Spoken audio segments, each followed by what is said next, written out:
Let's draft it up. Wirewood Patriarch seems like a pretty good card to get things going here. This is one of my favorite cards in draft and one of the most powerful. Bulwark Battalion and Automaton Prime are the next best cards, but Wirewood Patriarch is so powerful. I've talked about this a few times, but it's not an underdrop, but it turns all of your underdrops into more powerful creatures, as well as just there's like some synergistic effects you can get with it.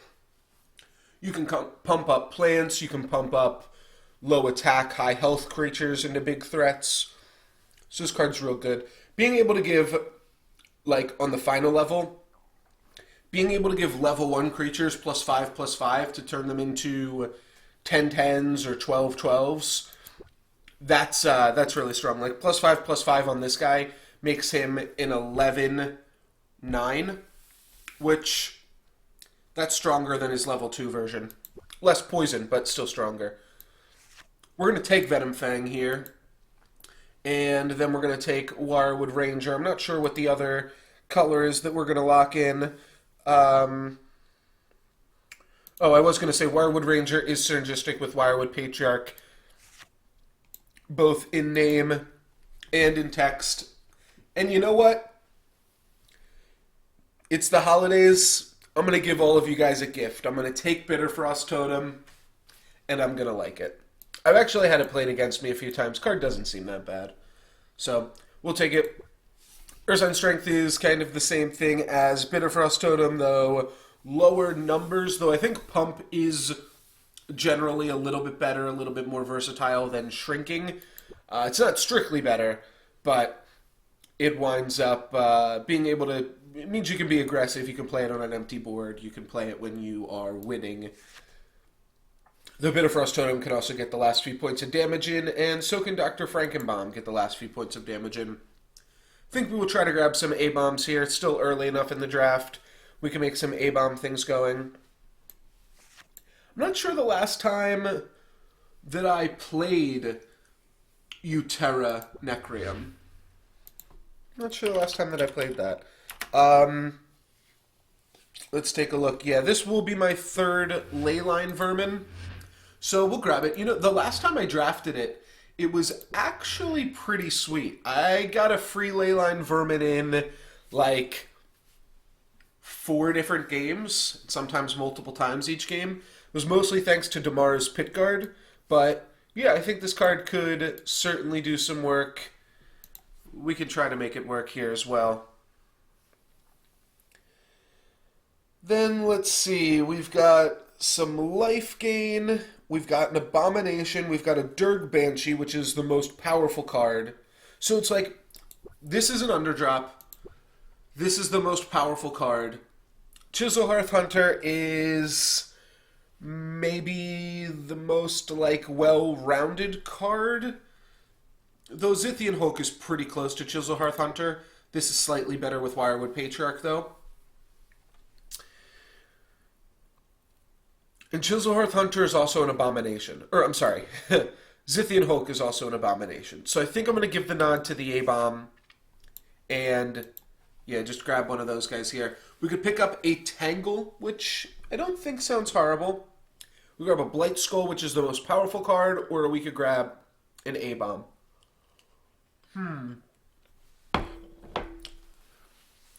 Do you need to Tangle when you're already in Necrium? I'm not sure you do.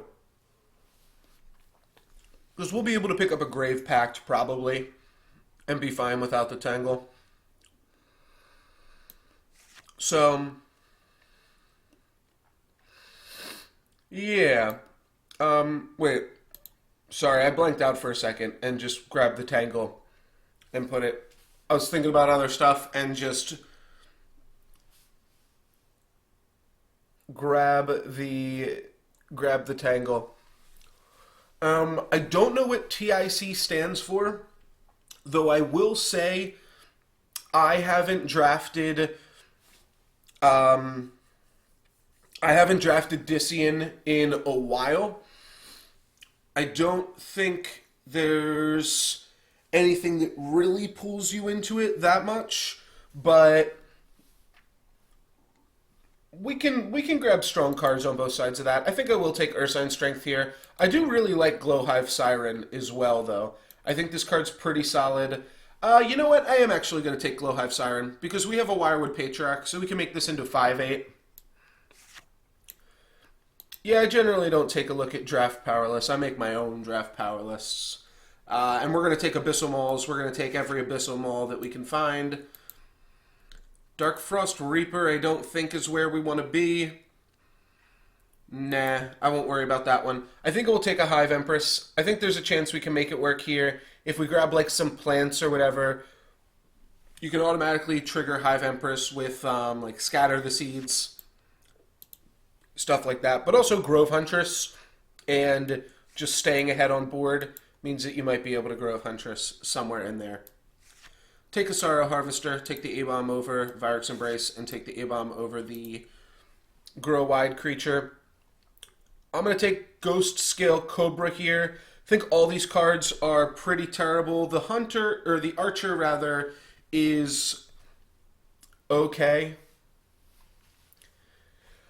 I think Abyssal Maul is pretty strong. And I'm not sure if it's the best Necrium common, because I think some people will take Graveborn Glutton over it even. I personally, I don't know. I haven't ever been faced with both of them in the same pack, and I'm not sure with which one I would pick, but they're both pretty strong cards. Let's take Ghost Scale Cobra there, though. It is a good underdrop. Stygian Lotus seems real good. I wouldn't mind picking up one Gloom Reaper Witch just to be able to answer your some Uranti Storm Shapers, but Stygian Lotus is good for here. When you gain health, spawn a 3/3. No, we don't want that. We want a Lotus.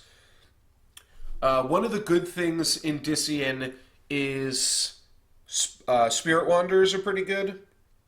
I don't think we're going to do that here. And I don't think I'm going to take Sorrow Harvester. I think we're just going to take Bright Tusk Sower to affect multiple lanes. I will take Graveborn Glutton. And I will take Fangwood Bear. And then what do we have? We've got a Frost Maiden with no mobility. So that would be a 3/11, 7/18. That's still really good. And then 11/26. This card is still really good even without the mobility. Obviously, it is a lot worse.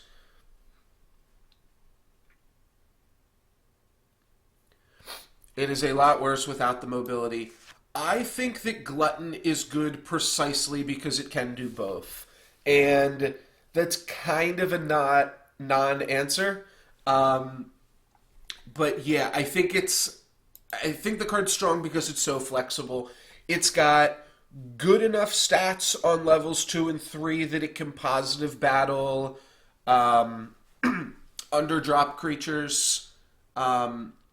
So, like, it's not like an 11/6 or a 17/10.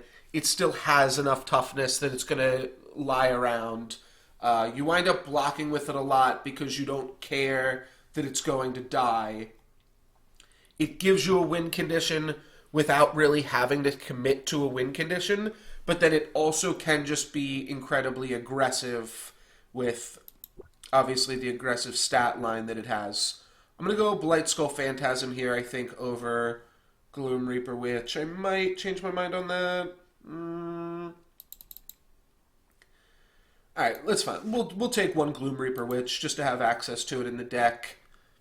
I'll take a Hulk as our abomination of choice. I think it's a little bit better than Scorpion, though maybe we just want more underdrops. So underdrops are kind of a tricky scenario. No, we're good on underdrops. They're kind of a tricky scenario, though, with... I could take Spirit Reaver. I think Spirit Reaver is cool with Spirit Bloom Dryad.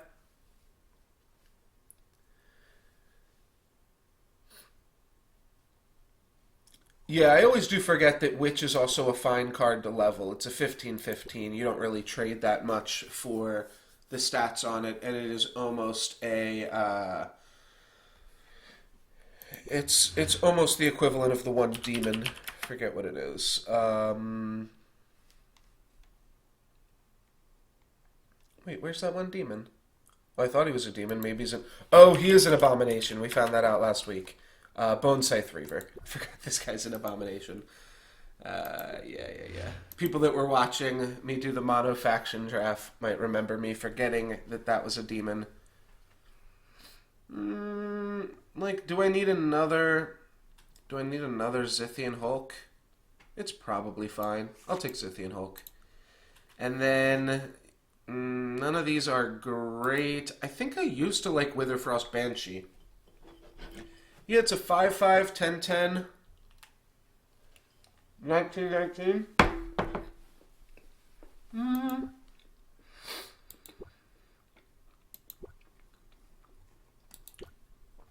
Works with Patriarch?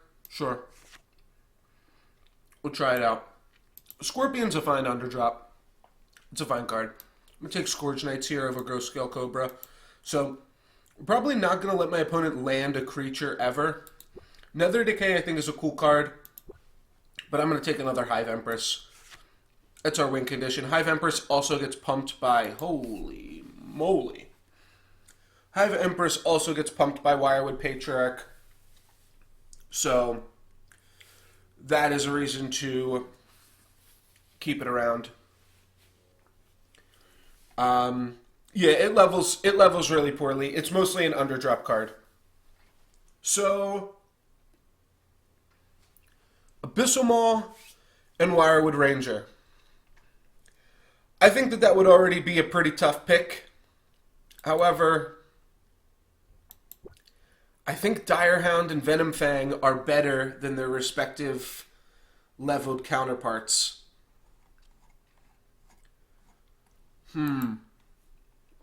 Question is, does this deck want more priority levels? Venom Fang is a really, really solid card. Do I want it over the dog? You know, I was thinking I was going to pick dog here, and dog does have really good Abyssal Maw synergies. Abyssal Maw also has really good Abyssal Maw synergies because then you just keep the Abyssal Maws going. We do also have this Leyline Vermin for what it's worth. And I'm not convinced Venom Fang isn't just the best card in this pack already. I think Venom Fang may already be the strongest card, and with the fact that we have a Leyline Vermin, meaning Venom Fang sometime also shoots out a 6/3 for free, I think that means we're going to go with Venom Fang here. It's a really good underdrop, and just a really good getcha. So, pretty strong card, and I'm not too upset to pick that one up. I think we're reasonably good on underdrops. I'm going to take Corpulent Shambler here. It's a good underdrop and a good priority level if we need to. So, snap off that Shambler. Deepwood Bear Rider and Ooze. Bear is definitely the better underdrop. The question is Ooze better with the Patriarch and with the double Hive Empress that we have? Just leaving around creatures, I think, might be good with Hive Empress. I don't think we need something like Bear Rider, but I don't hate Bear Rider. So where I typically use Bear Rider, almost never play him on player level 1, but on player level 2, you play the underdrop so that your level 3 or so that your level 2 can trade with level 3 creatures. Could also Verdant Grace, which would not be terribly crazy. I think we're going to go Deepwood Bear Rider here, though. And I'm going to follow it up with another Deepwood Bear Rider as our last pick. Alright, let's jump in it. Swamp Moss is a house, though.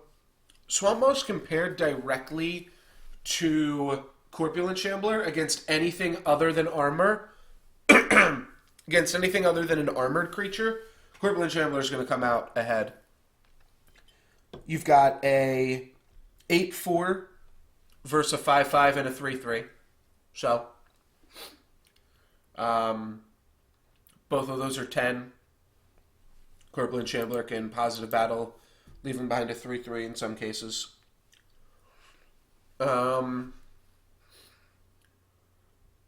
And then you have a 10/10 versus a 13/6. Both of those are not too strong. And then you have the 15/15 plus the 3/3 versus the 22/16. And the 22/16 can get you out of some awkward situations for sure.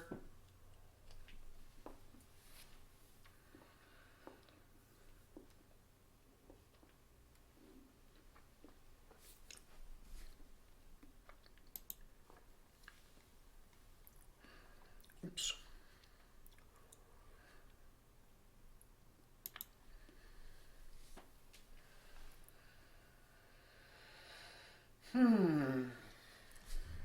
Alrighty.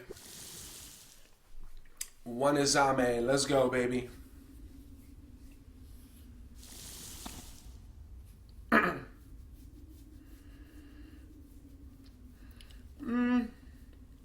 Yeah, Swamp Moss Lurker 3 is good. I almost never level that card, though, anyways.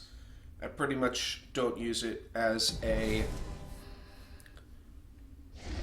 priority level ever. So, if we shrink this down to 3, looks like these trade in 3 hits. Yeah, this will take 3, 3, and 3. This will take 3, 3, and 3. Alright. So these are going to trade in 3. We'll play a Glowhive Siren, and if we draw a Wirewood Patriarch, we get a positive battle. We don't get a Wirewood Patriarch, and we don't have an Abomination for Abyssal Maul. So this hand is a little bit awkward. You just play Hive Empress, hope to draw Wirewood Patriarch next turn. I'm not sure how great that will work out for us, but we don't really have many great plays. Witherfrost Banshee is still fine, and Abyssal Maul, I think there's a decent chance that I just still play it, just in case it's good. Unfortunately, Witherfrost Banshee kind of has to block. Our deck doesn't get that messed up by a Justicar, and I didn't play Bear either. Could have just played Bear instead of, like, Glowhive Siren, but I do think Glowhive Siren is actually pretty good. Yeah, Banshee's good at finishing off stuff, but it's also just good at, like, battling. Like, you put Witherfrost Banshee on this Contagion Lord, before that armor was on it, if you were to just pop that center lane, this would become a 2/5, and they would trade. Right now, it's not going to quite trade it off, so, yeah, it's a little bit low. Could still do it, though. Could still play Witherfrost Banshee here. It'll shrink it, because I'm not going to have an 8 attack creature to kill it with next turn. Yeah, I'm not going to have a Venom Fang or anything. So I will just shrink this with Witherfrost Banshee. And, sure. I'll just play a Leyline Vermin. Is Totem unplayable? It's not unplayable. It's -4/-4, so it's the same as like a Vyrix Embrace. But then it's leveled, so then the next level you're only getting the -8/-8 instead of the -10/-10. So it's a little bit worse. I also, in general, I don't love casting spells in player level 1. They're fine to play in player level 1, but one of the strengths of spells, like Ursine Strength, can always potentially be an underdrop play, because it can always change a... Well, okay, Ursine Strength, I guess, is a bad example, because it's a, like, it's you get it rewarded. But let's just look at, like, Not Ursine Strength, just like the +3/+3. What is that called? Enrage? From like the base set? I think so. So something like Enrage, just a +3/+3. Alright, they're going to go with a Corpse Crawler, which trades with Venom Fang, and then we'll play a Graveborn Glutton. So, if you just look at a +3/+3, there's a lot of board situations. Ooh, we got there. We got the Wirewood Patriarch. That's pretty good. There are a lot of situations where +3/+3 can turn a negative battle into a trade into a positive battle, or in some crazy situations, it can even turn a... it's not great, but it's probably fine. We can Venom Fang this to finish it off, and then play Wirewood Patriarch. I think I'm just going to go Patriarch to trade, and then Wirewood Ranger open lane. We'll be able to finish this off. It's just a 10-10, or a 8-10 right now. So we just need to draw a level 2 creature, which is still kind of unfortunate, but that's fine. Witherfrost Banshee eats it up, so that's all good. Enrage can often, and sometimes it can make a negative battle into a positive battle. I.e., you have a 7-7, your opponent blocks with an 8-8, you give it +3/+3, now you have a 10-2. And that situation comes up often enough. We could also Witherfrost Banshee. Oh, they're going to destroy something with Corpse Crawler. They're going to destroy their Batterdom? Okay. Well, that I can't complain about too much then.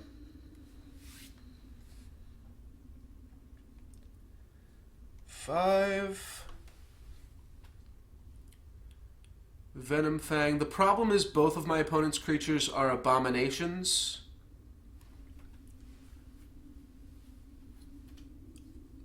So it's 4, 4, but if I just poison this, it dies too. So I think what I'm going to do is I'm going to Witherfrost Banshee here. That's a positive battle. My opponent will then sacrifice their Corpse Crawler. Yeah, that's fine.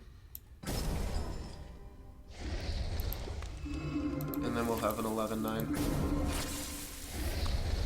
This is all fine. Oh, we are not quite... Oh, we'll get the Leyline Vermin trigger because my opponent's going to sacrifice their Corpse Crawler and we're going to get a free 12-5. Oh, they're going to sacrifice Contagion Fiend? Oh, Contagion Fiend's a much better sacrifice, isn't it? Shit. No, they shouldn't have. They should have sacrificed Corpse Crawler. I guess this gets in 12 points of damage, and that might be relevant. But it means that they take 10 more damage off Venom Fang. So yeah, I don't actually agree with their play here. Oh, they're Grave Pacting as well. Oh, the Grave Pact did it! The Grave Pact did it, baby. Unfortunately, Leyline Vermin spawned in the worst possible lane for himself. Couldn't do any better than that, buddy. Alright, so we'll play the Frostmane, M the Deepwood Bear, and we will just draw Wirewood Patriarch too. I guess that's what we have to do. The Leyline Vermin is so good at just gaining value. I have to imagine Leyline Vermin is going to die here, so there's nothing too great we can do in terms of Hive Empress. These are going to trade in 2, so that's fine. And yeah, that's going to get eaten, so that's fine. This will actually get +3/+3, and we can finish it off with Venom Fang. So Venom Fang will answer. It won't get a pump for itself, but we'll have a 6/6, I believe. Yeah, 6/6 and an 8/5. That's pretty good. Oh yeah, always call your shots. You gotta know when it's gonna be good to draw Wirewood Patriarch. You don't want to get too greedy, but you ask and you shall receive. This will survive at 8 health and die to Glowhive Siren positive battle, or I could get a little bit risky and Wirewood Ranger pos battle, but there's no reason to do that. This will survive at 3, so we will clear this up with Poison next player level. or we will clean it up. Oh, this only has 6 health. Clean this up with poison next player level, or we will clean it up with a level 1 creature, or maybe even a level 2 creature, if we get some weird mix. Yeah, like Witherfrost Banshee could potentially just clean that up there. And that seems fine. We've got Wirewood Ranger to pump our Wirewood Ranger, so all that looks good. There's a chance we're also going to Hive Empress, though, too.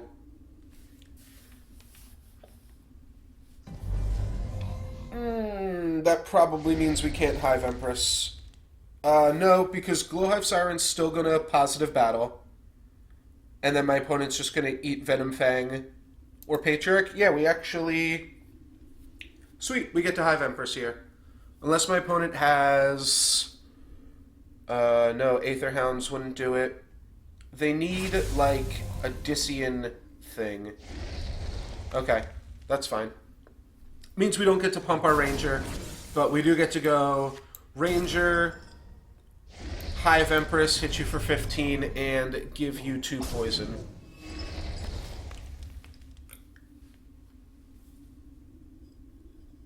So, yeah, this game looks like we're in a pretty good spot.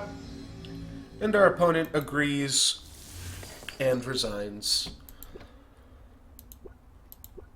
Alrighty, let's hop in it. Round 2.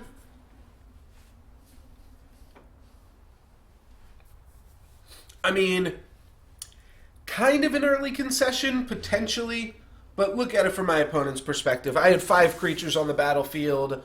I had poisoned them. I had set up a Wirewood Patriarch that was going to start giving my guys attack bonuses, or just pumps in general. So, I wouldn't have conceded, but I also would not want to have played that game if I were my opponent there.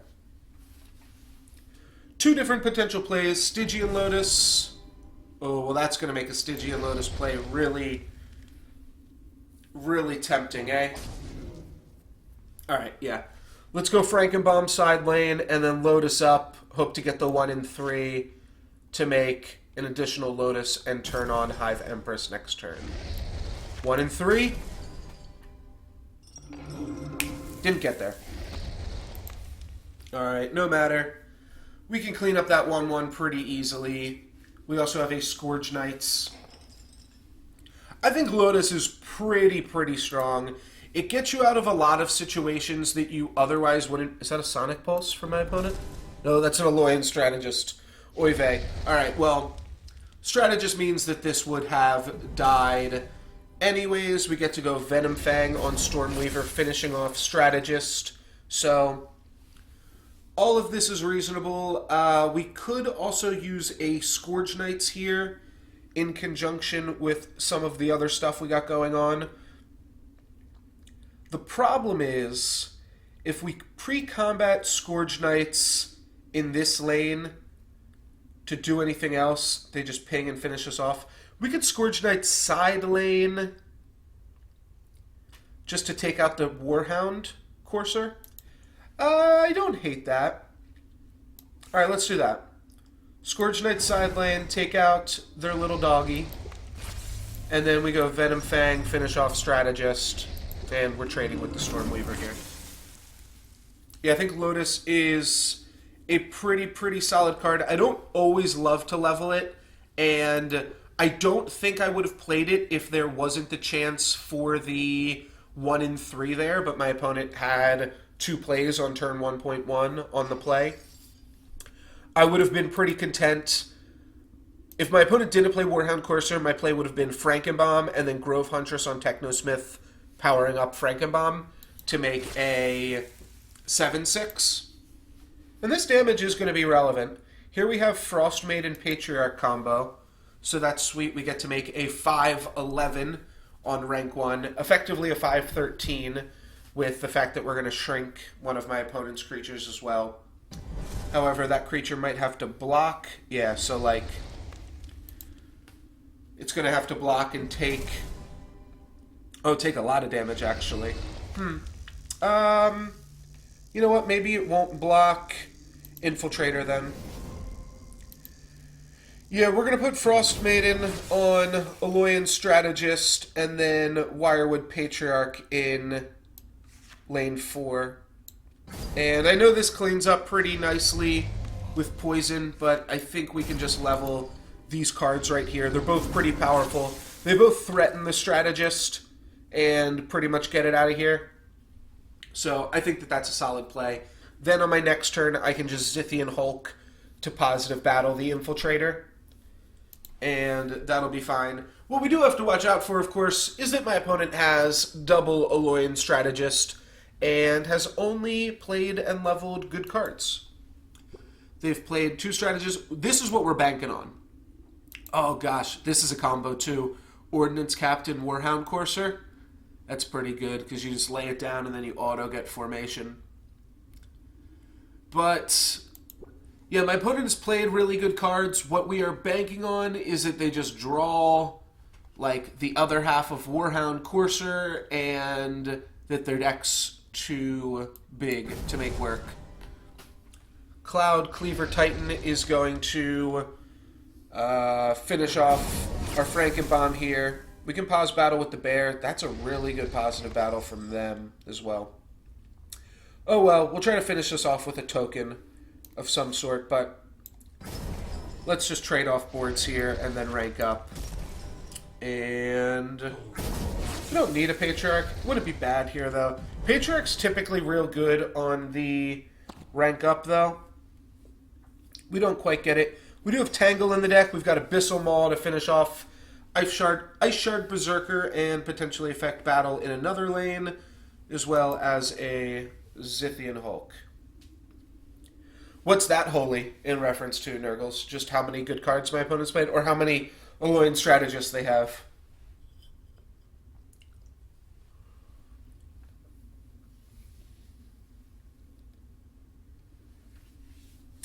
Yeah, I would love to be able to play... Drawing Tangle right now is actually super awkward because my opponent isn't going to have a mobility creature right here. That's a good play from them. Yeah, so we can go Abyssal Maw, kill the Matrix Warden. My opponent is pretty unlikely to have a mobility creature right here. Yeah, they don't. And an Automaton Prime formation for the positive battle. Alright, well, Abyssal Maw is going to finish off that then instead. And then Zithian Hulk is just going to positive battle this 2-2. And yeah, that's our play. Yeah, they've played really solid cards. I was really hoping that they played an Aloyan Strategist there in lane 2 so that we could tangle it. Because now we weren't able to level the tangle, so now they're going to put a bunch of level 3 mobility creatures into their deck, and our tangle's only going to be able to destroy level 2 or lower creatures with the mobility. Aloyan Strategist still has a chance to potentially be in the deck. Venom Fang can finish that off. Bizarak, Frost Maiden could potentially go here. What would that mean? It would mean it takes 2 damage twice, so it goes down to 10. So it would be a 7-10 left over. And then we Venom Fang. Or do I just want a Fangwood Bear? That leaves us with a 10-4. No, let's leave a 7-10 and a 10-8. No Leyline Vermin. Leyline Vermin would have been good there. We don't have haste or anything. Our opponent is pretty likely to kill off the Hulk here, unless they draw like double strategist, decide they don't want to play the Hulk, and then that lets us play Hive Empress while my opponent takes 8. Like if my opponent has double strategist, I could see them just going strat in these 2 lanes, or it's a +4. They could even just go strat in lanes 2 and 4, which leaves them 2 undamaged Aloyan strategists, and means that we'll be able to attack with 3 creatures and trigger raid. Like, putting an Aloyan Strategist just on a Zithian Hulk seems so bad. Or, like, even like this. I wouldn't have, if I was my opponent, I don't think I would have been tempted to block with Borean Stormweaver there. Even if my hand was Strategist Stormweaver. But maybe you do. They didn't level that many cards. It's not like, yeah, they're going to have enough priority levels. Oh, and they're just going to finish that off anyways. It was a bait. I got baited. So, Frankenbaum.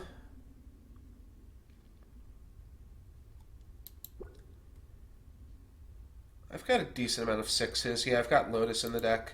So we're going to go Frankenbaum open lane. Abyssal Maul on the Stormweaver. Maybe they can finish it off. Maybe they can't. Finish off the pilot. Get in for 17. And I didn't draw any 6s. That's pretty crazy. I had Graveborn Glutton, Lotus, Leyline Vermin, Bright Tusk Sower, Scourge Knights, and Stygian Lotus, all as 6 attack creatures that I could have blocked Stormweaver with. I didn't quite get there. If I really want to, I mean, Corpulent Shambler battles and then eats up the ping.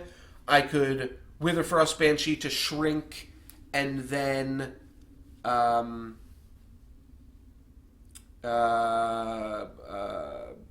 guess play Zithian Hulk in front of it. That's pretty annoying.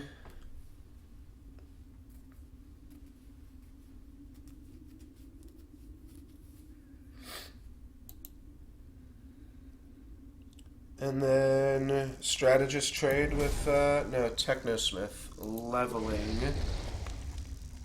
Alright, well my opponent didn't get any Strategists on this player level, which means other than their Cloud Cleaver Titan, my Tangle is going to be able to hit their creatures. Get your snacks ready, Nurgles. We're in for a game. Alright, what did they level? Alright, they did level Aloyan Strategist. So that is a little annoying.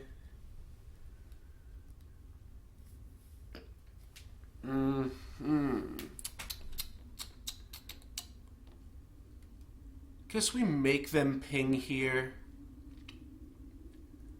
It's not horrible, and then I'll play a Zithian Hulk and get the Abomination trigger.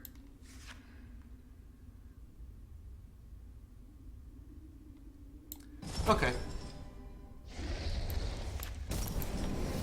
This was not exactly where I wanted to be right now, but my opponent's at 66. That means we only have to hit them with... what is that? 17 more of these triggers.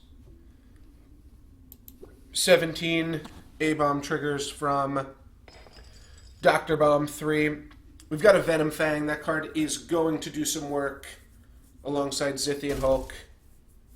My opponent can definitely get some good draws here, though. We'll see. We'll see what happens.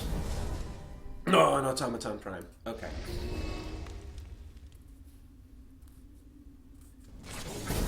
So my opponent does have a reasonable play here. I have to block with Venom Fang and Zithian Hulk.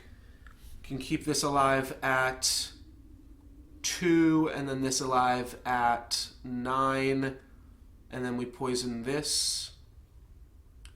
Yeah, that's going to be my play. I'm going to take 17 here,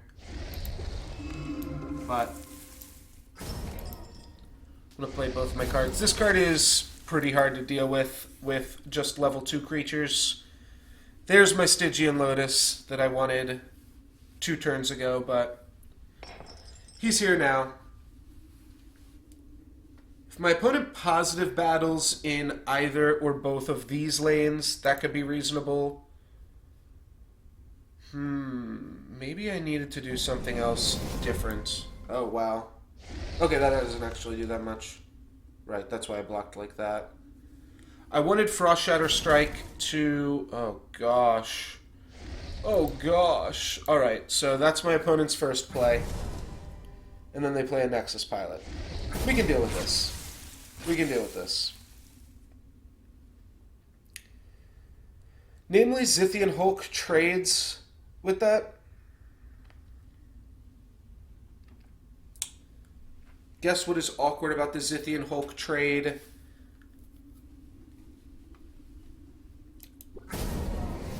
So it plays a little bit into a Loyan Strategist. Maybe I would rather just keep around an Abomination, and we just Lotus up, and we hope to draw an Abomination next turn.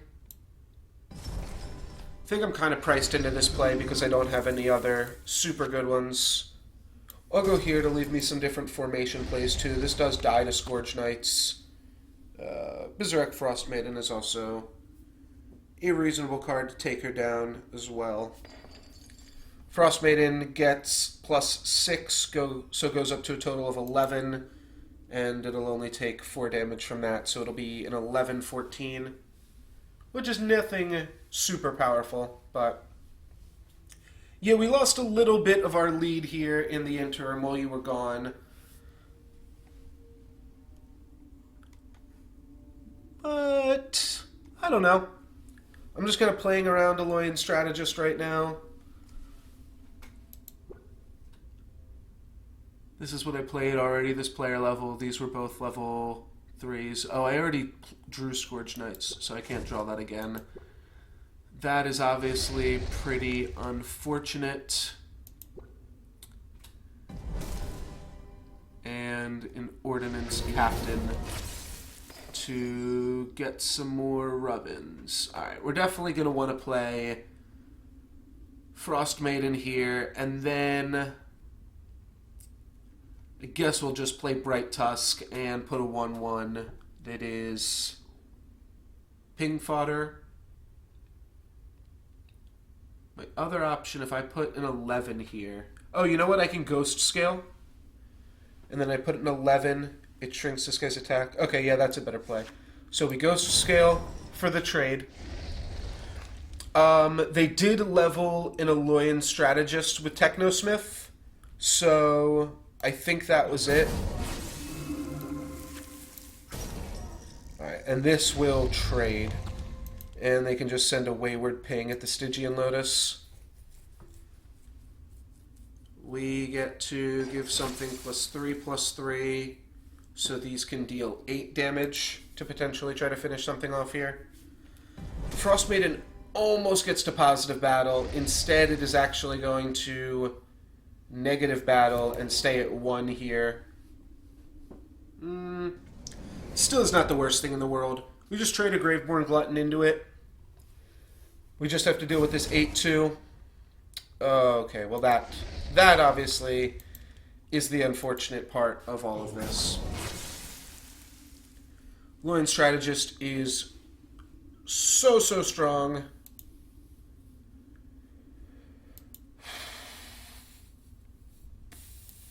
Yeah. Alright, we just have to go Graveborn Glutton here for the trade. This is what they've been leveling with their Technosmiths. The granddaddy of them all. A Loyan Strategist. So here we take... Alright, so I don't think they're going to move their Strategist here. I think that is pretty unlikely. Abyssal Maw for the -5/-5. So we can go Graveborn Glutton and then Abyssal Maw trigger on Strategist to trade with it. If for some crazy reason they move their Strategist, oh no. No, they're doing lethal to us right now. Alright, well, GG. That's all she wrote.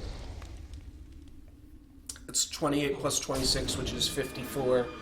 Gonna put us down to -7. So we are 1-1. Can't always beat the Loyan Strategist draft. That is pretty powerful card. I would say a Loyan Strategist is the most powerful heroic that you can open in draft. There's just a lot that the card does. I mean, I already thought Battletech was the most powerful heroic back in the day, and just because of the ability to pump your creatures plus 2 attack, Oloyan Strategist is all of the good part about Battle Tactician, but then so much more, because being able to also be a mobile creature and not have to be in the center lane means that there's no way to play around it, and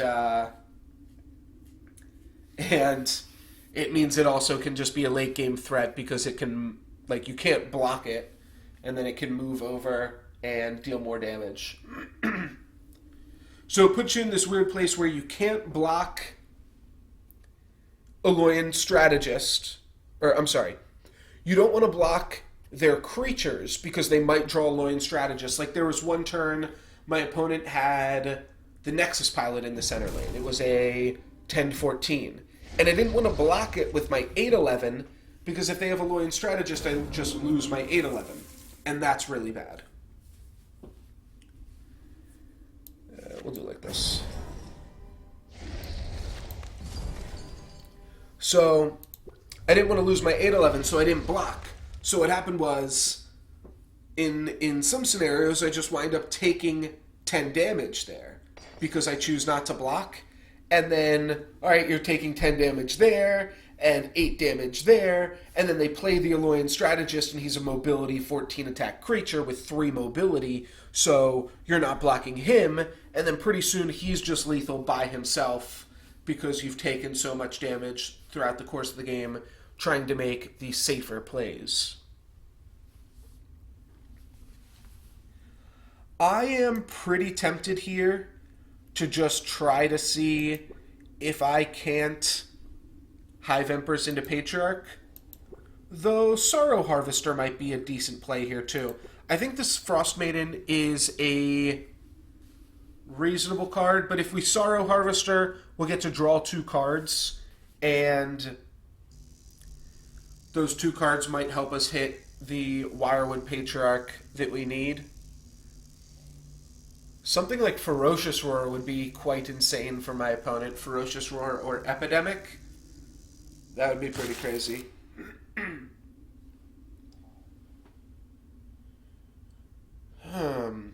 Is Oloyan the strongest faction to splash for? I'm not convinced it is. We could put Hive Empress in front of Poison Coil, and then Hive Empress is going to survive, though we do need a place for our Frost Maiden. I guess we could lead with Sorrow Harvester. We'll draw a card, and then we can Frost Maiden or Hive Empress, whatever we're feeling in the mood for.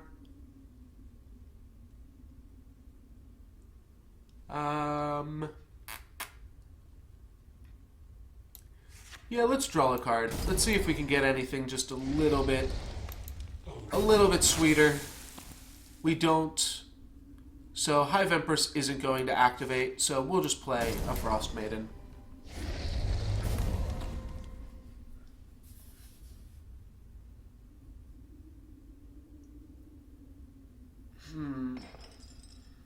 Oloyan.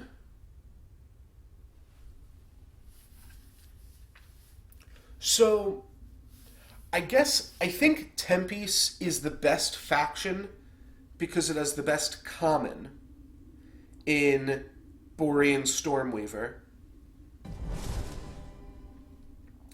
But, ooh, we can witch their Poison Coil. That's kind of sweet. Energy Prison on this? Okay. Yeah, that's getting witched. And that's getting poisoned. Yeah, let's just witch, and then we can Graveborn Glutton or Grove Huntress, and I think I'll just Graveborn Glutton.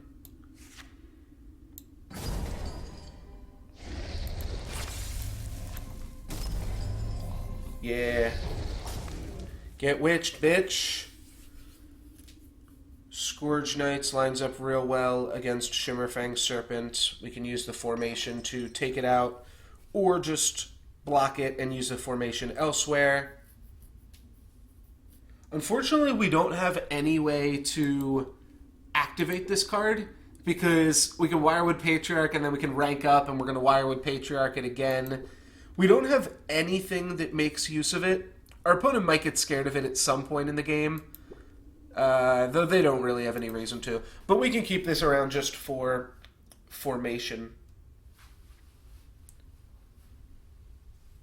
Oh, yeah, Banshee Patriarch is pretty cool, too. Yeah, that kind of leaves us a similar creature. Those Scourge Knights I do think is better than Banshee. Look at the first levels. It's a 5/5 versus 6/6, and then it's a 10/10 versus a 12/12, and then it's a 20/20 versus a 19/19. So, the Scourge Knights, I think, winds up being a little bit better.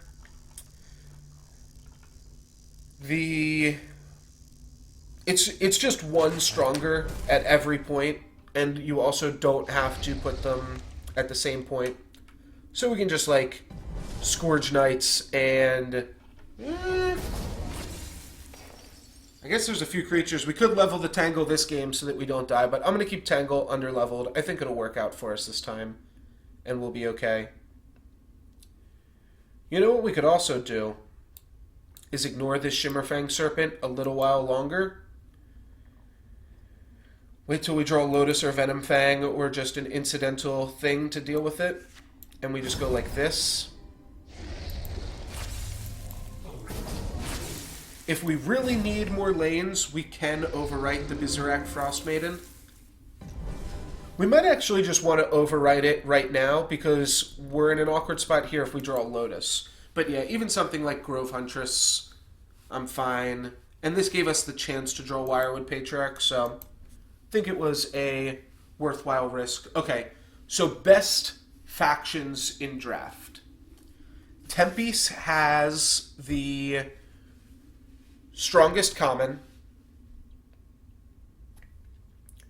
Aloyan has the best heroics and the power leveling system. There's a lot of...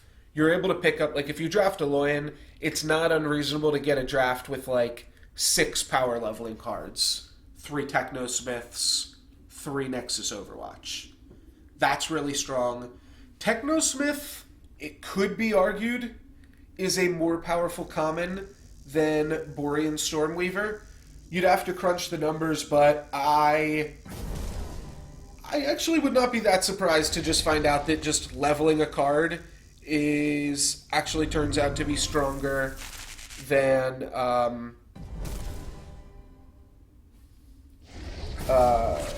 some of the other things that you can do. So we can Grove Huntress pump this for a trade. And then what Uterra has... Yeah, like there's one button here. What Uterra has... Yes, the stats on Technosmith are real good. Frostmaiden and Stygian Lotus and Witherfrost Banshee all work well on the Shimmerfang Serpent, so we will probably finally finish it off here. I'm sure we will. Stygian Lotus, I think, is going to be a good play, though so will Frostmaiden be. And Frostmaiden just eats it completely. So, that's a pretty sweet one.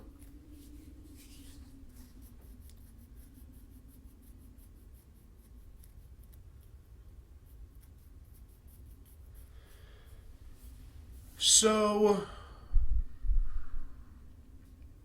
And then Uterra has... Typically, if there's like a cycle of cards, typically Uterra just gets the best one.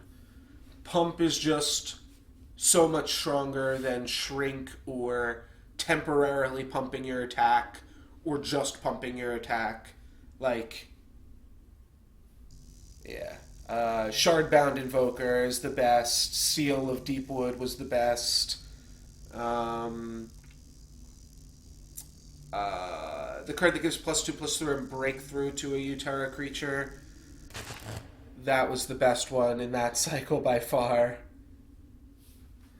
So Uterra's good for those reasons, and Uterra might just have, like, across the board, flat power level, might have the most powerful cards. You A lot of times, like I'm pretty sure without looking, I'm pretty sure this deck is mostly Utera.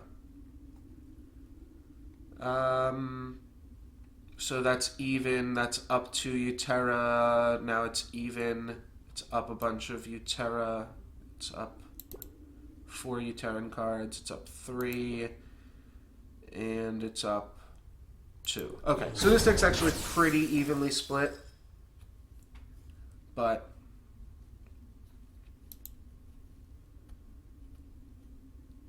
Frost Maiden challenges Strategist here. Yeah, Savage Oath was the card, thank you. Frost Maiden challenges Aloyan Strategist while also shrinking it, and then I guess I can just play Banshee. Or I could level Hulk instead for no reason. It will get in 4 points of damage, this Hulk, right? No, it won't. It won't. But it will level an A-Bomb.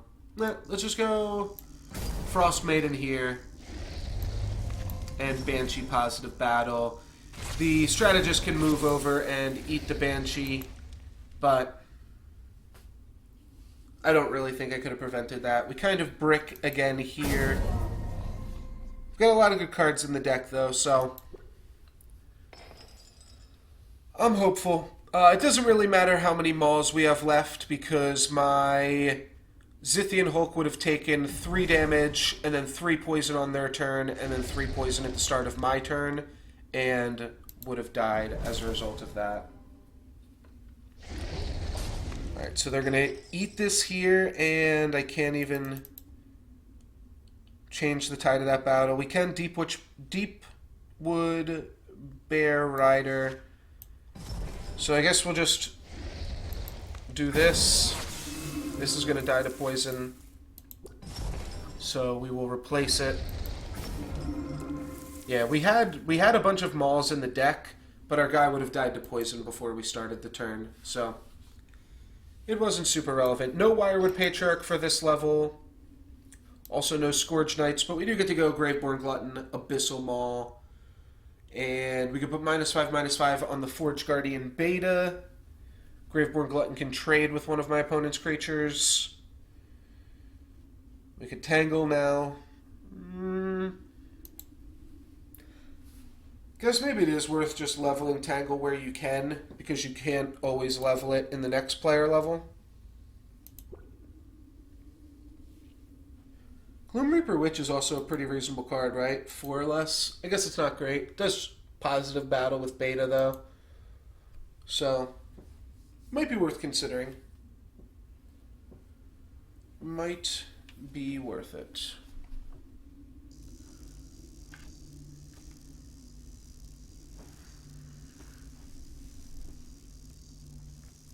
I do have a pretty hard out tonight. There is a party I am going to, so... And I do want to fit in some Vintage Cube drafts. So I think what I'm going to do is try to muster up... Well, I guess if we lose with this draft, then that's probably it for today with Solforge. Even if I go 1-2, unfortunately. And I will probably stop... I will probably only play one more game after this regardless.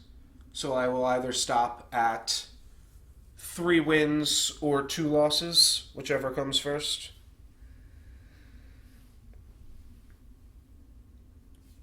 Sorrow Harvester does also get to positive battle the beta. So that's not horrible. But I do want to do some Vintage Cube after this. I don't know if I just said that or not. I think I did. Alright, opponent's got Meta Transfer. It's fine. Abyssal Maul can trade with the Shimmer Fang and kill that off. Yeah, it's fine. I figured he was going to pump there, too. Alright, let's play Graveborn Glutton pre-combat on the Matrix Warden. It's probably safe. If they draw Matrix Warden 2, we get a little bit punished, but I think it's fine to block there. If we didn't, he could just put the second half of Matrix Warden on there and still pump this one. They'd both be 8 attack creatures. Either way, he's going to be left with an 8 attack creature. We can't Scourge Knights if he pumps, but if he doesn't pump, I guess he's got a level 3 strategist in the deck as well, but we can't just always not block. We're going to rank up, and blocking with a Graveborn Glutton, you never get too punished for it. Though, I'm going to get pretty punished if I can't play the Scourge Knights. Sweet, looks like I can. I can Scourge Knights to shrink that, so that will be a positive battle. And then I can Graveborn Glutton in the center lane. Yeah, we're going to dodge that thing for now. And just get our Scourge Knights value.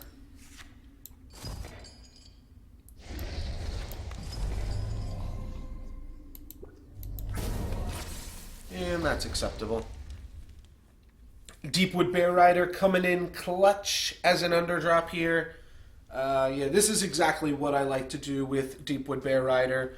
Play him as an underdrop in rank 2, and then on rank 3, you draw the level 2 version, and then on rank 4, you draw the level 3 version, and you just don't play it, because an 1810 is really not great for a level 3 creature. But yeah, Deepwood Bear Rider definitely doing some work this game. It's pretty classic Deepwood Bear Rider underdrop shenanigans. We got pretty unlucky in player level 2. We leveled what? I think we've got 4 more level 3s in the deck, or 3 more. 1, 2, 3. We've got 3 more. So yeah, I guess we played 4 of them, right? But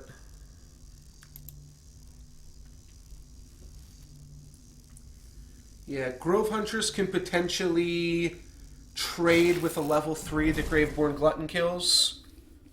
Nope, Graveborn Glutton is going to be doing the job all by himself, unless our opponent has a pump spell. They don't. So Bitterfrost Totem seems pretty reasonable here.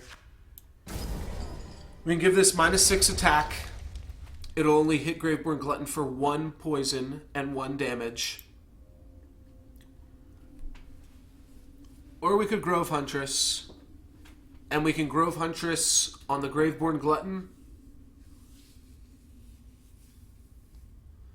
So, like, if I Grove Huntress, my opponent already has to block or take an additional 20, which they just might do. Their life total's high enough that they can afford to just take 20. So I think I will Bitterfrost Totem here. Gets -6 attack, takes 1 poison damage. It'll die to a level 2 creature. Yeah, the question just is, are we trying to save the Glutton? And the problem with not playing the Bitterfrost Totem, I think if we just Grove Huntress, I think my opponent would just take the 20 damage and be content with that. Because taking 20 damage isn't going to be that bad. Looks like they also leveled an Aetherforged Oracle at one point. Oh, I guess they could have leveled that with Meta Transfer. No, that was Forge Guardian Beta. There was a lot of leveling I didn't pay attention to on player level 1.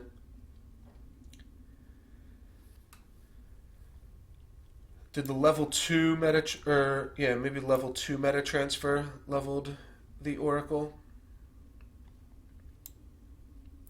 And then Oracle leveled Meta Transfer. Alright, Matrix Warden, and that means we're going to trade off battlefields. So that's reasonable at the very least. And I guess we'll play a 10-10 and a 6-6. I guess a 6-4 is just the same as a 6-6. It might not be. We'll play a 10-10. We'll play a 6-6. Don't have to worry about formation or anything right now.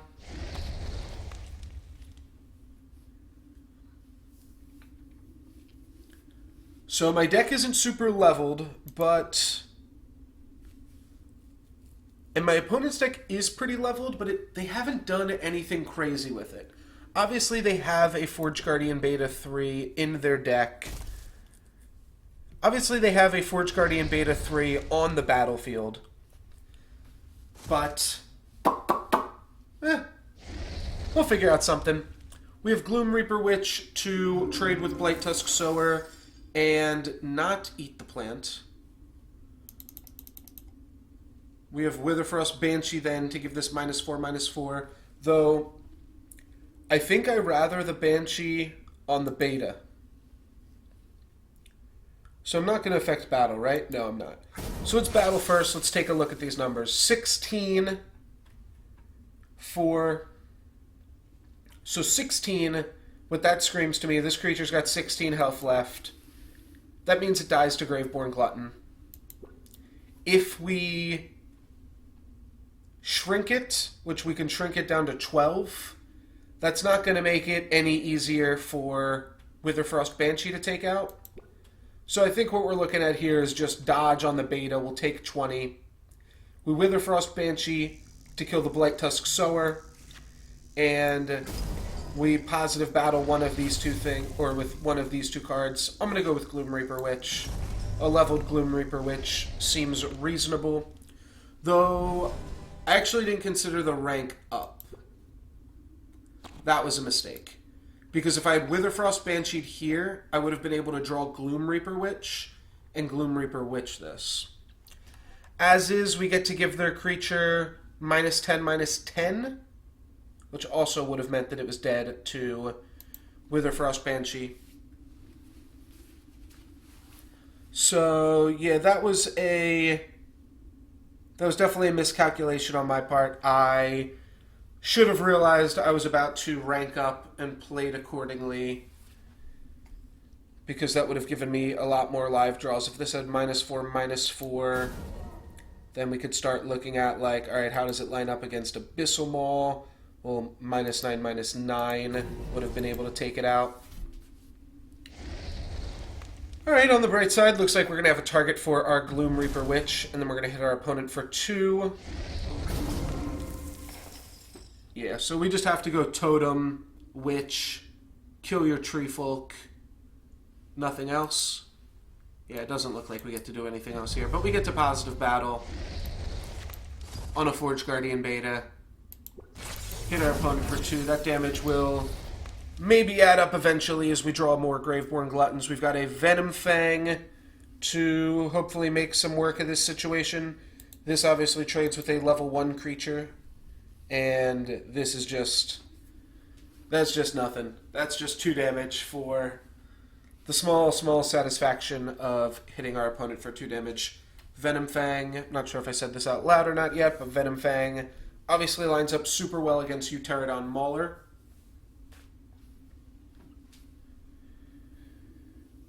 But yeah, I don't know. I don't think the Venom will be super likely to be relevant.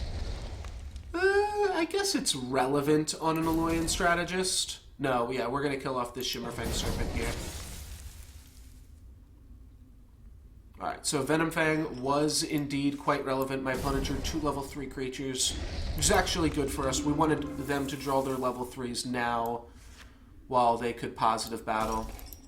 And we're going to offer the trade on Graveborn Glutton here. I think my opponent is pretty unlikely to take it, and then we are going to be able to Abyssal Maul. Yeah, I think it's unlikely that my opponent takes this trade here when they can just move Strategist over and then put a level 1 underdrop or a level 2 creature in front of the Graveborn Glutton. I am at 38, so that's potentially 24 with this Strategist swing. If they Strategist and then pump it up with level 2 Matrix Warden, that puts me down to 19, right? Yeah, they would take out half of my life total. I would trade Strategist for Graveborn Glutton and then Abyssal Maul, killing the Matrix Warden. And then Abyssal Maul just chump blocks whatever their other play is in lane 2.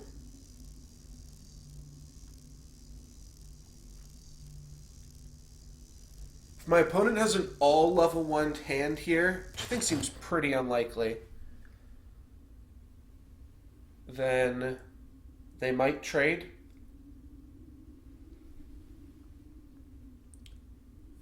So chance my opponent has a meta transfer. Meta transfer would be a card that would make me think for a while here. Alright, they are going to move. They are going to hit us for at least 14. Let's see if they have the Matrix Warden. No, they've got a Technosmith for the trade. So that is going to be a positive battle, or a trade, rather. We can change it into a... Oh, and they're going to go Ursine Strength. So that works out pretty well for us. Now we just Abyssal Maul the Strategist, and then we can choose to block with either Graveborn Glutton or Abyssal Maul. If we block with Abyssal Maul, that means that these two trade off, and that leaves us with an undamaged Graveborn Glutton. I think I'm going to go for damage on Graveborn Glutton and an undamaged Abyssal Maul in the side lane here. Shrink this. The guy will go down to 4. We'll nug them for a little bit of damage here. And we'll draw Bright Tusk Sower and Dr. Frankenbaum. I think there's a decent chance we want to play Frankenbaum here. We're going to hit them for 8, so that would mean that we hit them for 12 on average. Frankenbaum can just go open lane. Bright Tusk Sower can positive battle with this plant. Luckily, we did not put these two creatures next to each other. That would have been considerably worse for us. Cool, cool. So yeah, I think I'm going to go Frankenbaum for the damage push valued over the 10-10. Got to get our damages in somewhere, boys. So we do this, and then we positive battle and grow wide. I'll put some damage on Alolan Strategist.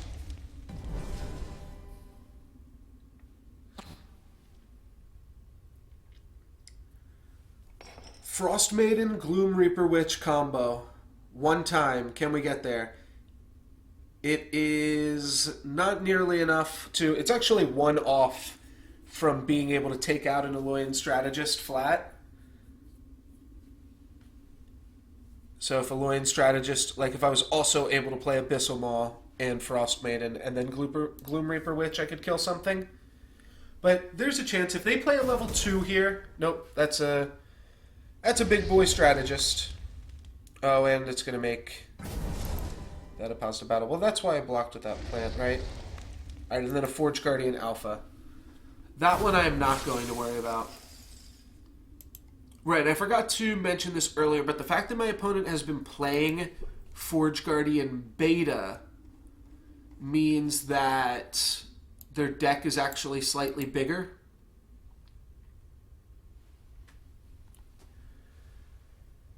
So we're going to take 14 here.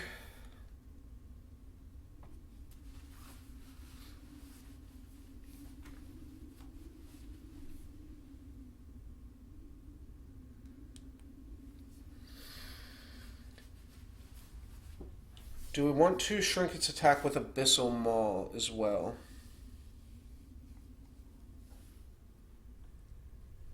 I think we might have to.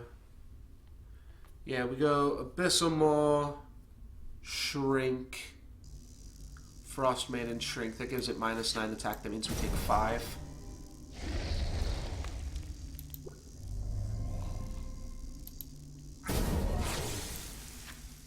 So Beta doesn't have Soulbound, but I am pretty sure Forge Guardian Beta is not currently in the draft pool. I think Forge Guardian Alpha is. But I think the fact that they have Beta means that they are playing Forge Guardian, like, Delta, or whatever the name of it is.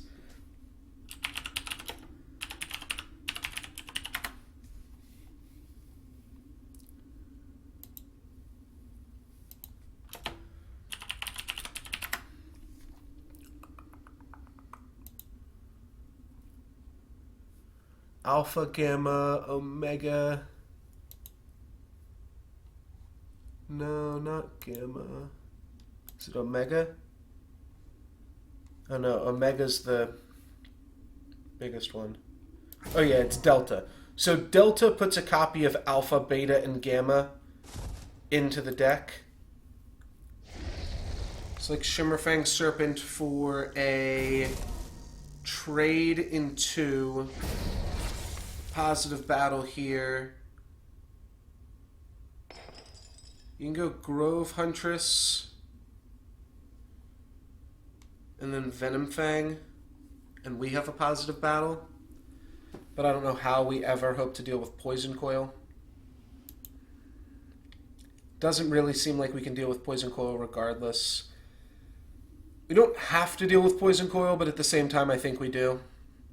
So I'm going to go Fangwood Bear, Grove Huntress, Pump the Bear. Let's just deal with my opponent's board. It's not the prettiest play, but it does something. We do have a -14, -14.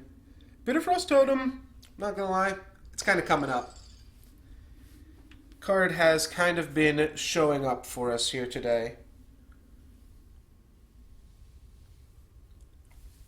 We also have Scourge Knights and no real way to trigger formation while also playing Bitterfrost Totem.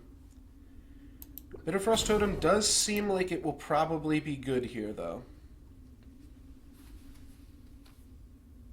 Being able to do -14, -14 on one of my opponent's creatures.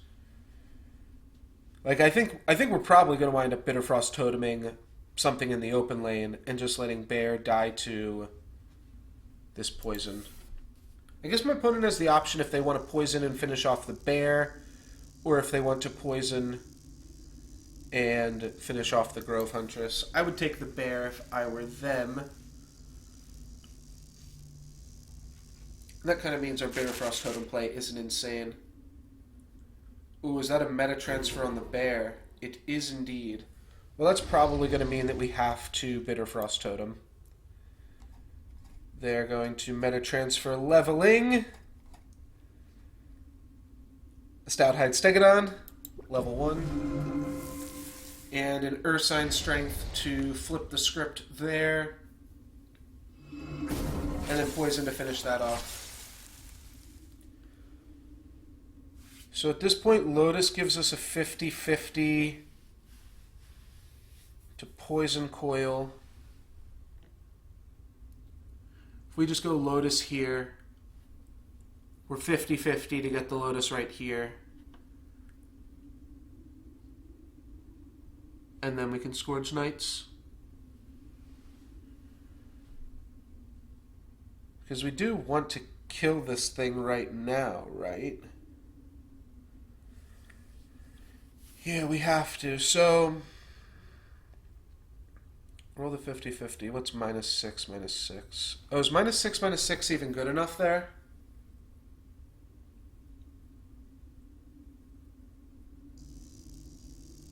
Well, I guess we could play Gloves out. No, we're going to play Lotus regardless. Let's see if we get the 50-50. We don't. We don't even get the 1 and 3. We got the actual worst roll. Alright, and then let's just hit my opponent for 4? That seems super mediocre. But our other play is worse. So, yeah, Bitterfrost Totem. Get you for 4. Every point matters. Gotta slowly get them in there. Here's a Deepwood Bear Rider, which I guess we'll get to trade with something, though Venom Fang also gets to trade with something. We could level the Tangle just in the hopes that we draw it at the right point next player level. What should this Tangle actually be? I forget. Alright, well, Deepwood Bear Rider plus Venom Fang gets to trade off with that. And then, do we want to block Technome? Oh! Alright, we definitely want to block Technome. I just looked at my life total. Alright, so we'll go Deepwood Bear Rider here.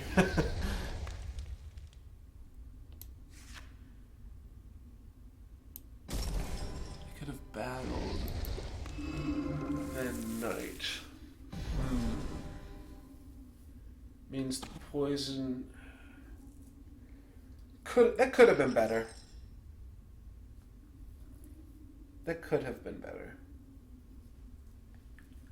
Draw Deepwood Bear Rider 2 turns in a row here. Don't love that.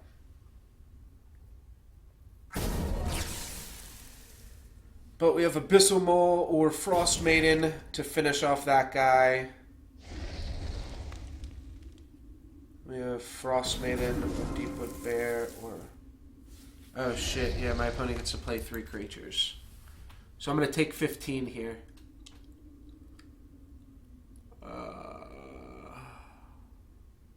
Alright, well, I just died to absolutely anything and everything at this point. Could play Glowhive Siren. I should have played Glowhive Siren, I guess, but... yeah, we'll just do this for now. Abyssal Maul. Find out that this has been an abomination the whole time. Nope. Alright, we're going to positive battle there. Take 15. Lotus can get us back in the game. If my opponent has Strategist, though, they're going to hit us for 21 here, and we are already dead. Maybe they will play a post-combat Strategist. That would be sweet. We can Bitter Frost Totem the Strategist and then fill all the lanes with Lotuses. Actually, fill all the lanes with Lotuses is not good enough because we'll die to this.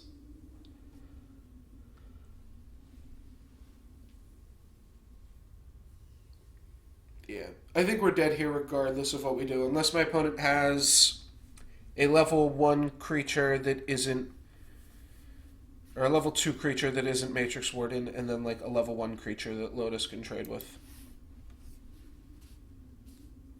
This is why I like Lotus.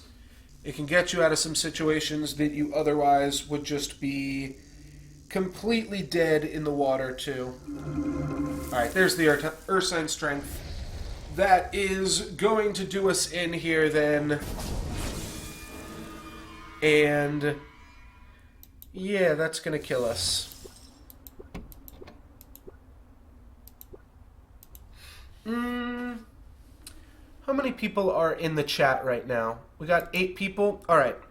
So I just set up Moobot. I am going to switch to streaming Magic the Gathering here soon, doing some Vintage Cube. But before I do that, I want to try a raffle.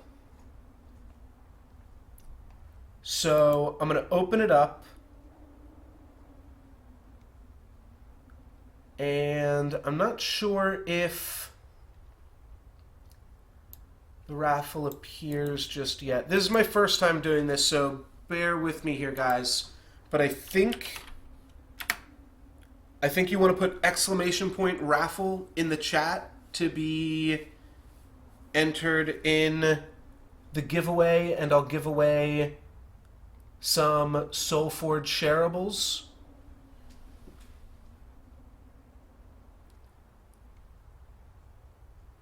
Alright, so raffle,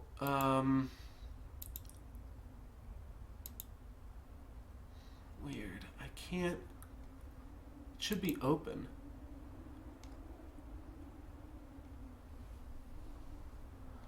I mean, I can just grab a D20 if this doesn't work. I thought it was supposed to do it like automatically, but I want to start doing more giveaways in the spirit of Christmas and all that jazz.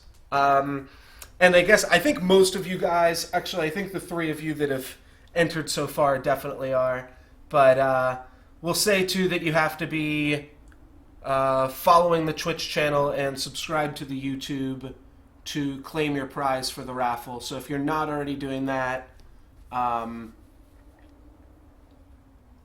ahead and do that now. I'm going to post a link on Solforge Ladder as well. And I'll be right back. I think I just have to go and grab a D20 and roll it.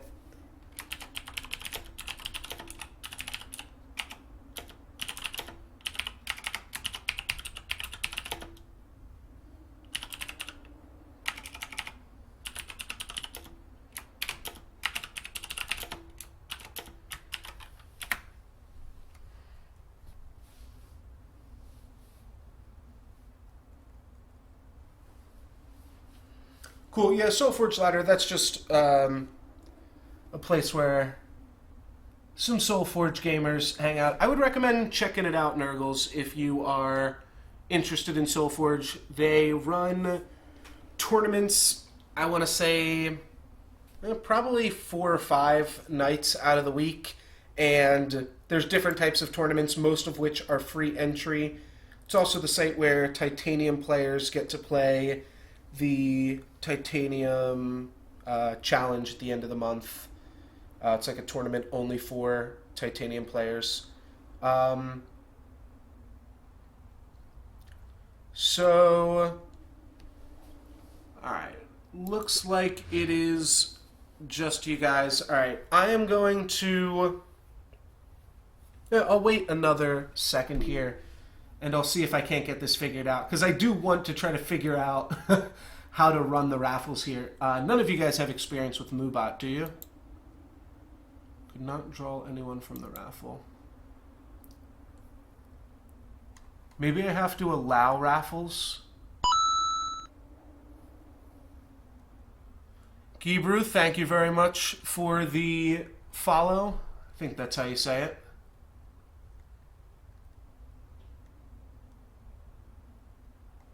Not sure if that means you'd also like to enter the raffle or not, but we can throw you in there. I just set up that thing too, where it'll pop up. Just playing with all this last night. Yeah, raffles are on, it says.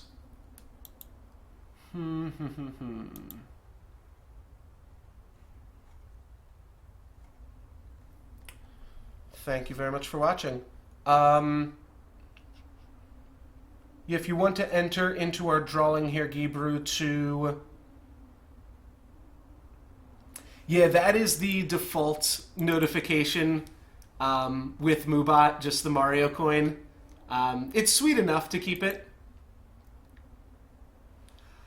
So, I mean, what I can do is, if there is like a...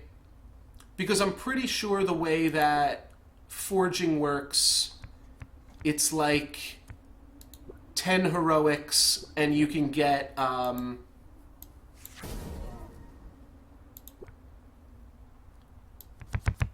they don't tell me the numbers. So 10 heroics, I think, lets you get whatever legend you want. Is that correct?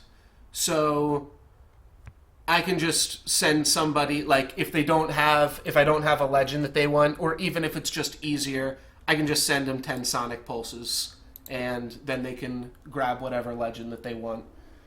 So if there is any legend that you're missing, we can help you fill in the blank. Each heroic is 500 silver, or 5,000 silver, can't read. Oh, so is it 20 then?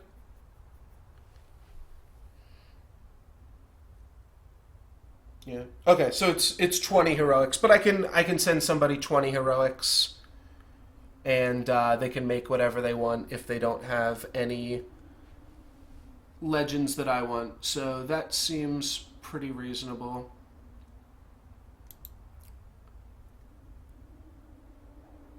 A new raffle. Yeah, it should be 20.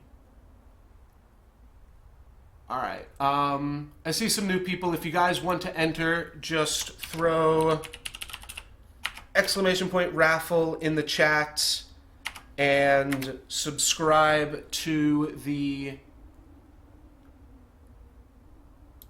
Oh, okay. Yeah, I don't think I have any alternate arts.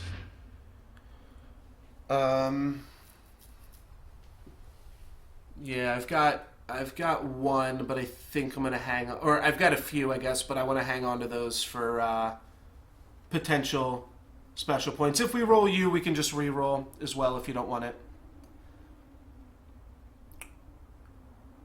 Alrighty, yeah. I mean, 1 in 4 chance at this point. So I am just going to... Guess I'm just going to grab a d20, because I don't have any... I can't figure out how to make the chat raffle work. All right, I'll figure that another day off stream so I don't bore you guys with it.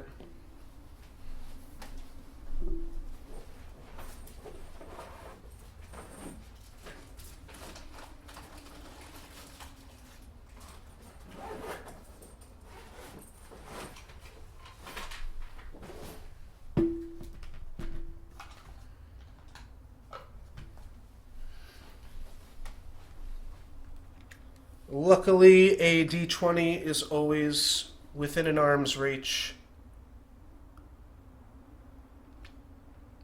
Alright, so we're going to go...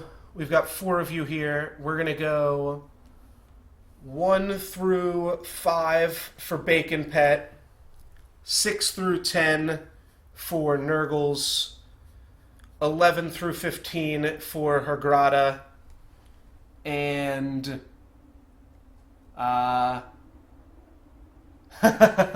and then 16 through 20. Oops, that one doesn't count. 16 through 20 for the Gibru reroll. And you guys won't get to see it because I don't have a camera. You'll just have to trust me. It is a 4. So that is going to be Bacon Pet. I believe you were first, right? Yes, Bacon Pet. So let's set you up here. We'll go to sharing. I think I could also give you like some incredibly high number of rares as well, but I won't make you deal with that.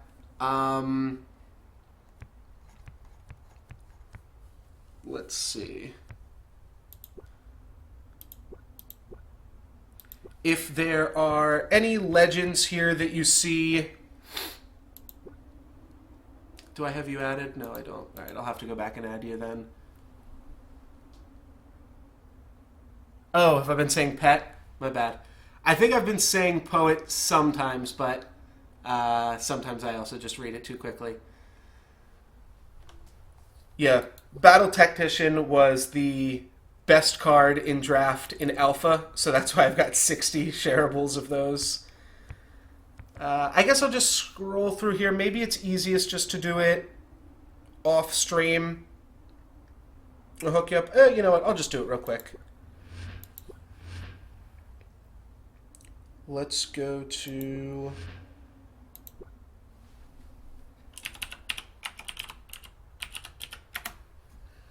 Same in-game name, I assume. And I guess, do you want it on this account?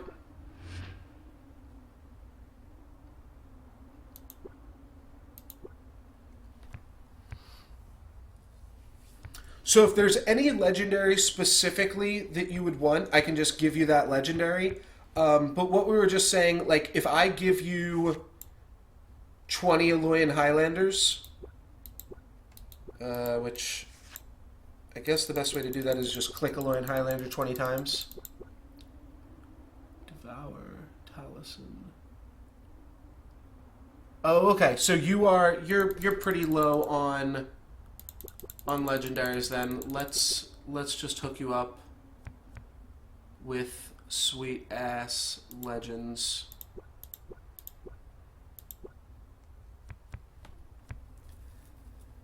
What's good? I'm not sure what's good right now. Forgeborns, Cersei's pretty sweet.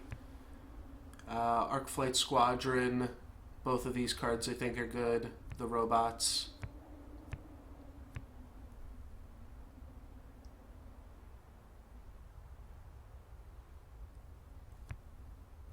You know what? Maybe let's just get into the habit of just doing it like this. This will just be easier. It'll save us all time.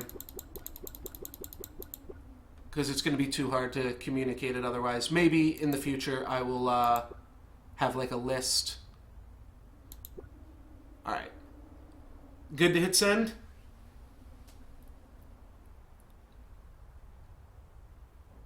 Alright. I'll give that to you. If that doesn't work, we can figure out something else. No problem, Bacon Poet. Yeah, so you can scrap those down and make a legendary of your choice for Solforge.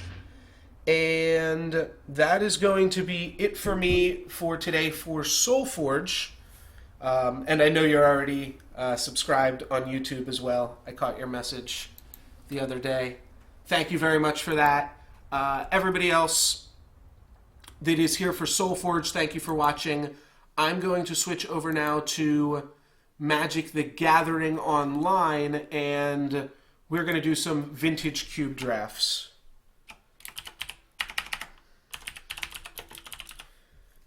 So let me just switch up the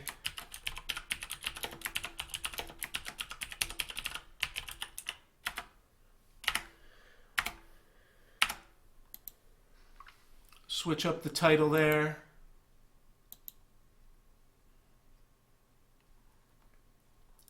Cool. And we are going to get into some vintage cube drafts here. 2 more are needed, so we're going to hop into this right away and start us off. So for those of you that haven't yet watched me play Vintage Cube, I pretty much tend to force one archetype, and I don't know why. I just love it. I think it's a lot of fun, even though it winds up being ridiculously hard to pull off. You need to draft the Entomb, and then the point is to try to reanimate an Eldrazi. That's just my dream. Everybody's got dreams. Mine is to reanimate an Eldrazi. I will say Goblin Guide has shown up in almost every pack for us, though. And Goblin Guide is a pretty sweet one. Or maybe sweet isn't the right word. It's a pretty powerful one. It's one of the cards that makes me want to go and play an aggressive deck.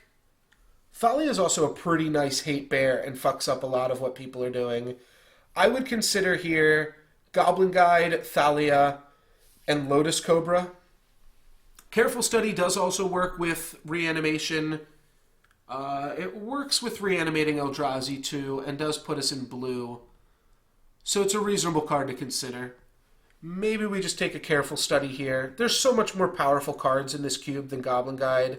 There are a lot of swords, which are good with Goblin Guide and also good with Lotus Cobra. Let's take Lotus Cobra. My inclination is that it is the most powerful card that we are looking at here. So I think we can do some powerful things with it. And with that, we have Reanimate. We have my reanimation target of choice. And then we also have a Noble Hierarch. I think Noble Hierarch is pretty good.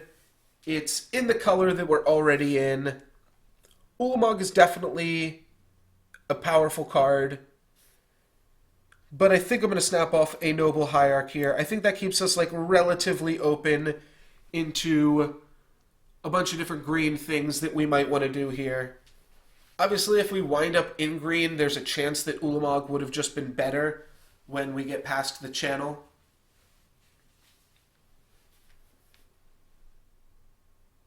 Den Protector, I don't think does too much here, even though it is green.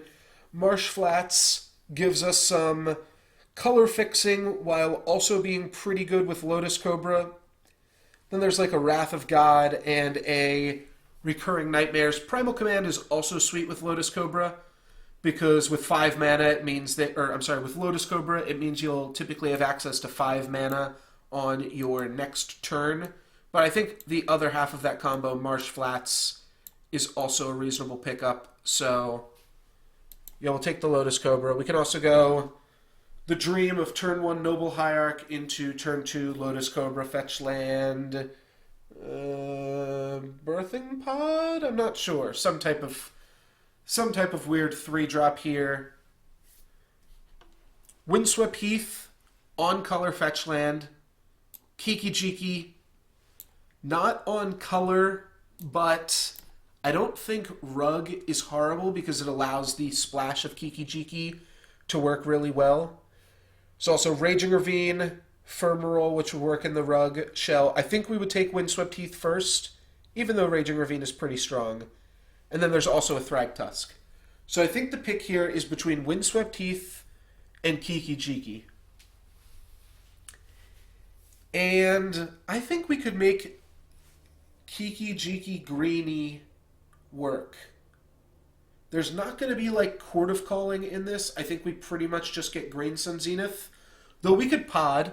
We could pod into Kiki Jiki. Alright, it's a Birthing Pod deck. Let's go. What else do we need for Birthing Pod? Restoration Angel is kind of the card you also want for Birthing Pod. It's pretty decent with Kiki Jiki. That puts us into a weird Naya thing. Ancient Grudge is also really good. Elvish Mystic is pretty good. And Moat might not actually be horrible, but we have to take the second half of our combo here with a Restoration Angel. I think we got pretty rewarded, and I think we will be able to draft a very sweet Birthing Pod deck. Let's just see that Birthing Pod. You know what? I don't need it right now. We're going to draft. So I've got two different drafting strategies. No, three. One is Force Reanimation Eldrazi. Two is Force Birthing Pod. And the other one is just take all the mana fixing that you see and play that. So here's the Entomb. We're going to let that dream die. We can take a Sylvan Library, which is a really good tutor. We can take a Wall of Blossoms, which is great with Birthing Pod, and would also just be good in general in the deck. Or we can take an Overgrown Tomb, which lets our Marsh Flats hit green mana as well as white mana. So I think I'm going to go with Overgrown Tomb here. I think we're going to get enough powerful cards in the deck, especially when we just start taking all these crazy colors. And I think we're going to be able to make it work. We can take a Dark Confidant, which I don't hate in this style of deck either. We've already got... I mean, Lotus Cobra means we can do whatever the fuck we want, right? So we just Lotus Cobra. We put like one mountain in the deck. We can cast Kiki Jiki. Or do we just take the mana fixing? Tarmogoyf is also pretty reasonable. Selfless Spirit lets us have some protection for our combo. That also seems good. 1, 2, 3, 4, 5, 6, 7, 8. Only one more card is going to come around in this pack. I'm just going to take the mana fixing, though. I think the mana fixing will be good enough to get us there. Ulamog doesn't really do that much for us. Oath of Nissa doesn't seem that horrible, though. It's just kind of a draw spell. We could also take Linvala, which works with Kiki Jiki. No, it doesn't work with Kiki Jiki or with Restoration Angel. Oh, okay. Well, Linvala's out. It's not a good synergy. Not a good synergy. We'll take Oath of Nissa here, and that seems pretty acceptable. We can take Gwasali Pride Mage or Trigon Predator or Reclamation Sage. These are all from our first pack here, and yeah, we can do which either one we want. Reclamation Sage obviously works better with the Angel and a little bit better with Birthing Pod. And then we'll take Wall of Omens. This is a true Birthing Pod deck, boys and girls. Den Protector only works when it is turn face up, so I don't really love it. We can take Incinerate as a kill spell, put us a little bit more into red. I think I'm just going to grab Primal Command. It's a tutor for Kiki Jiki. It'll work out. Now we can grab Thragtusk. Thragtusk Angel is the combo. Like, that's just as good as any other combo you can come up with. We can play Thragtusk turn 3 off fetch lands. I'm going to take it over Raging Ravine here. I think that's really close. And I'm going to take Ancient Grudge here over black mana. I don't think we need black mana. I'm not even convinced we're going to play black. We did get the Wall of Blossoms. We missed up on the Sylvan Library, which I think was pretty likely to happen. I guess this is technically on color, but I'm not convinced we want that. So Chandra Pyromaster, Seasons Past, nah. Gideon is actually on color. Green Sun Zenith is on color. And then the game gives us a motherfucking Kitchen Finks. How do you not take Kitchen Finks here? I guess you don't take Kitchen Finks because there's an Arid Mesa. And Arid Mesa is also insane in this deck. Wow. Well, I guess we take Arid Mesa. We just take the land. I'll take the land over Mox Diamond. And we just be content with the fact that we're probably going to wheel... I think we're pretty incredibly likely to get Green Sun Zenith back in this pack. I think Kitchen Finks might go to whoever took Thalia, put it in the blue-white deck or whatever. But I am perfectly fine taking Arid Mesa over Gideon, Kitchen Finks, Green Sun Zenith. Being able to actually cast Kiki Jiki may turn out to be huge. So we could take Flame Tongue Kavu, Wall of Roots, just build the actual modern pod deck. It says I'm offline. Okay, no, I'm not offline. Weird. Oh, I guess Moobot's offline. That's fine. Wall of Roots goes right into the actual modern pod deck. If we're going to splash a card, Glen Elendra's maybe the best splash. I'm leaning towards Huntmaster of the Fells here, though. I think that will be the strongest for us. Flame Tongue Kavu also does seem sweet, but I think we can play Huntmaster and be pretty happy with that one. There's some cards here, too. Survival of the Fittest. We don't have any real combos with Survival, but the card is just such a powerful tutor effect. Wormcoil Engine is obviously a huge late game. It is good with Kiki Jiki. It doesn't quite work with Restoration Angel, but it is still good with Kiki Jiki. Then we have Scavenging Ooze as Graveyard Hate. I'm not sure how important that is here, so I think I'm going to take the tutor. We only have one Kiki Jiki and one Restoration Angel, and unless we go blue, which we did just pass the breeding pool, unless we go blue, we're unlikely to have too many more. Well, Oath of Druids sucks. That's really bad for us. Hallowed Fountain is fine. It means that our Marsh Flats can double as a 4-color land. Scrubland we don't really need. So we can take Imperial Recruiter as a tutor for Kiki Jiki. It also gets Wall of Blossoms, Wall of Omens, and lets us start drawing cards with Kiki Jiki. Or we can grab a Johnny Vengeant, which is also really solid. Do we just want a tutor for Kiki Jiki? Academy Rector is a tutor for Survival. I think I'm going to take a Johnny here, though. I think a Johnny is just a little bit, just give us a little something to also be able to do with our late game mana. And this card really threatens both control decks and aggro decks alike. This card's really, really strong. You can take a Fauna Shaman as another form of survival, or we can try to fix our red mana a little bit easier. I think I'm going to take Fauna Shaman over the Sakura Tribe Elder. And we really just have to prioritize any red mana fixing that we see. Scalding Tarn is kind of that, right? Though Scalding Tarn is really just a mountain in disguise. Misty Rainforest is a forest in disguise, and Flooded Strand is an island in disguise. And then there's also Revelark. I guess I will just take Revelark here. Maybe we'll wheel a fetch land. I think we got a chance to wheel a fetch land.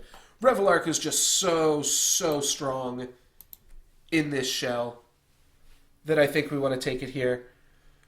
Traverse is interesting because it can just get us a basic land, which can just be the 5th red for Kiki Jiki, which isn't that powerful, but grabbing the 5th red for Kiki Jiki is good. After that, though, we've got, we're going to have, 2 instants in the deck, a Planeswalker, the enchantment doesn't go to the graveyard, 1 sorcery. We're going to be creature heavy, so I don't think it's super likely to work. I do think I'm going to take it over Hero of Bladehold here, though.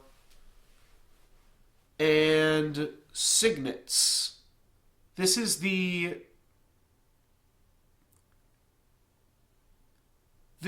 first Signet I found or the first Signet we've seen in the draft. Fiend Hunter is also good, but I think we're just going to take the Signet. It's a red Signet too, so that's got to be a sign. We do get both the Kitchen Finks and the Green Sun Zenith. Well, we have a Green Sun Zenith target for every spot on the curve right now. I love Kitchen Finks, but I think this is a Green Sun Zenith deck. It can get Thragtusk, Huntmaster, Reclamation Sage, draw a card, Fauna Shaman, or just ramp us with Lotus Cobra and Noble Hierarch. So, Green Sun Zenith is good. Pick up Braiding Pool now. I guess that's better than Relic Warden. This means if we wheel either of the fetch lands that aren't Misty Rainforest, that works out pretty well for us. We do have 2 lands for Bone Shredder. If we do get the Birthing Pod, I think Bone Shredder winds up being okay. Yeah, we'll take it. I think it's better than Knight of the White Orchid here. Oath of Druids. Again, that's the opposite of what we want to be doing. Scrubland, I think, is pretty unlikely to matter, but could help us cast Bone Shredder. Academy Rector just searches for the 1 survival. I guess Lingering Souls is a reasonable splash card. Pithing Needle I do think is good, though. Pithing Needle's a strong card. I wonder why... alright. We'll take a Lingering Souls. Silverblade Paladin I think we can actually make work here, too.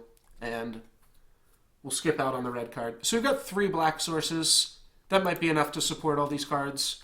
We are going to need a lot of red sources, though. One of those such red sources could be Birds of Paradise. I don't think we need to value Mother of Runes higher than Birds of Paradise here. Burial Rites is pretty sweet, too. I think this deck would play on Burial Rites potentially, and Freylease is even pretty decent. Mother of Runes will probably get snapped up. Bloodstained Mire is good. It's red mana that can also add green mana to our mana pool. But Birds of Paradise is where we're going to start. We do need mana fixing, but Birds of Paradise is also mana fixing. So I don't hate picking that up. We didn't grab the Kitchen Finks, so unfortunately the Archangel of Thune doesn't do as much for us. We can grab Coalition Relic, or we can grab Llanowar Elves. Both of those seem strong. Coalition Relic adds double red by itself, though. So I think that's where we're going to want to be in this crazy concoction. We already have more playables than we need. And with every pick, we can start cutting stuff. Let's cut Traverse to start off with. So now every time we pick a card, we get to cut a card. So at this point, because we're playing pretty much everything, or we can play pretty much everything, we pretty much just need mana. Strip Mine is not quite mana. Banishing Light is an interesting catch-all. Not sure how much Rafellos actually does for us here. We're not really a ramp deck. I mean, we can play it, and it's interesting. 2 of our lands already are green. Don't think we want Dark Petition. I don't think we want Thada.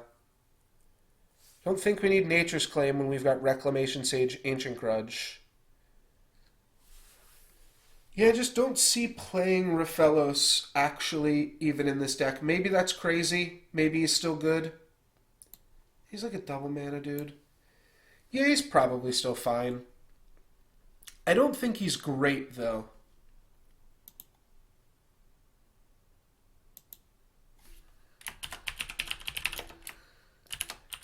And I think we have this one last pick to grab a Birthing Pod. Let's see, how many picks have we made so far? 33. Okay. No, we've got 5 more cards, 5 more packs to see a Birthing Pod. I think we can get there, though we're not there yet. Mana Confluence is good. Gaia's Cradle seems pretty sweet. Findhorn Elves is also sweet. And then there's Needle Spires and Inferno Titan. Also, we've got a sword in this pack. Pretty much just reading every card in the pack. Might as well finish them off. Vryn Wingmare, Hissing Quagmire, Burst Lightning, Disenchant Force Spike, Impulse. Think we're going to want to make red mana, though. I think that's going to be our preference over everything else. If we just submitted this deck as is, I think it would be fine. So I think I'm going to take Mana Confluence.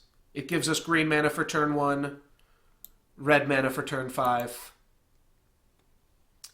Search for Tomorrow, kind of the same story. If not Search for Tomorrow, Voice of Resurgence seems pretty reasonable, considering we don't actually need to ramp that much in the deck. So just be for mana fixing. Could Splash for Demonic Tutor. Don't really see that one happening. So what's better, Thrun or Voice? I think Voice is a pretty sweet hate bear. We do have some cards that we can cut still. Silverblade Paladin isn't insane. Bone Shredder might want to get cut. I guess I will play... So, like, I don't know. I personally like Voice more than Thrun, but in a cube deck, you're a little bit more likely to see Wrath effects, so maybe that's wrong. Here we've got Brimaz, Garruk, Genesis Wave, which could maybe do something. We just wave for X equals 6 and then put a Kiki-Jiki out onto the battlefield, but I think I just want to grab Taiga so that I can cast the Kiki-Jiki. That also allows our Arid Mesa to search for green. Eternal Witness. I have to grab Eternal Witness. I didn't pick up any equipment for Stoneforge, to be honest. I kind of forgot Stoneforge Mystic was a card that could potentially come up. Eternal Witness is so good. We already have Primal Command, so we can make some crazy shit happen with that. Flicker Wisp is not a combo with Kiki-Jiki. Feels like it might be in some weird universe. Bloodbraid Elf is a super powerful card. I think I'm just going to take the Temple. I feel like that might seem a little bit crazy, but I think we just want some red and white mana to help play our spells. So I think we cut Raphelos. I think we add in Mother of Runes, which is a pretty crazy add. We could take on Burial Rites. We can't take on Burial Rites and Gifts Ungiven. So we could just take on Burial Rites. We have enough black mana to support it, and then it gives us some redundancy in the late game. But Mother of Runes being able to protect our creature. Unfortunately, there is no Birthing Pod in this deck. I am just now coming to the sad realization that Birthing Pod is not here with us. Is this card okay? Seems like it might be reasonable. It's got protection from the worst color in Magic, so I'm not sure if that is actually relevant, but I'll consider it for another second here. I want to play Ralzaric. I don't think we want to play Mizium Mortars, though we can overload it, which is pretty cool. Maybe it's a sideboard card that we bring in for the creature decks. Yeah, I think it's probably better than Exalted Angel. We wield the Spires. That's pretty sweet. All right, so our mana is actually looking pretty good here, and we got the Thrun, which I think we'll find room for. And we got Genesis Wave if we really want to go big. So if we played Genesis Wave, we'd probably cut Bone Shredder. Bone Shredder is not great, though we can tutor it up with Primal Command, and it's like pretty easy to cast. This is exactly where I want to be in Cube Draft, because look at this. We've got 6 cards that we're not playing, and of them, 4 of them are still really good. I guess we have to cut 6 more cards from the deck. But that means that we've got 12 cards that are all still in our colors. So the questions become, is Genesis Wave actually any good? I think it might be. Oh, I'm just now realizing I definitely should have picked up that fetch land. I should have picked up the, what was it, the Scalding Tarn? Not because of Fauna Shaman, because of Lotus Cobra. So Lotus Cobra is actually looking a little bit weak here, but I think we'll still be able to fix our mana with it a little bit. So Scrubland just goes along with Bone Shredder and Lingering Souls. I don't think it would be crazy to just skip the 3-drop slot. Silverblade Paladin is good with Resto, Revelark. Yeah, it can be paired with a Stormbreath Dragon. Yeah, they can pair up.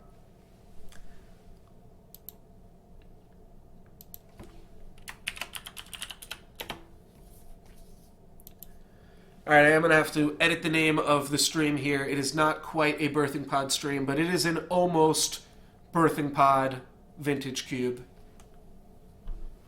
We almost got there. So is Oath of Nissa any good? Is Genesis Wave any good? And then Bone Shredder and Lingering Souls. And then almost like Stormbreath Dragon might be like the next worst card. Lotus Cobra doesn't actually seem great here. Ancient Grudge could be a sideboard card. So guess what it comes down to is I've got to cut... I'm not going to cut any of my card draw. Yeah, I guess we can cut Ancient Grudge because we have Reclamation Sage. And then what do I have to cut?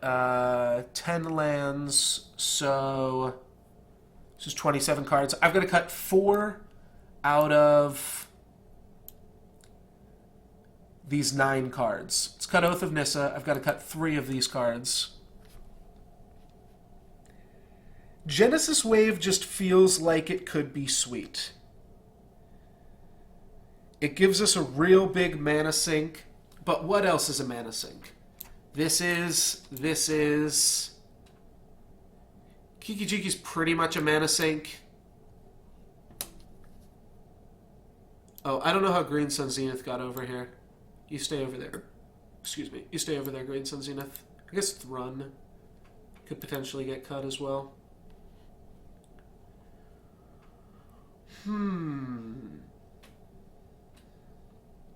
The thing about the Lingering Souls and Bone Shredder is I actually do think they're free. I don't think that we give up much to play those cards.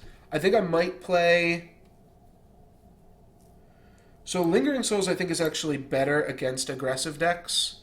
Not that we will have too much problem against aggro decks, because we've got double wall. Alright, let's cut Lingering Souls as well.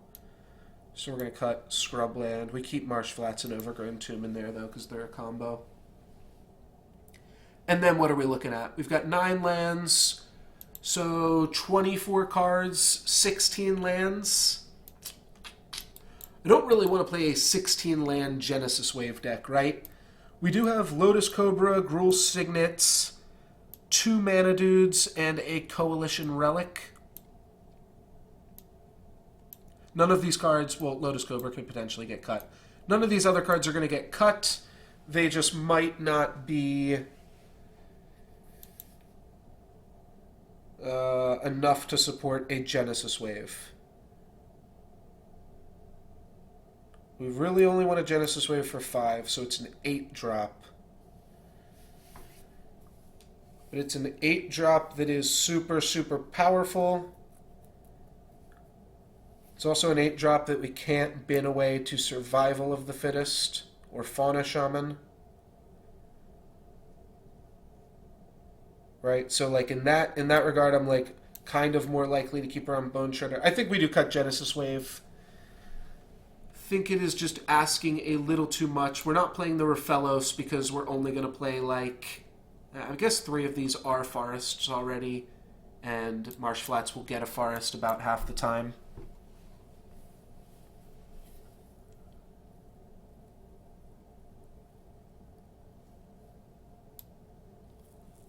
That's fine. Yeah, we'll cut that card. And then when we go to add lands in here, this is saying 1 mountain. So that would give us 1, 2, 3, 4, 5, 6 red sources. We'd need to draw half of them. Not sure Magic Online is correct there. What would we trim? The forest is so important. We've got the Gruul Signet.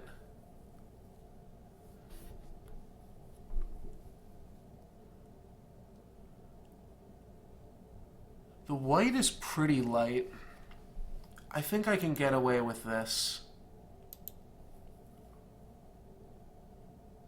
1, 2, 3, 4, 5, 6. You know what, let's add in another forest because we're actually going to cut breeding pool too, right? Yeah, we're going to cut breeding pool.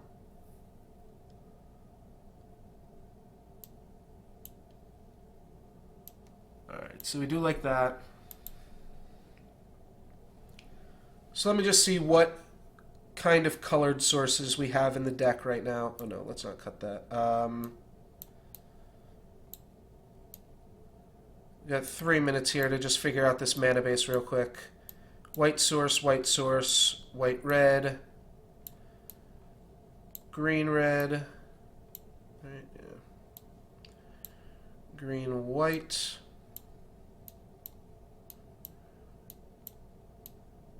None of that goes there. Green, white red.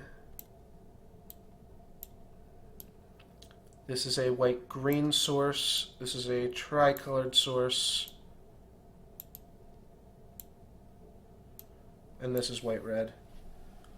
So we've got 1, 2, 3, 4, 5, 6, 7 white. 1, 2, 3, 4, 5, 6, 7, 8 green. And then 6 red. Okay. And then we don't count this stuff. Yeah, that looks right. Cool. Here we go.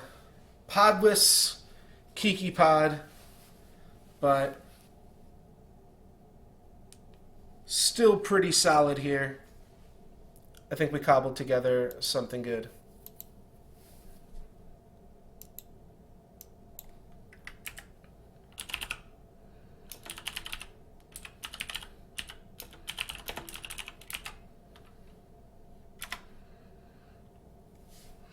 Alright, so this hand has a turn 2 Voice of Resurgence, turn 3 Huntmaster of the Fells, and we get to sneak in a Temple of Triumph there as well. Oh, and we're also against a green opponent.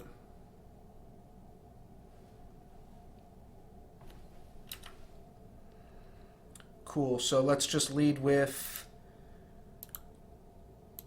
Taiga Bird. Next turn we get to play Lotus Cobra and Voice of Resurgence, actually. So that's pretty sweet. And then the next turn we'll get to play Huntmaster of the Fells and the Temple. Can we do anything crazy with that? No, not this turn. Alright, so Lotus Cobra. And then we just have to not play the mountain. Always yield and always yes. Make a white mana and lay out our Voice of Resurgence. Alright, we're doing it. Mana is the most powerful thing in the game, and we control a lot more access to mana than our opponent right now. We have access to 6 mana next turn, so if we draw a 2-drop, that's pretty good. If we draw a Kiki Jiki, we can make a 4/4, or make a 5/5 token, because we'd sack Voice of Resurgence on the end step. Looks like we didn't quite get there, so let's play Temple and scry one. Let's put Needle Spires on the bottom. It's a little bit better than a land, but we still are super over our limit on lands here.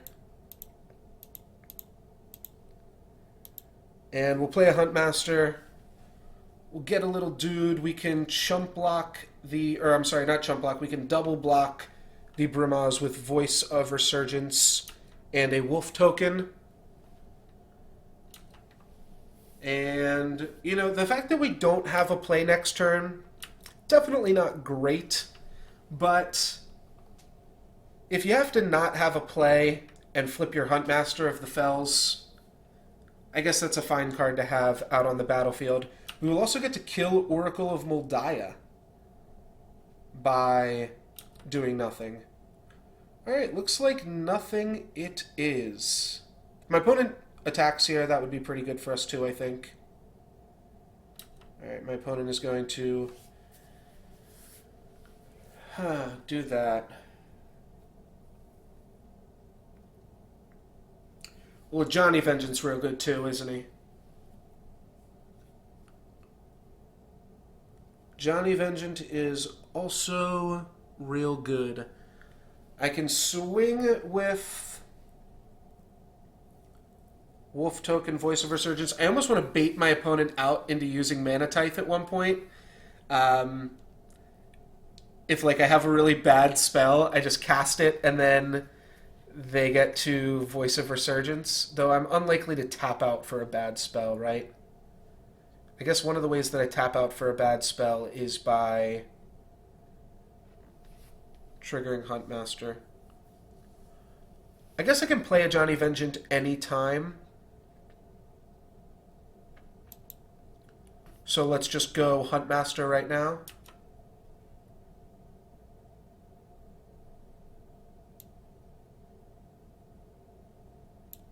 You know what? The attack from my dudes is free because Huntmaster's going to flip. So if my opponent... Yeah, that's fine. We'll lose our mana. If my opponent blocks either of these cards with Brimaz, we'll get to finish off Brimaz with a Johnny Vengeance. And then Oracle attacks, we trade it with Lotus Cobra.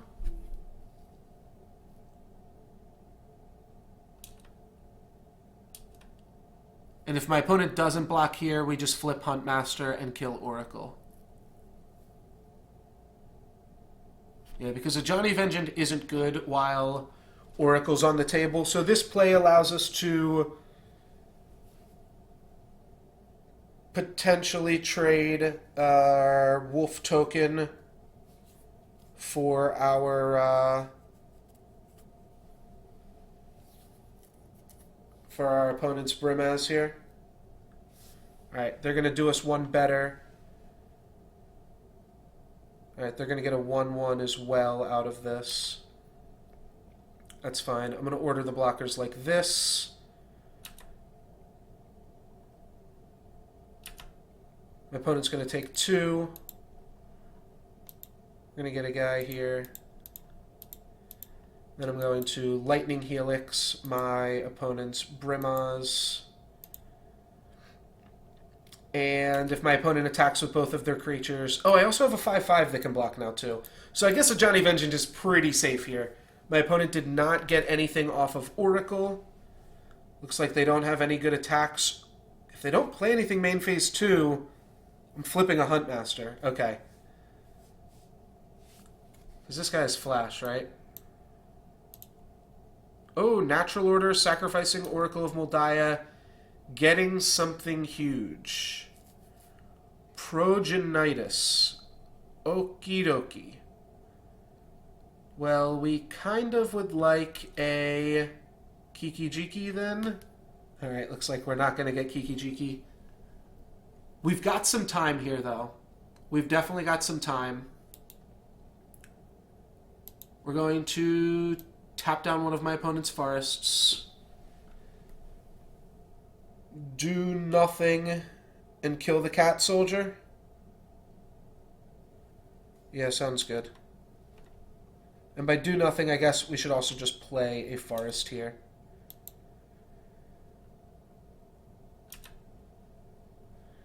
I'll make a blue mana. Alright. So on their upkeep, we get to put them down to 16. Kill their... Actually, I want to not yield to this. Oh well. Alright. 2 to them. 2 to their cat soldier.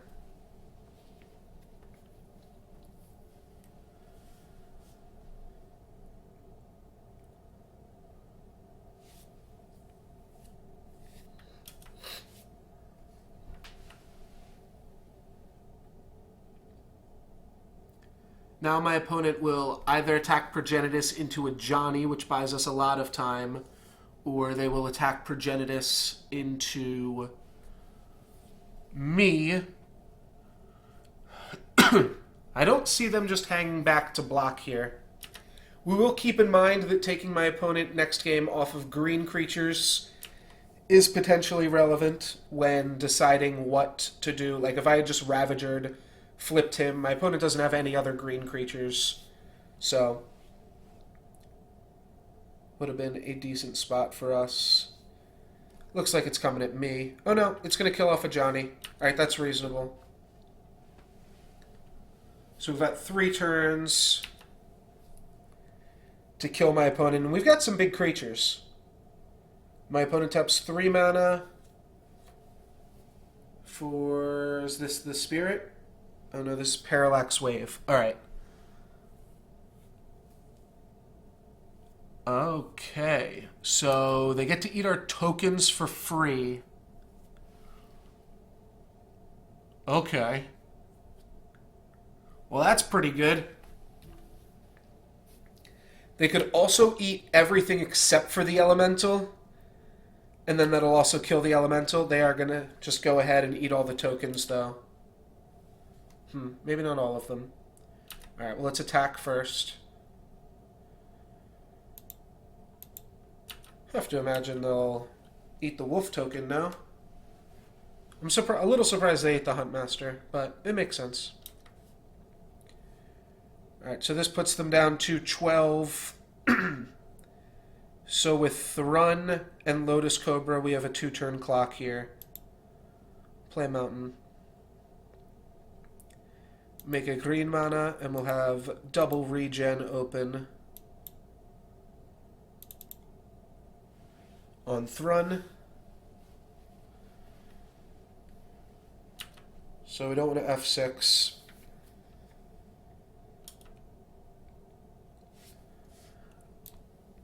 Interesting. Okay, so how fading works, yeah, he can always just activate it if he wants to. Doing something in his upkeep? 6 mana. Oh, we're in his main phase already. Sun Titan returning Brimaz. Yikes. Okay, that's going to be good. I actually can't imagine how we would beat something like that.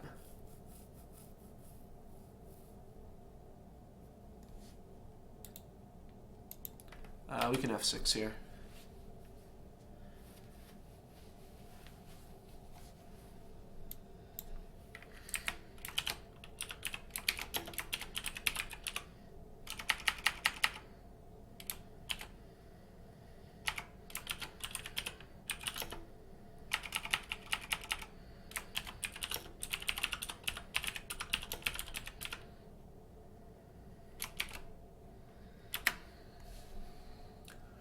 Alright, well I can't block that card, so that card is definitely going to be attacking me.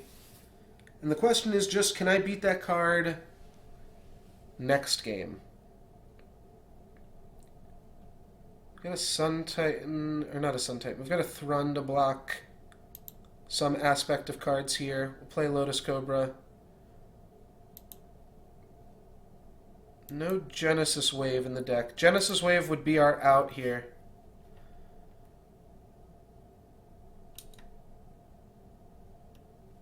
Fauna Shaman, so if we draw into a creature, we can turn it into a Kiki Jiki. We can play a Huntmaster, gain 4 life.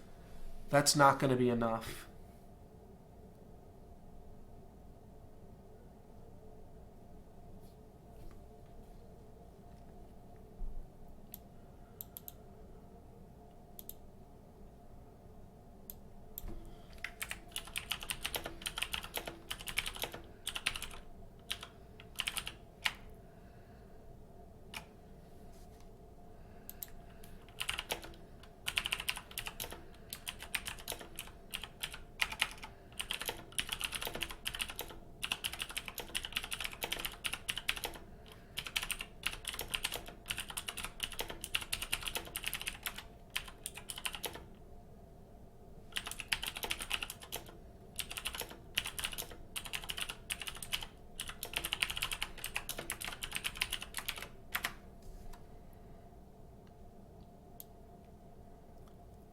Sorry, I am just grabbing some more. Nagi from SolforgeLadder.com just sent me some codes to have some more giveaways for you guys.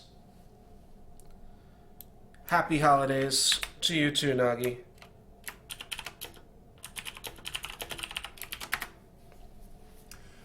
So yeah, I just got some more giveaway codes for Solforge. My plan right now, I do want to do more Vintage Cube while that is available. I also have a bunch of like giveaway codes that also, whenever you like submit a bug or something in Solforge or like win stuff on Solforge Ladder, the prize is always in the form of a code. And I knew I was going to want to stream eventually, so I decided that Pelucranos is a sweet one.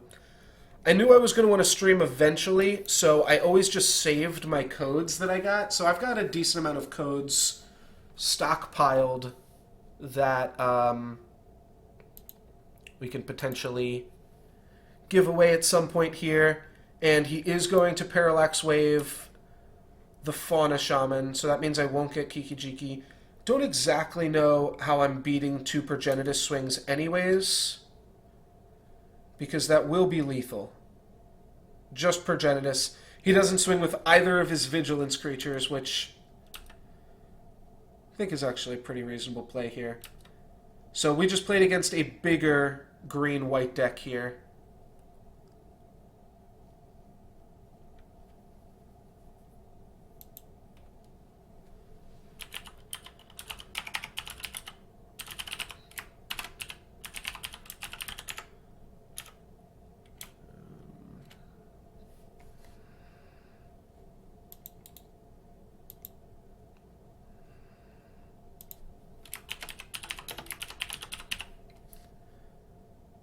Cool.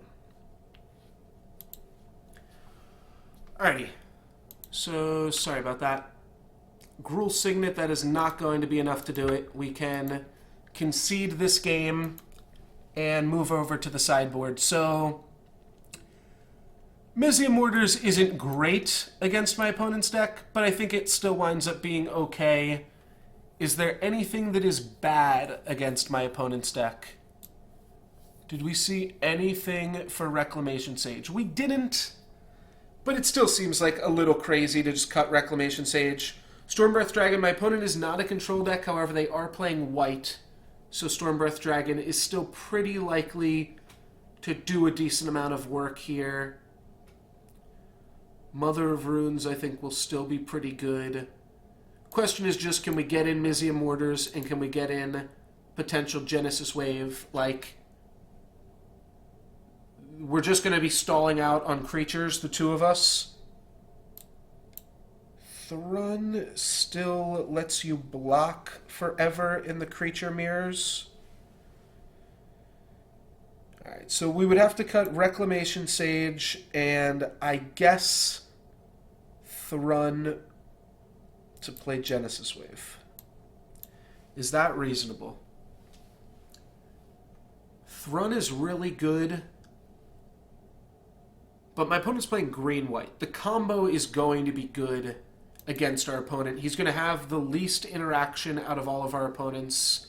His only interaction so far was Parallax Wave. And Genesis Wave definitely beats Parallax Wave. My opponent's pretty heavy white. Yeah, I think we can make this work here. Vermaz Oracle. My opponent has a Mana Tithe and a Selfless Spirit or Selfless Cathar. Alright. Just remember to play around Mana Tithe when we play Genesis Wave. We'll play first. This hand is a whole bunch of card draw, no red mana, but we'll keep it anyways. It's a little slow, but I don't think our opponent's going to kill us super quick, unless, of course, they have the Progenitus. But I think we can race it. We only need 1 white mana to cast all of our spells. Ooh, do I play around Mana Tithe here? To play around or not to play around Mana Tithe? Fuck it. If he wants to Mana Tithe this, then we know Genesis Wave is a freebie. Alright, he definitely has Mana Tithe if he didn't F6. So we'll play around it with our spells as we get a little bit later into the game here. Honor of the Pure. Alright, my opponent is very much a white deck, just splashing green for Natural Order, which is kind of what I thought he might be playing. We'll go Temple first before we play the Wall of Omens. This order's kind of always awkward, but it winds up working out very well for us here. And we draw another mountain. Another mountain isn't horrible, because it means that we'll eventually be able to cast the Kiki Jeekers. Mizium Mortars will not kill Brimaz anymore. So Mizium Mortars currently only kills one of the creatures that we've seen from my opponent. That's a little unlucky. I think we just Arid Mesa here. We go get another red source. And we play Huntmaster the turn after. What's crazy here is eventually we'll be able to Genesis Wave for 4 with just this hand. So maybe we just... we're going to draw mana. We're going to draw ramp of some sort at some point. Our opponent's not clocking us. Maybe we just Huntmaster. At the same time, we don't have a play next turn. Yeah. Alright, let's thin our deck a little bit with Arid Mesa. We're going to go grab the basic Taiga, and I'm just going to slam out Huntmaster. If my opponent has Mana Tithe for this, so be it. Alright, no Mana Tithe. That probably means they don't have Mana Tithe if they don't take out our Huntmaster here. Huntmaster's a pretty good card. Maybe they just don't respect the Hunt. You gotta respect the Huntmaster, bruh. Next turn, Kiki Jiki, and we just start to go off. Alright, Pelucranos. That cannot get Mizium Mortared. I think my opponent's pretty unlikely to block a wolf token here. But are they likely to block a Revelark?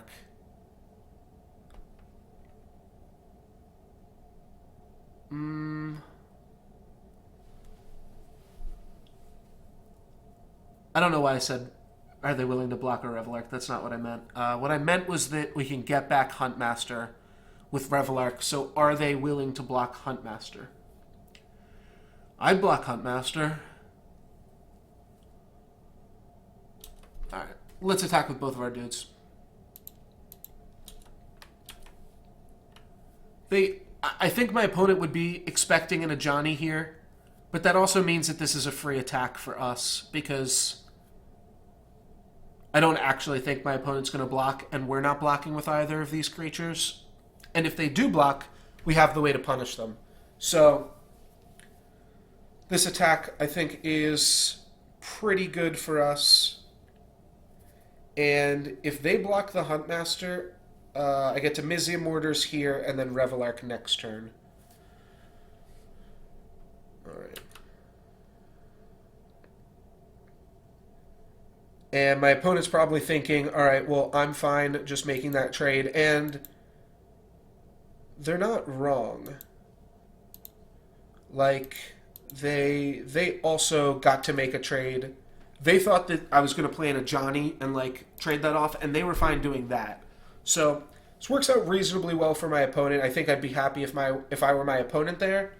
And then I get to play a Revelark, obviously, and recoup some of the losses that we've incurred. Monastery Mentor, though, that is a big one. Though is it really? My opponent's played mostly creatures against us. Cool. Noble Hierarch's good. We'll lay that out. And then I'll play a Revelark. This is a 3/3 already because of my opponent's Honor of the Pure. And it is going to make 2/2 tokens. So both of those things are pretty strong. Though next turn we've got Gen Wave for 5. If we hit Kiki Jiki or Restoration Angel, Thragtusk and Stormbreath Dragon are also pretty good.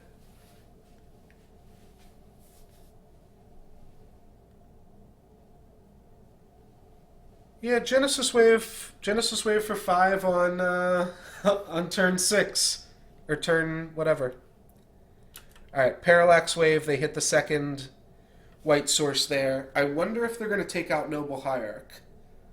I can't imagine they are. I already have so many mana sources. I don't think they're going to take out anything here. They might take out a wolf. Like, all of my cards get value when they leave play. They take out Revelark, I get a Huntmaster and a wolf. Then they have to take out Huntmaster, and they have to take out both of my wolves. And then I get Huntmaster and Revelark back next turn. Yeah, this seems pretty okay. Seems pretty okay. I don't think this works out for my opponent here.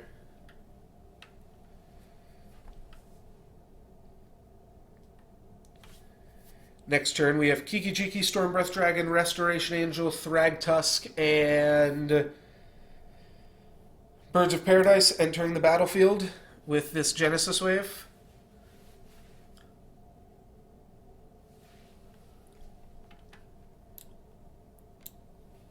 Alright, and all the cards that we don't cast... Oh, Eternal Witness is also an insane draw, too. Right, so they take out the two big ones. So they just turned my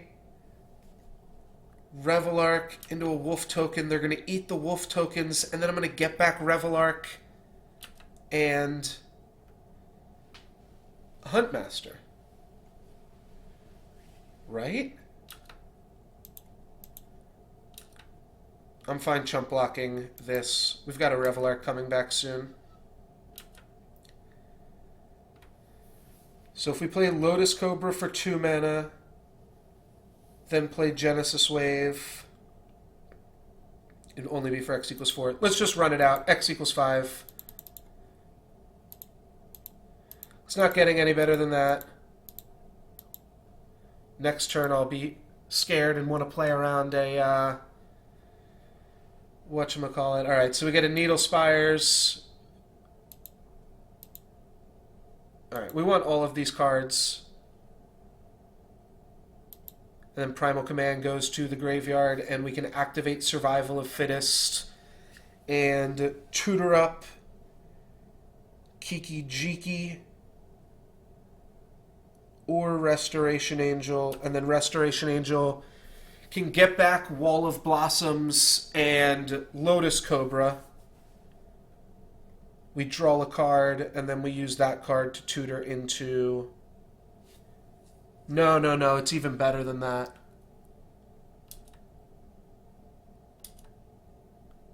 Okay. This play is going to be insane. We're going to turn Lotus Cobra into a Kiki Jiki, then we're going to turn Kiki Jiki into a Restoration Angel. Oh, maybe I wanted to just start with a Mother of Runes. Like, I could have just played a Mother of Runes that turn. Because right now I've got to wait one more turn for Parallax Wave.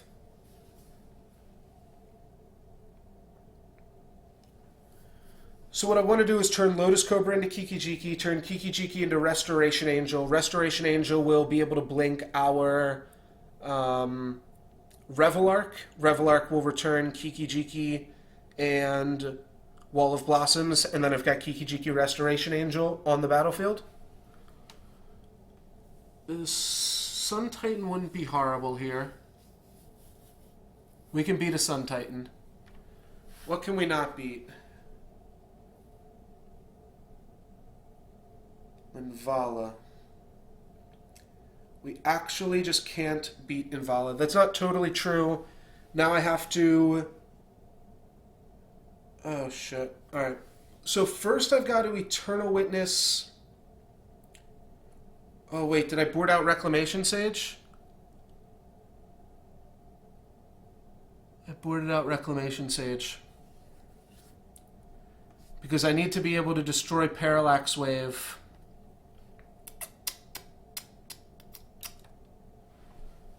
I need to destroy Honor of the Pure so that I can Eternal Witness back Mizia Mortars.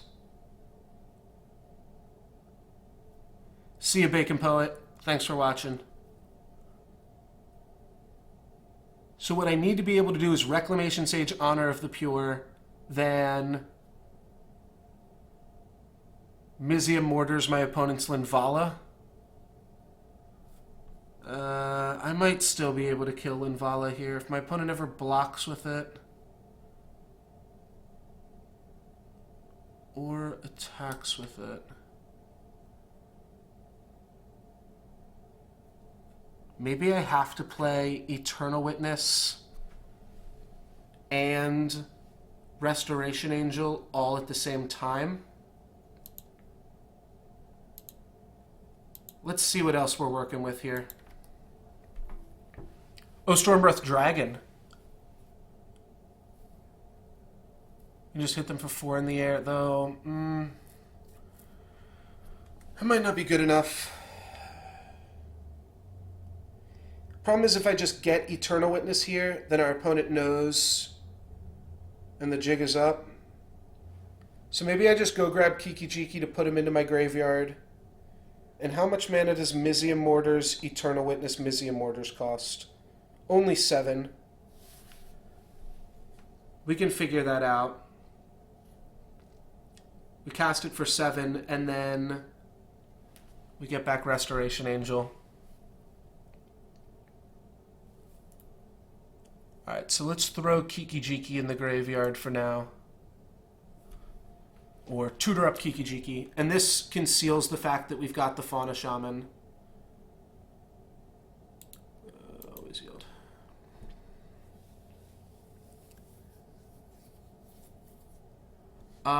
This is a 3/3, so my opponent would actually have to block it with Linvala. Or we get in for 3. Don't know why we haven't attacked with this previously. I guess we'd want it as a blocker as well.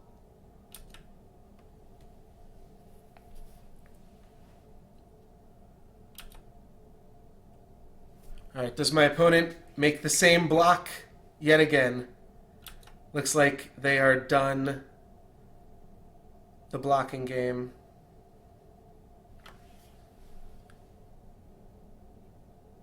Wait, so now we have to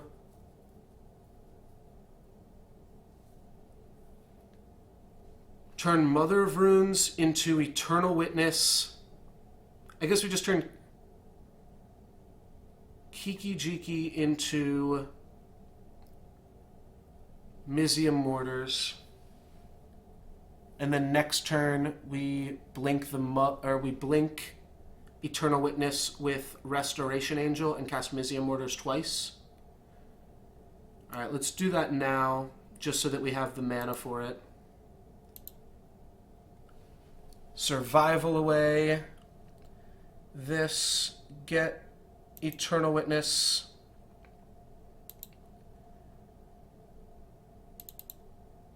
Oh, I forgot about a double striking 3/2. Maybe we do actually want a double striking 3/2. We get back Mizium Mortars. So next turn we go Mizium Mortars, Linvala, Restoration Angel, Mizium Mortars, Linvala. We've got just enough mana to do that and play around Mana Tithe. Alright, we're making something happen here. We're getting out of the Linvala lock with our deck that is mono activated abilities. Alright, we're getting back both of our guys here. So that is pretty good. Oh, wait. Okay. Then we just need our Revelark to die. And then once Revelark dies, we get back Kiki-Jiki. If Revelark never dies, that means we have a Revelark.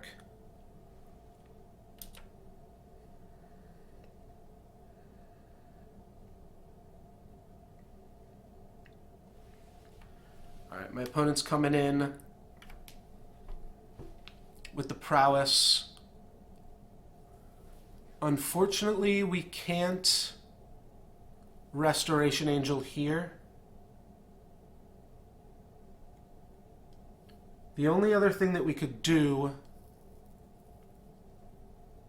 would be Restoration Angel, Eternal Witness, double block in Linvala. That actually does not seem horrible either.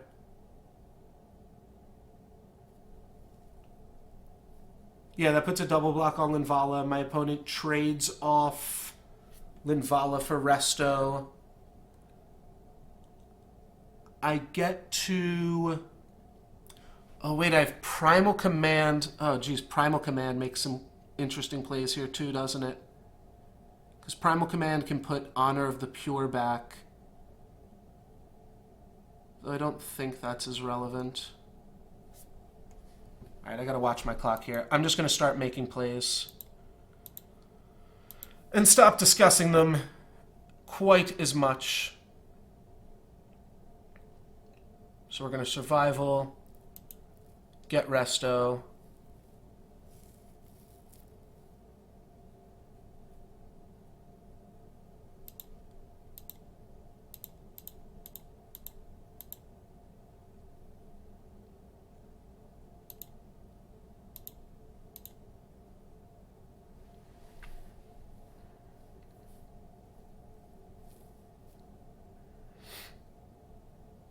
One, two, three, four, five. 1, 2, 3, 4. No, not quite. Yes. We will return. Let's just return Kiki Jiki, just so that we don't have to wait for other stuff to happen.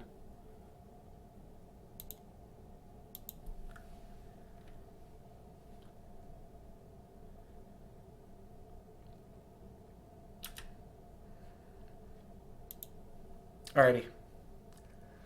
Speed round. Let's go. Double block. Oh, what the fuck am I doing?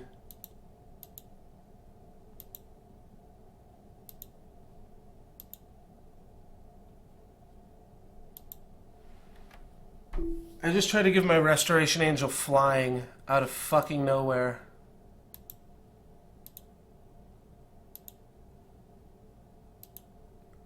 What the hell am I thinking?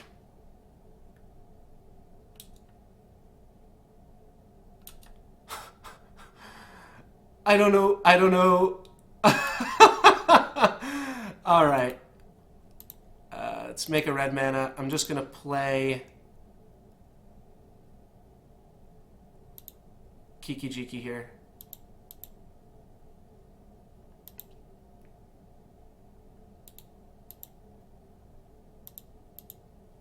What the hell was I thinking? Alright, and let's get in with this guy.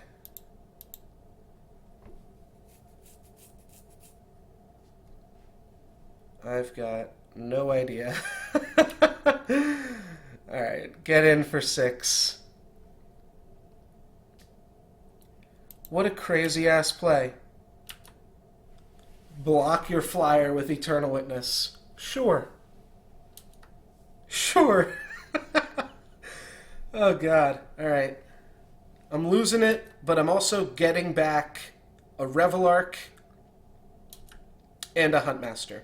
It's going to put me to 21. My opponent's down to 9. Going to have a lot of flying attackers next turn. I'm going to sit down for this last game here. We can put a charge counter on this in F6. Like, we'll just beat my opponent if we just attack with all my creatures here. But I don't know what the hell I was thinking. Alright, and then they have a Scavenging Ooze. So I'm glad I actually got the Kiki Jiki out of the graveyard then. Scavenging Ooze is going to die to Overloaded Mizium Mortars. No, it's not. It's going to be a 5/5.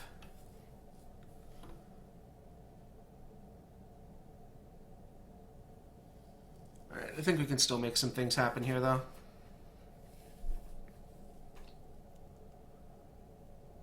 Opponent has a white mana. Don't know what that white mana is going to be used for. My opponent gets to make 3 2s, but those 3 2s probably still aren't good enough. Say my opponent blocks Revelark, blocks Kiki Jiki, and blocks Huntmaster of the Fells. They take 3 from Restoration Angel, and they get to block a wolf as well. Okay, Banishing Light's pretty good, but it means that we do get to kill Scavenging Ooze. Banishing Light is going to exile Revelark. I'm going to target Wall of Blossoms, Mother of Runes, and then my opponent gets to exile one of those 2 cards. Sure. Oh, they're going to let me get both of them. Okay. I don't know what's happening. I don't know what's happening at all. I think my opponent's just trying to eat time off of my clock because they know that they're dead. Yeah, that actually looks like it might be what is happening now that I think about it. Oh, when they exile the Revelark, they get to attack with Linvala again. Okay, that makes sense. Alright, so 3-1 Soldier Roonies, but I've got walls. I think we just eat a soldier, overload Mizium Mortars, and attack my opponent. Seems reasonable enough. Okay.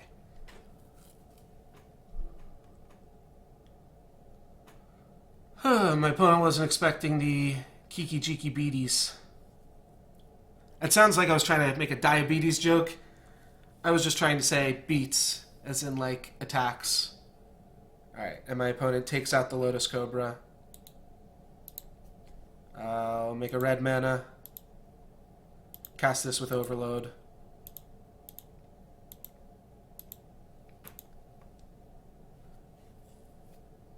Alright, and that'll draw a concession. And we've got 5 minutes here to finish the last game. And I feel like we're going to want access to destroy target non-black, non-artifact creature. And I think we might even want access to... Wait, no, we do have a Reclamation... I didn't board out Reclamation Sage. Did I also just not see it while I was sideboarding? I definitely... Oh, I did board out Reclamation Sage. What a crazy, crazy thing to do. If there's one thing I've learned while playing Magic, it's you don't board out Reclamation Sage. Come on, dude. What are you doing? Alright. Let's board in the Bone Shredder, put in a Scrubland, and take out a Plains, and that's all we need to do for it. We've got a Marsh Flats, we've got an Arid Mesa, Mana Confluence, Birds of Paradise, and a Coalition Relic. We'll get there. Do we want a Lingering Souls as well? I think we do. I don't think we want Lifebane Zombie. My opponent's just playing, like, big monsters. The Genesis Wave was pretty good for us there. Mizium Mortars did some work, even though it was random as shit. The walls are good. Are walls just better than Voice, and we cut Voice? Maybe we cut Lingering Souls. That card's so good. Gotta cut something. Let's cut Voice. My opponent hasn't had any interaction other than enchantments. So maybe we cut Mother of Runes and we go in on the Reclamation Sage play. Yeah, Zenith is a little bit weird, but it gets Reclamation Sage and Eternal Witness and Fauna Shaman even. So that's got to be enough versatility. Like, it's not great, but it just does anything that we could try to do. I think Zenith has got to be good enough.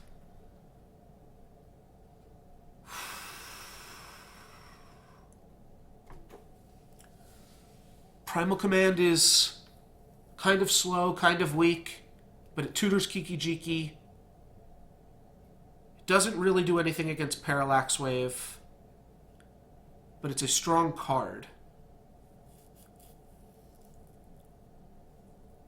It's a good late game card.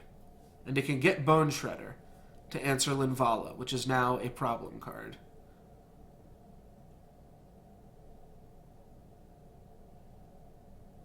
I like Storm Breath.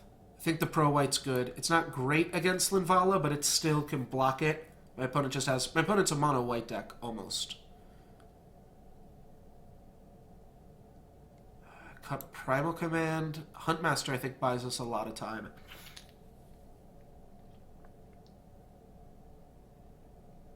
Cut Lotus Cobra. No, not when I'm also splashing black now. I guess I'll cut Primal Command. I think my opponent's deck is slow enough that we'll be able to Genesis Wave against them. I mean, we kept a hand that game that was just Genesis Wave, nothing. We'll keep this. We kept Genesis Wave, 4 lands, Wall of Blossoms, Wall of Omens. My opponent goes down to 6. And they are debating going down to 5.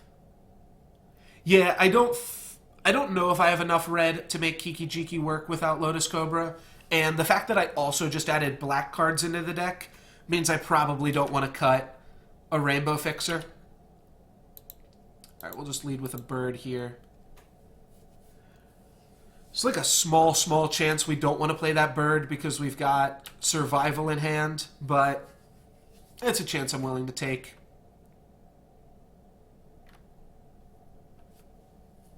Turn after that, we have to decide between Needle Spires and Temple of Triumph. I think we want to go Needle Spires here because we can go turn 3 Ajani, turn 4 attack with Needle Spires. Alright, looks like Ajani is killing that or maybe tapping it down. Yeah, so we'll go Needle Spires Survival here. And we are in the red zone on the clock. So I will potentially be talking a little bit less and trying to concentrate a little bit more. This is a clock-intensive deck, and I also like to talk and dilly-daddle, so I gotta watch that. I'll try to do as much of my talking as I can on my opponent's turn, talking out my plays and stuff. But I might make a play that I haven't discussed. Alright, banish a priest. That's reasonable. We can get up to a big Mizium Orders with this hand, though. Our opponent isn't clocking us. Creatures you control gain indestructible. We will have to deal with this, though, I guess, before we Mizzy Mo. Before we Mizzy on Mo.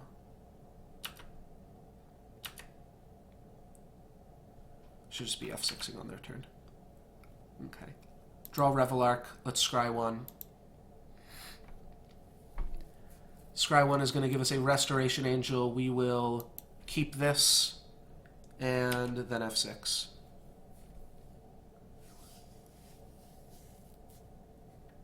Yeah, so unfortunately with Restoration Angel, we can't F6. This deck's fucking crazy, though. This deck's really, really good, I think. Just don't want my opponent to play Hero of Bladehold here. Linvala. Alright, well that's also good, but it dies to Mizium Orders. We have the Mizium Orders. I think my opponent has to expect a Restoration Angel here. But we get to go Resto, block Selfless Cathar, and then a Johnny, keep Linvala tapped. Yeah, they are going to attack. Sweet. Alright, so still in the declare attackers before declare blockers. We flash in Restoration Angel.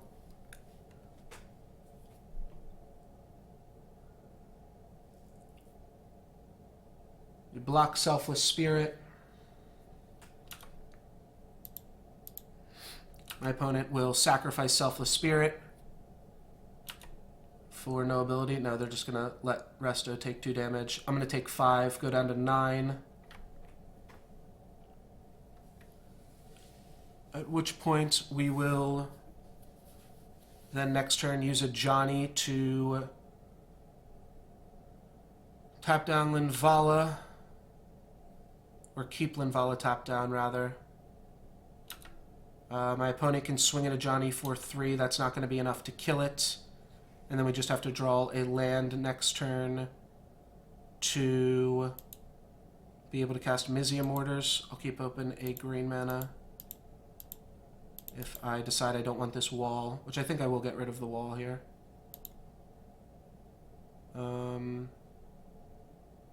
My Resto is exiled, so I'm not getting that back.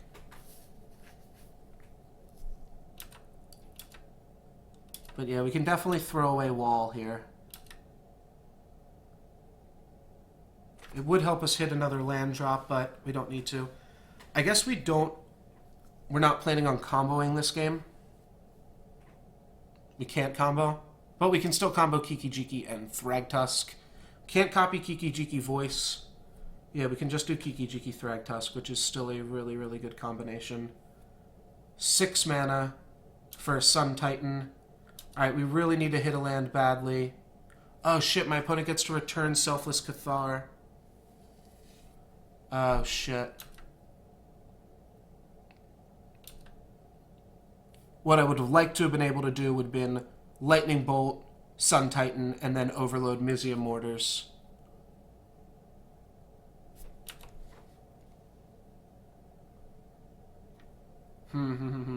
Alright, so if we don't hit, I guess we go get the Beast token, aka Thragtusk. Does that buy us more time? Yeah, I think that buys us more time than...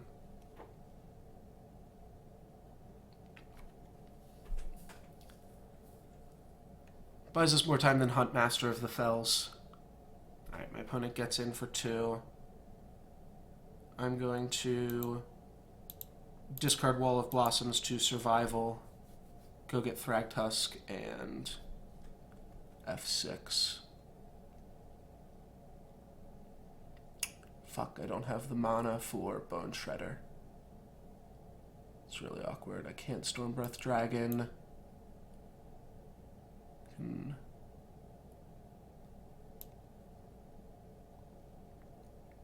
Eternal Witness. Getting back that. What is Banisher Priest attacking right now? I don't even know. So I could Reclamation Sage, get the Mizzium Orders, then hope to do the Mizzium Orders play next turn. That only works if Banisher Priest is attacking us, though. Thragtusk might be too little too late. Yeah, let's grab Eternal Witness. This is attacking a Johnny. Alright. Yeah, because now my opponent can swing all out at a Johnny and kill it. Still fine. Oh, Sun Titan can get back Selfless Spirit every turn. Oh, that a Johnny play was bad then. Oh, then how do I ever hope to beat this?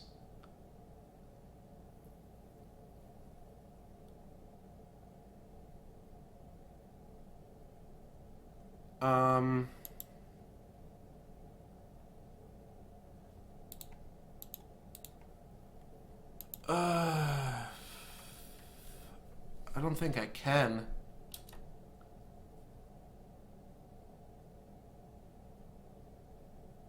Yeah, I think my opponent got us here.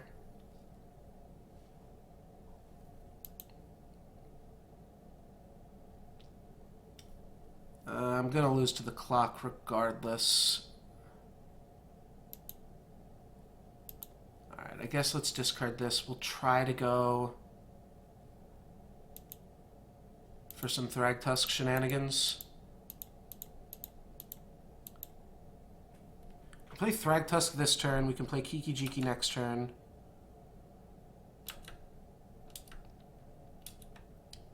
To not even use a Johnny. I didn't. I was so tilted I just didn't even use a Johnny.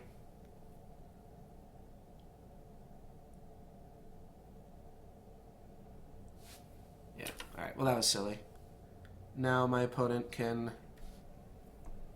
I guess just Selfless Spirit has to attack a Johnny. And then they send all their other creatures at me.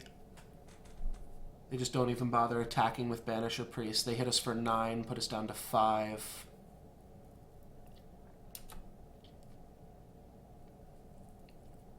Yeah, we don't block anything because we can't. Well, that was silly. I should have a few more life points right now, but whatever. Lingering Souls doesn't work. Revelark doesn't work yet. I have to discard Revelark to get... Well, I can't do that. Oh, I also can't even activate Kiki-Jiki against Linvala. Right. Okay. No. Let's just cast this normal. Alright, I'm pretty sure... I'll crack the clue first. And play the land. It's like relatively low risk because I need mana next turn anyways.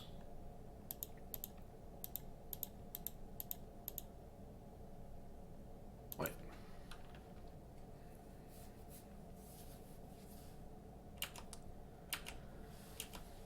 Alright, so now Revelark and Thragtusk can trade for Sun Titan, aka Selfless Spirit. I guess Sun Titan Selfless Spirit is actually just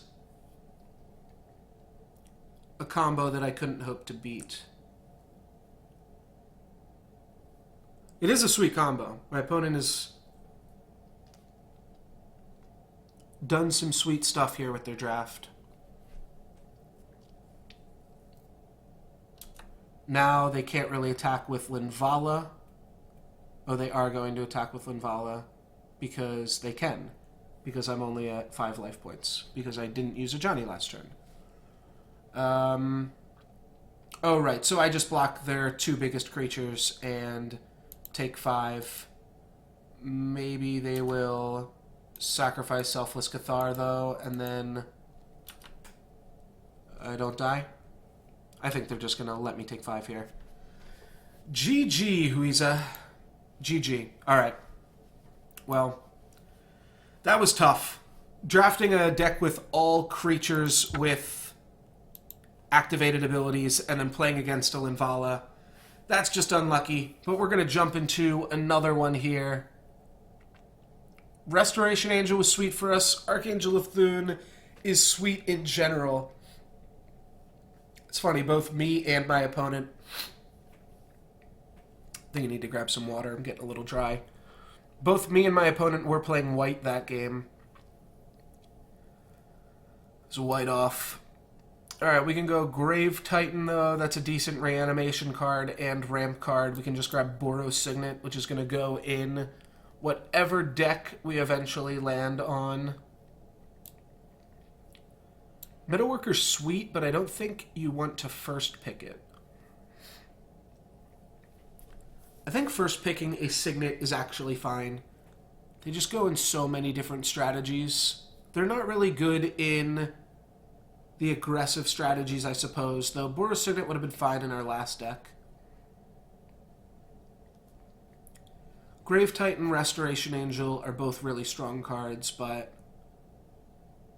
do we want to try to make work what we just did again?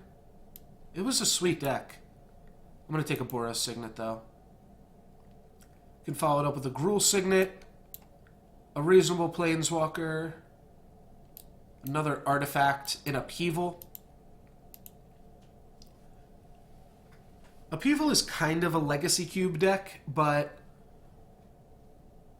I think we can make Upheaval work in this cube as well. Thirst for Knowledge is really good with all of the artifacts that we want to be drafting. Grim Tutor, though, that's just a tutor. I'll take Grim Tutor. Sometimes Grim Tutor is a little slow, but sometimes it just gets you exactly what you need. Sundering Titan is pretty big. It's also good if we get the Metal Worker. It's good if we get the Tinker. It's not a horrible show and tell target as well. I think this is a Sundering Titan deck, though. So we'll take that and we'll see if we can sunder some stuff.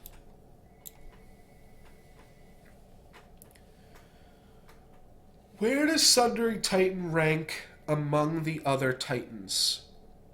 That's a tricky question.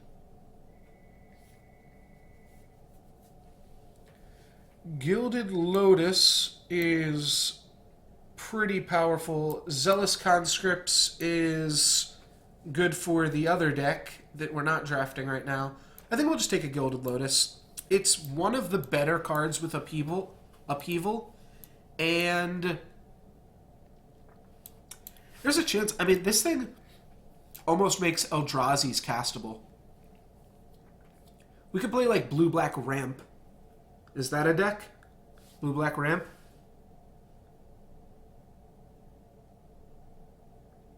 There's just a lot of Eldrazi's in this cube, which is why I'm talking about them.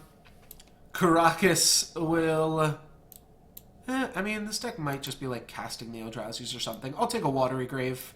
It's the colors of both of the cards that we currently have drafted. So... seems good.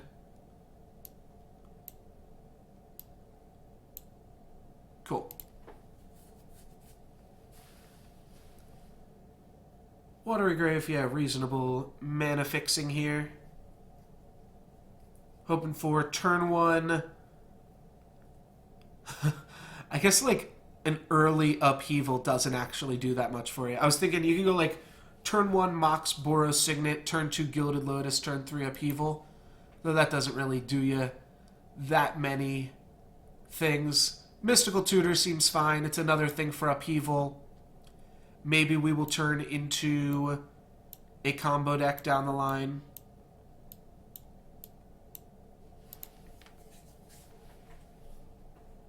We've got a nice setup for a Reanimation Upheaval deck, which isn't really super synergistic, but I've drafted it before, and it kind of works. First you play Emrakul, make them sack all their permanents, and then you upheaval their Thragtusk tokens. Pretty solid. Overgrown Tomb could let us go into Bug, could help us splash Channel. Duress we probably don't want to play. We'll pick this up. Maybe we'll see a Channel. Get rewarded. We've seen everything in these packs, though, already, so here we're potentially going to see a Restoration Angel or Grave Titan again. I don't imagine we're going to see any of those cards wheel around, but those would be sweet ones to pick up, for sure.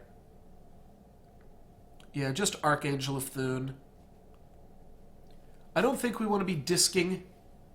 I think that's kind of the opposite of what this deck wants to do. I don't think it's a Young Pyromancer deck. We could take Force Spike, but I think we can make Painful Truths work. Might be a little slow in some scenarios, but I think it'll work out. This card's actually fine. You just draw a card at the start of each turn, and it goes into the artifact deck. We didn't get the Metalworker, which means somebody else is metalworking. We could also grab Yawgmoth's Will and try to draft Storm, though we also didn't get the Brain Freeze. That also didn't wheel. So we'll just take Portal, and we'll just play Artifact Control. We can cast Garruk in this deck. We can either take the Shallow Grave so that we can do some weird combo shit, or it can just be some crazy big mana deck that plays Garruk. Puppeteer Click is like a hate card, I guess. Take Dragonlord Jamoka so I don't die to it. We'll take Puppeteer Click and throw it in the sideboard. I think I'd rather a Roast than a Manic Vandal. We can make some weird shit happen with Regrowth as well. Not Expector, not super exciting. Birthing Pod, where were you last draft? Where were you when I needed you, Birthing Pod? Such a shame. Open Birthing Pod this pack, no Birthing Pod last pack, and you watch, it'll just wheel around the table. Nobody will pick it. No love for the Birthing Pod. Vents are sweet. Underground Sea is pretty good. I think Damnation is powerful enough that I could take it over Underground Sea, though. This card does a lot of work, typically.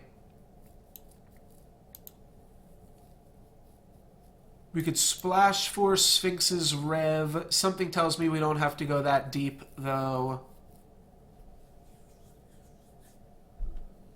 Heartbeat of Spring. That's interesting. Mardu Woe Reaper, I have this playmat. That's, yeah, something. Academy Ruins could be kind of cool. Academy Ruins Sundering Titan. Means that they can never quite deal with it. Tropical Island. Means that we're going to be able to splash our cards a little bit better. So what's most likely to wheel? Academy Ruins or Trop? I don't think either of them. Academy Ruins is a little bit more unique. We'll have enough colorless cards in this deck that we can make Academy work. So we can grab Kitchen Finks, Tezzeret, Looter Ilkor, or Emrakul. If we take Emrakul, I mean, this deck already does really want to channel, and we're kind of setting up for channel. Though also, as I kind of found out the other day, channel Emrakul isn't always that powerful. Tezzeret's pretty good when you can untap a Gilded Lotus. Tezzeret, Gilded Lotus, Damnation, next turn, ult and win. This Tezzeret's pretty good. Looter Ilkor is a super strong card, though, too.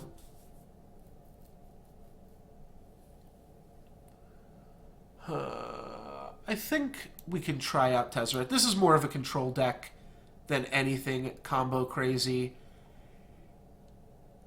It is pretty crazy to get an Ugin. That is pretty crazy. For sure. This is like a 5th pick Ugin. I mean, I know it's Powered Cube, but what the hell are people taking over Ugin? There's also a Bayou we're passing up on, but yeah, Ugin is the bee's knees here. And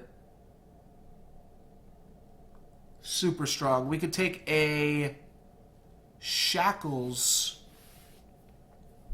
Shackles is a little bit at odds with some of the other stuff we're doing, though. Means we probably don't want a Regrowth. We might not even want a Grim Tutor or Painful Truths. But how good is Shackles? I think Shackles is good. Can we go mono blue artifact deck?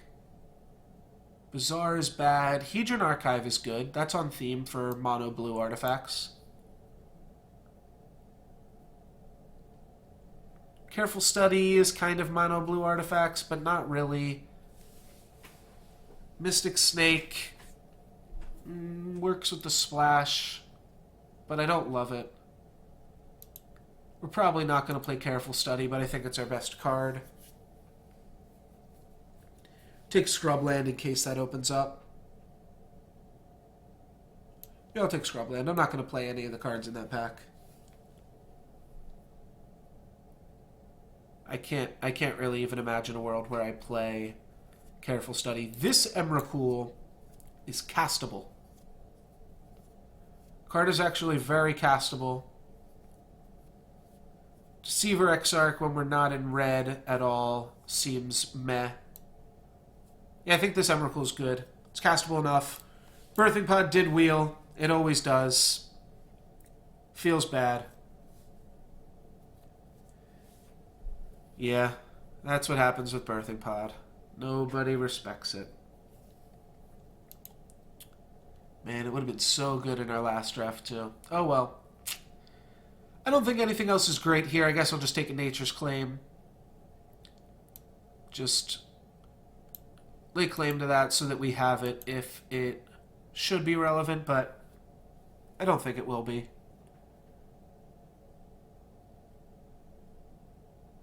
Heartbeat of Spring is probably too crazy to do with these other big things we have. Like Heartbeat of Spring ramps them. I'll take a Vampire Nighthawk against the aggro decks, I suppose. And Emrakul wield? Alright, I know we're not going to get the show and tell next pack, but if we get it, I'll take it. Let's see. There's no way it would wheel around. People love show and tell. I could be the only person at the table in blue. That's pretty reasonable too, right?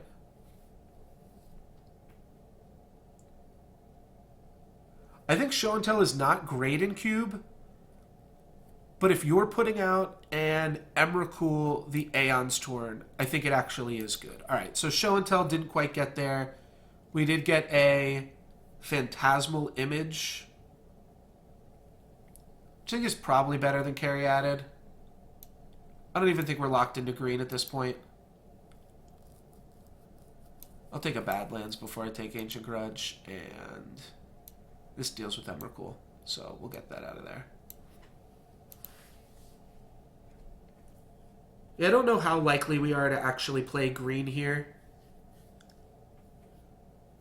Demonic Tutor is pretty good. Right now we don't have anything that we're actually tutoring for. We didn't go for the combo, even though we wound up getting the Emrakul.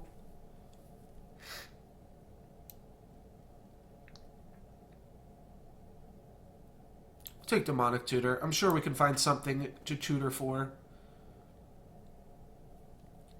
Get Mana Fixing. We go a little bit more back on that blue plan.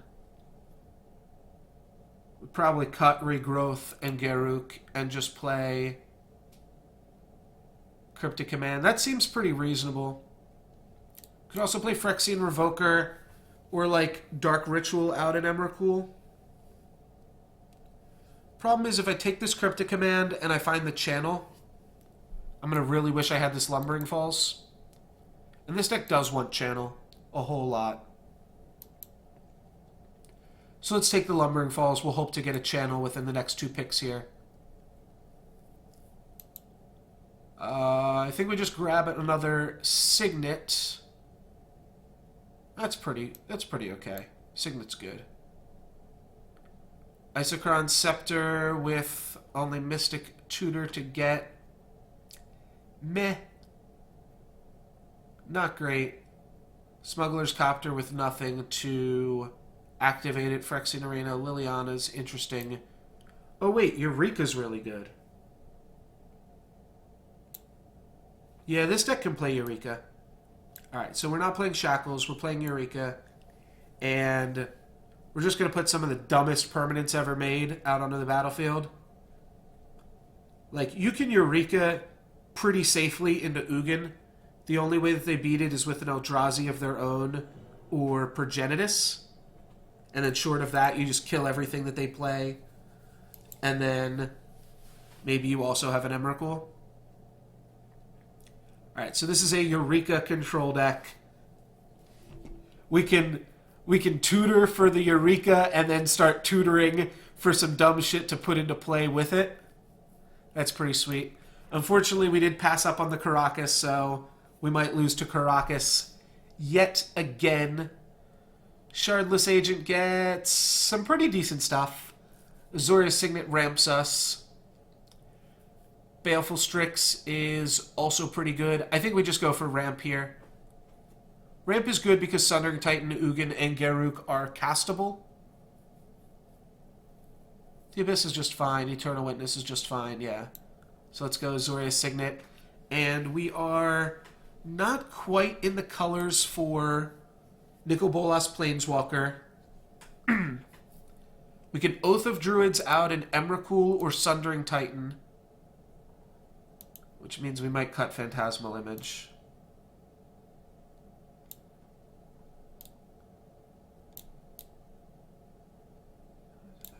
Okay. Yeah, Phantasmal Image does work with Eureka, though. Oh, no, it doesn't. We don't want to... Oh, we could copy Sundering Titan. Alright, we're definitely going to take Oath of Druids here. There's just also some other really good cards in that hand, but Oath of Druids is much better than the other ones. With Wooded Foothills, we can turn Badlands into a dual land. Scalding Tarn can also turn Badlands into a dual land. I think we might want the green fixing more. Oh no. Wait, Scalding Tarn, red, black, Watery Grave. Alright, I'm not sure. There were a few different combinations that were good there. Shadow Mage Infiltrator is good. And Golgari Signet is good. Oh, Golgari Signet's in 2 of our colors already. Alright, we'll take Golgari Signet. Burial Rites. Does that do anything for us? We've got... Oh, I didn't take the land that could find it. So we can't actually flash back on Burial Rites. We can reanimate an Emrakul.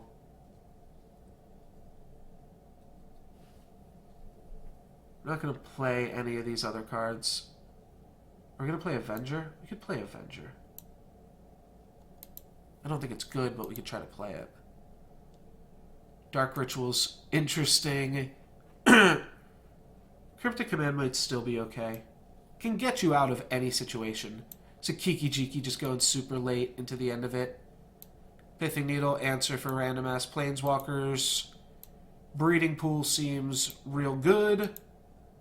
Gifts Ungiven, did we take the Unburial Rights? Looks like we did not. I forget what we took over it. I guess we took Avenger over it. I'll still take Gifts here. Maelstrom Pulse is a sweet catch-all answer.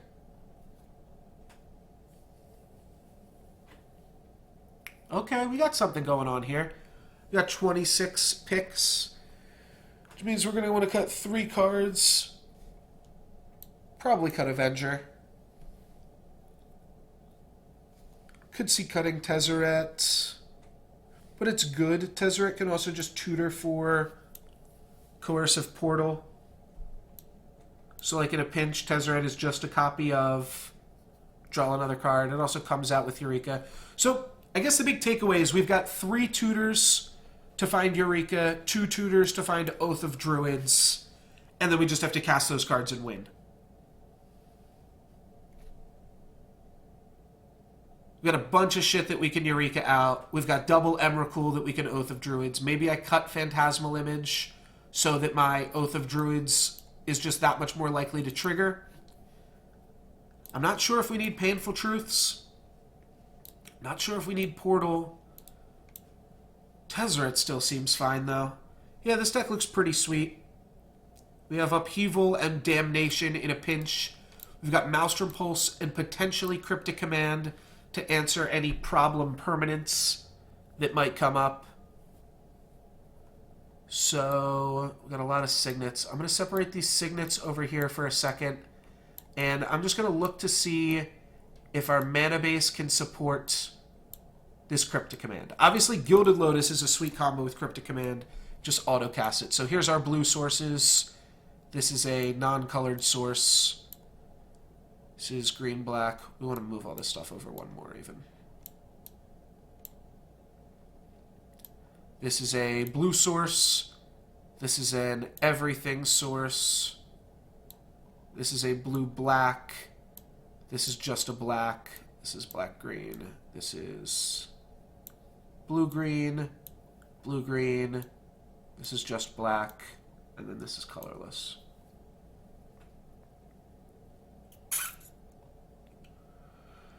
3, 4. I think we can make... Wait, this is black-green. This doesn't add any blue.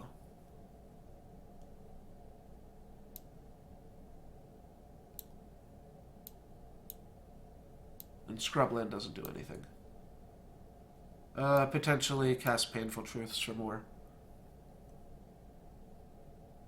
Yeah, and we did pass a Karakas this game again. So the ways that we can beat Karakas this game are Maelstrom Pulse, Thundering Titan doesn't answer Karakas. Yeah, this deck is definitely a little bit weaker to Karakas than the last one even. Yeah, we really just have Cryptic Command for Karakas, and even that is not good. One thing I will say, if they play if they have a Karakas and it's tapped, yeah, Maelstrom doesn't even hit it. It's really just Cryptic Command.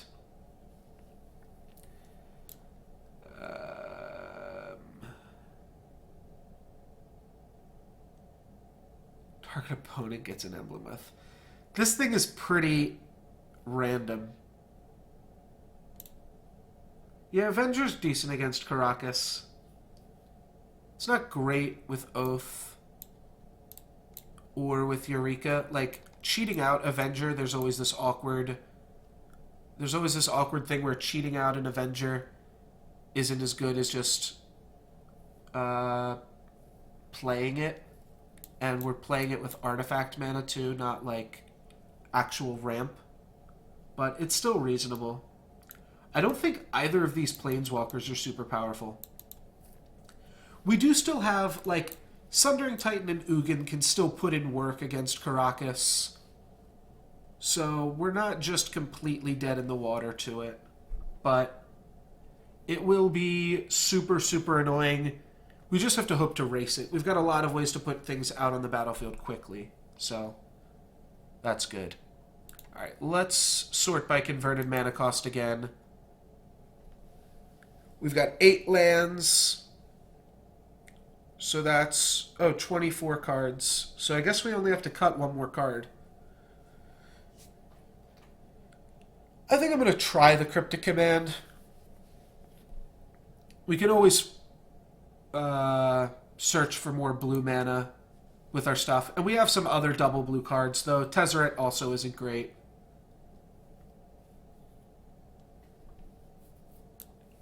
This Emrakul is castable.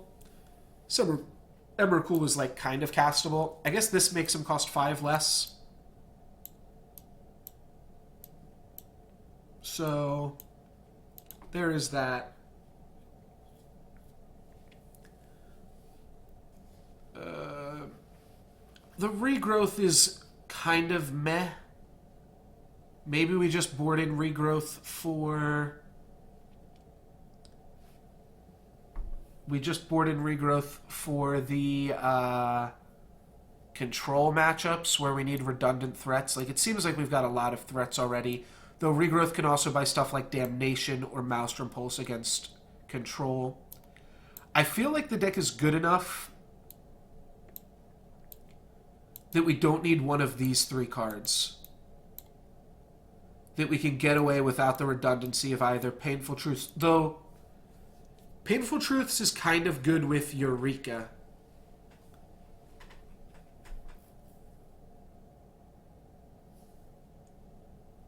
Tezzeret does give us just another, like, you Eureka, you throw in a Tezzeret, you tick him up, you cast Damnation. Holy shit. Alright, I'm sold on Tezzeret. So the play is Eureka, throw out your hand, including Gilded Lotus, Tezzeret. Then you use Tezzeret to untap Gilded Lotus, Golgari Signet, or any Signet will do. And then you cast Damnation. What does Eureka do?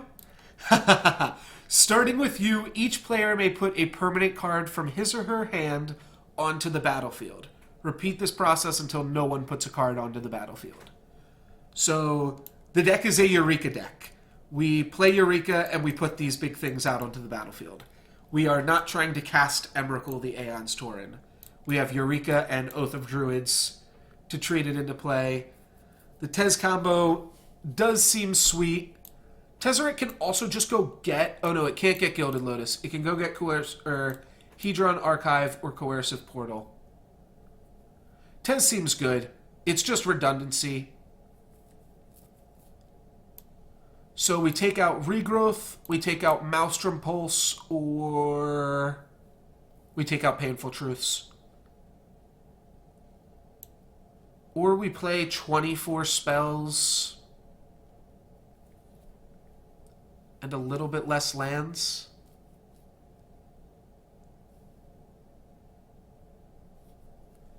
It's basically show and tell, but both players get to show and tell in their entire hand. So, show and tell is not a crazy description for it. Yeah, I think we just cut Regrowth. Garruk is sweet because we both put in a Planeswalker off of Eureka, and then we just get to blow up their Planeswalker. It's even better game 2 when you blow them out. Phantasmal Image of Vendor of Zendikar is a combo. Maybe we change up our deck a little bit if our opponent has... if our opponent is playing the Caracas, And it looks like it says it wants a 3-3 split. Eureka is double green. I'm inclined to agree with that, but I think... Oh, we've got 2 black signets. I'm just wondering... Already got the scrubland. I think we cut a swamp and we add in a mountain. Or, I don't know why I said mountain. Island. Yeah, Painful Truths is kind of just there for the flood, but it's also just a good... It's like a relatively solid early game card, but the reason that I think I want to play Painful Truths is because it curves so well into Eureka. You go turn 3 Painful Truths, turn 4 Eureka, dump your whole hand, and it's good. And Eureka is a card that's good early game, and then it kind of scales off later game. So we want to draw some cards early in the game, I think.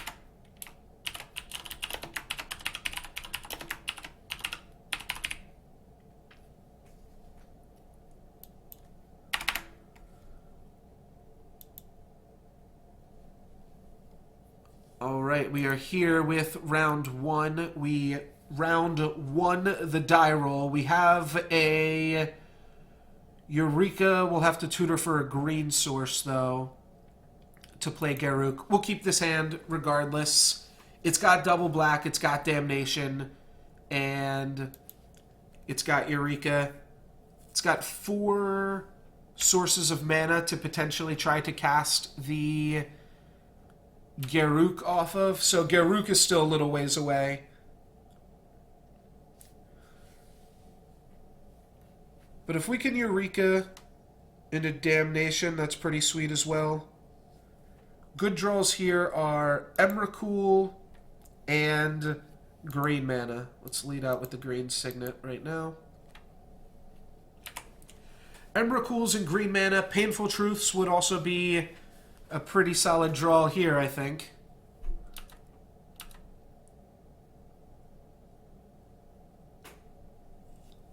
If I draw a green source, do I just Eureka? I think I would, because I have the Damnation. Oh, shit. Alright, my opponent's deck is willing to get big, though, so we do have to watch for that. Alright, Upheaval. We are on the Upheaval game plan. It is.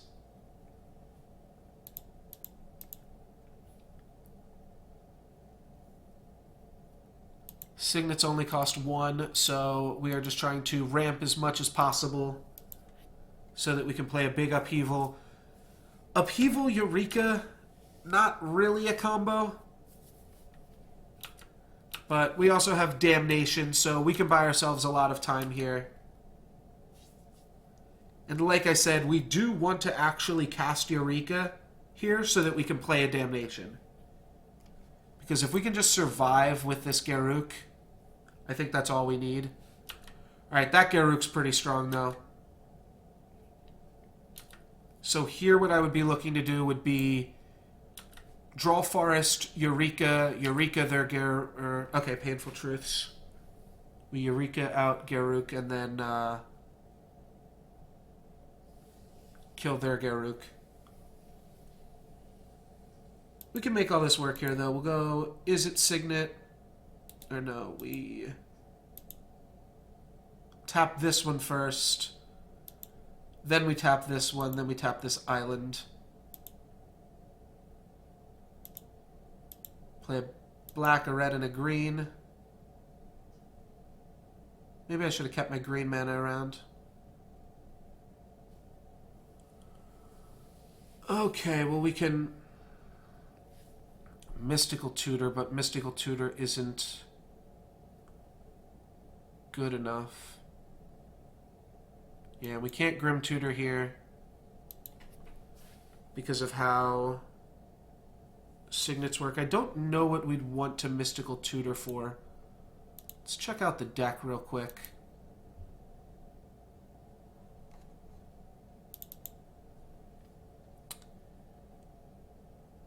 Mystical Tutor for just Cryptic Command at this point. We can cast Cryptic here.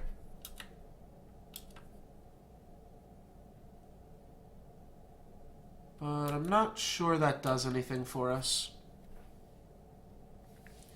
We have enough mana to cast Upheaval, but we really want to... So what I want to do is... Yeah, I wish I could have Grim Tutored for the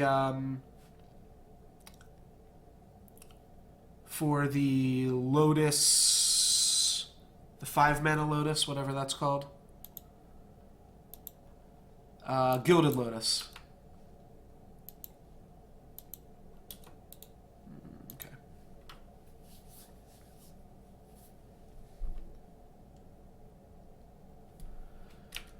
Alrighty, my opponent's going off here, comboing a little bit. Reclamation Sage, and they're going to pop one of our things, but they're not going to pop Gilded Lotus. So I guess that worked out.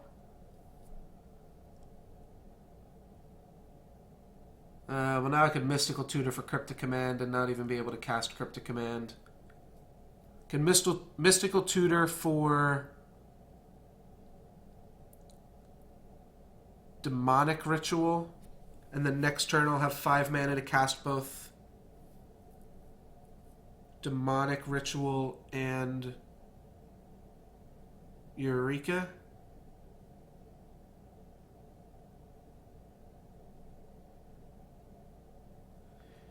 Yeah, but I used the black mana from the Golgari Signet to cast the Painful Truths, so it was hard to consider that.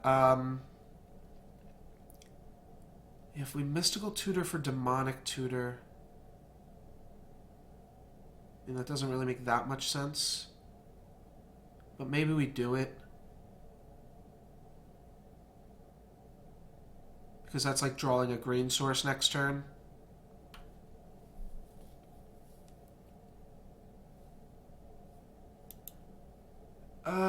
Sure. We'll figure something out here.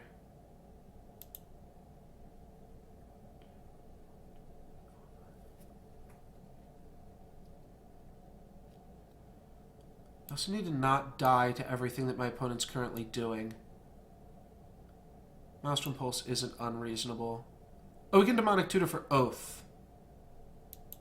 Yeah, let's do that. We can also Grim Tutor for Oath. Forgot about Oath of Druids. That's a pretty good card.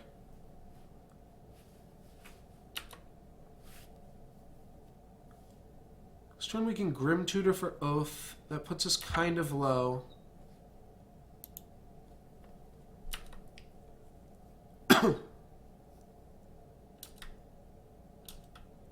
But Annihilator 6 is insane.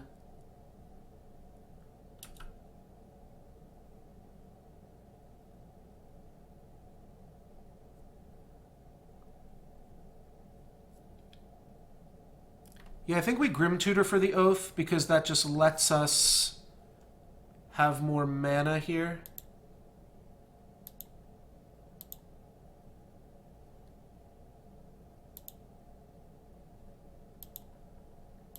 It lets us use our mana most efficiently this turn. Yeah, we do need another green for Eureka, but I'm not sure if we're on the Eureka plan. I think just putting an Emrakul out onto the battlefield... Oh wait, that's not good enough. And we are like 1 in 5 to get a Sundering Titan. I guess I actually want Sundering Titan. And then I'm going to Damnation next turn. Yeah, I'm not playing this super tight here. All these tutors are always confusing to me. My opponent can attack us for 4, 5, 6, 7. My opponent can attack us for 11. Alright, I'm just going to concede this game. Alrighty. I made a lot of mistakes there. A lot of mistakes. Let's grab the regrowth.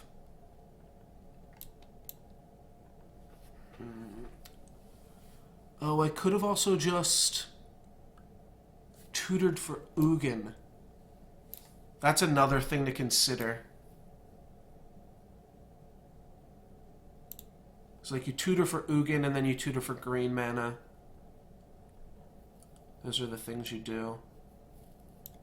think I can cut Cryptic Command. Probably just shouldn't be playing this card. It's probably too... It's probably asking just a little too much. I'm not going to play Avenger. I don't think we need to go that route. And let's just go a little bit heavier on the green here. I'm not being super results-oriented. We're just slanting our game a little bit more. We're slanting our deck a little bit more towards green mana. I think like Eureka is actually how you win. I could even see cutting and going back to the black, but we have Scrubland for black as well. I think we're okay on black, even though our deck requires some double black. Yeah. So this hand's good. We just need another green mana and the Eureka. So we can Demonic Tutor for whichever one of those we don't draw. We're much more likely to draw the green mana, so I think we will be Demonic Tutoring for Eureka. That seems pretty reasonable. And we just added in another forest.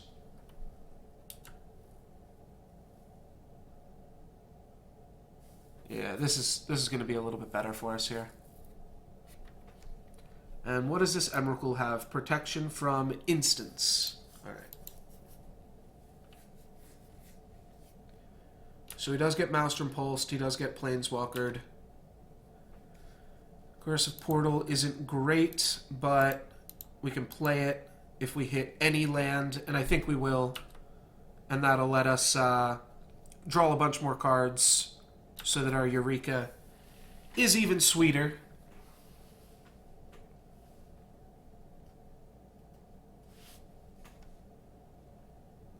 What is it here? 520. Survival of the Fittest. Well, that's no good against Eureka, is it? Alright, my opponent's got a tough lineup for us against Eureka. I almost just want to Demonic Tutor for an Overgrown Tomb. It lets us portal up next turn. Still got a lot of live draws in the deck to Eureka with. Yeah, we Eureka and our opponent just plays whatever the hell they want. But let's tutor here because we're going to want to tutor. Just to use our mana the most efficient way we can. I still think our Eureka is pretty likely to beat theirs.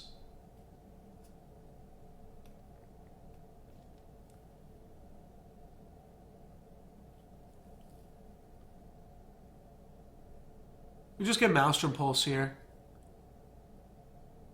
That would slow them down a little bit. Yeah, we've got Maelstrom Pulse as a disenchant.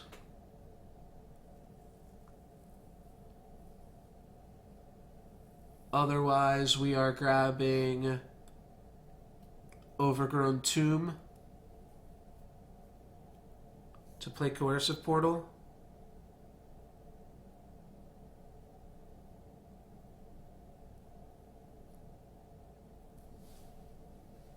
I could just go get the Oath of Druids again, but they're going to Reclamation Sage the Oath of Druids.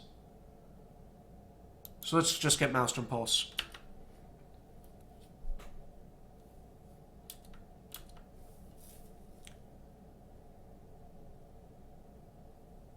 Yeah, Overgrown Tomb, I think, also would have been a good play. Though, if we Overgrown Tomb, my opponent can make the same play. They can just go Survival up a Reclamation Sage and play that. This at least locks them into, like, Survival Mana Dude or whatever they're planning on playing here. And means that we don't just lose to this Survival. Because Reclamation Sage definitely would have been a card that they could grab. Then they might have the Restoration Angel in their deck, and they might just Restoration Angel us, so that would be pretty bad for us too.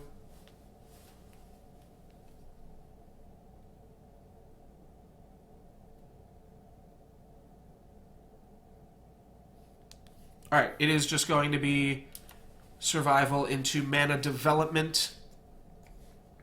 And their revealed card was the Wall of Roots, so they did go search that up. Yeah, it is true that we are pretty glad that they discarded a Woodfall Primus. That might have been a tricky one to try to deal with. Painful Truths is a good get you back in the game here.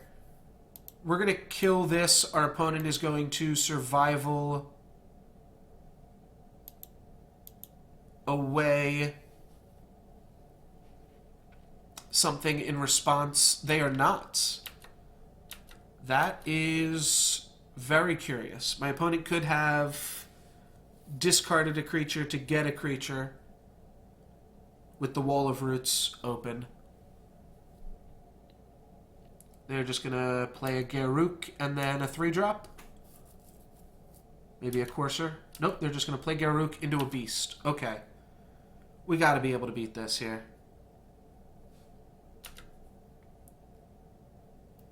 Right. We don't yet have Eureka. What's better? Coercive Portal or Painful Truths? Think we Painful Truths. Draw 3, lose 3. The next turn we'd be able to Painful Truths and then play a Signet.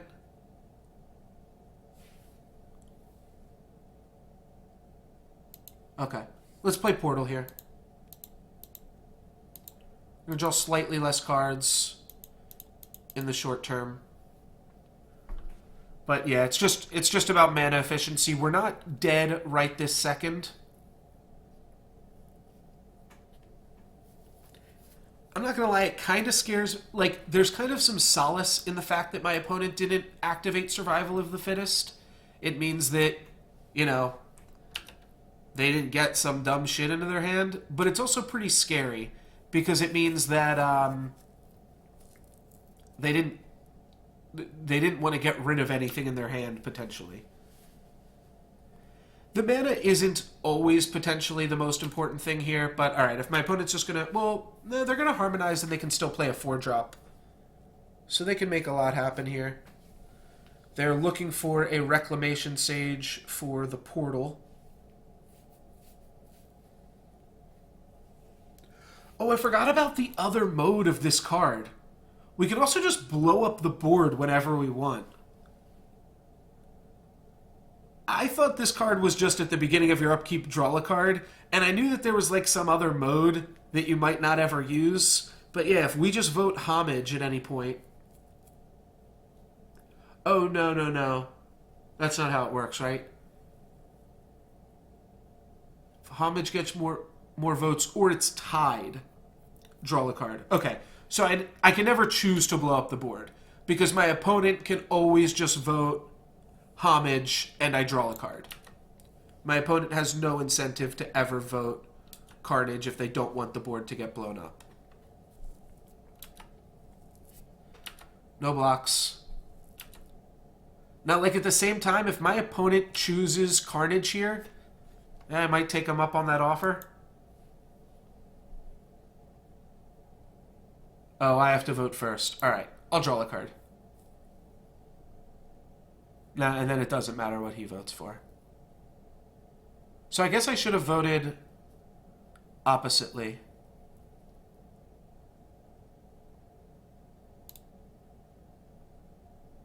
Beginning of your upkeep. We drew this in the wrong order. If we drew Mystic Tutor first, we could have gone for it. So we go Painful Truths. We go end of turn Mystical Tutor for Eureka. Next turn, we try to blow up the world if we hit a green source, so let's go for green. Am I going to want to Demonic Tutor here? No.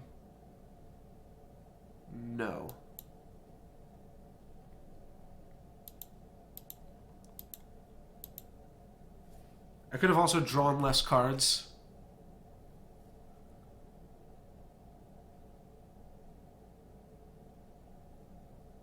I don't have to worry about putting permanents out onto the battlefield now because Eureka's going to let me put all this stuff out onto the battlefield anyways, though I could maybe Let's see. 1, 2, 3, 4, 5, 6. No.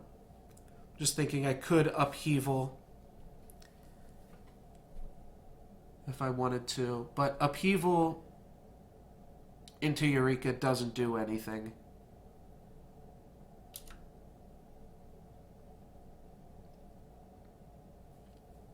Yeah. We'll just Mystical Tutor for Eureka. My life total's a little bit low here. But we're going to get 2 blockers plus Garruk if Garruk wants to make a blocker next turn. Oh, I've got a discard? Shit, I guess I could have played Azorius Signet. Upheaval is such a good catch-all. I guess I'll throw away the island. I don't need the island. It lets me play Tezzeret. Oh, it lets me play Upheaval. No, I'll have Azorius Signet. Alright, we'll throw away the island. Oh wait, I am going to lose this island to Sundering Titan. Ooh, Blood Crypt. That means I don't have to lose my Badlands.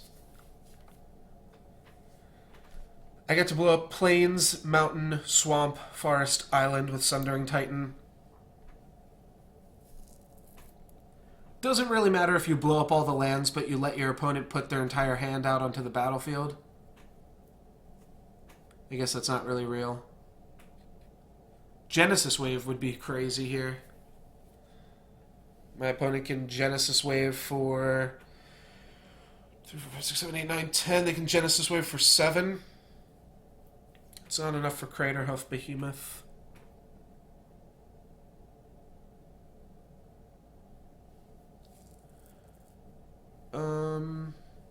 Non-basic lands are mountains. Alright, well, I'm interested to find out how that is going to work with Eureka. That's really interesting.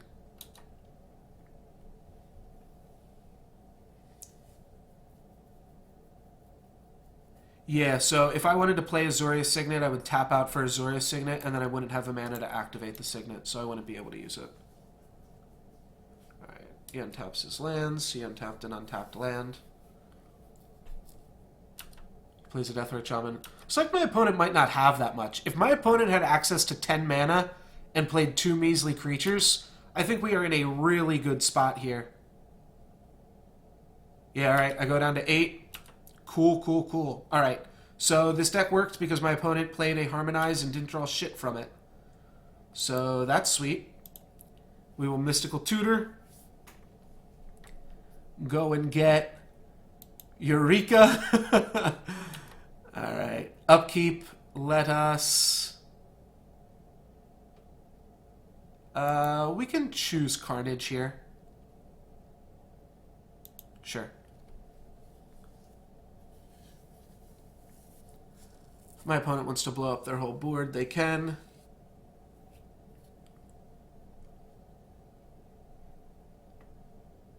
Okay. We'll just keep open blue.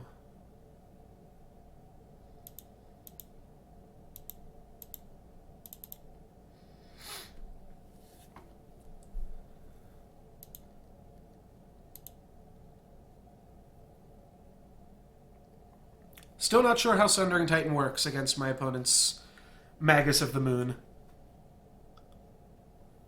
My opponent put in a fucking Ulamog.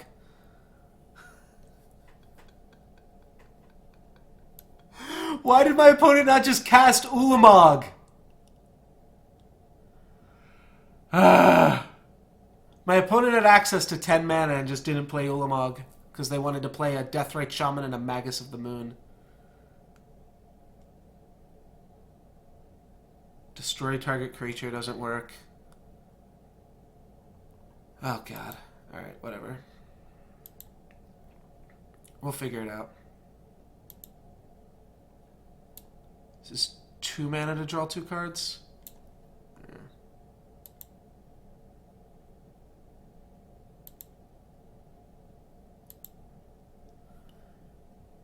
Alrighty. That's all I got. I think I can still win this.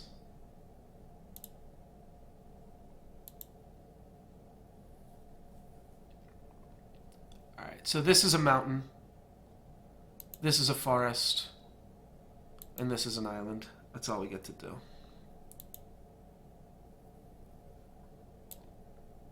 And I get to make a beast with Death Touch. Oh, I definitely don't want to draw 2 cards. That would be bad.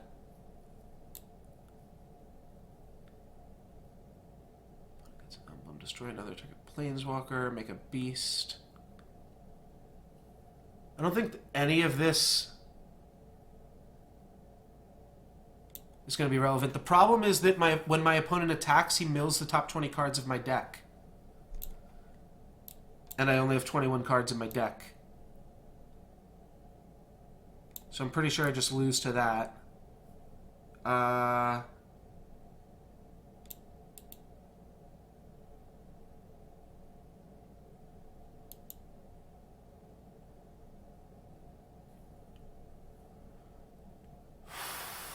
No, you know what I have to do?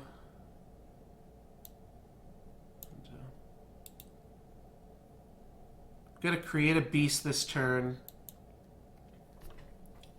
And then next turn I have to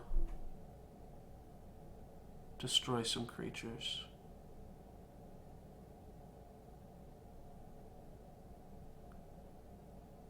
I can cast Upheaval, but I can't cast Emrakul. There's no way I can recast Emrakul off an Upheaval, right? All I've got are sorceries, instants, and lands in my graveyard, so Emrakul costs 10.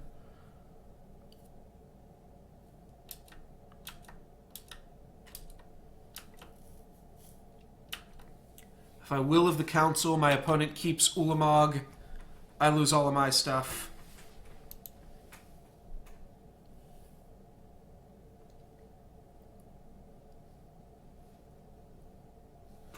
Reclamation Sage on Sundering Titan or on the Portal?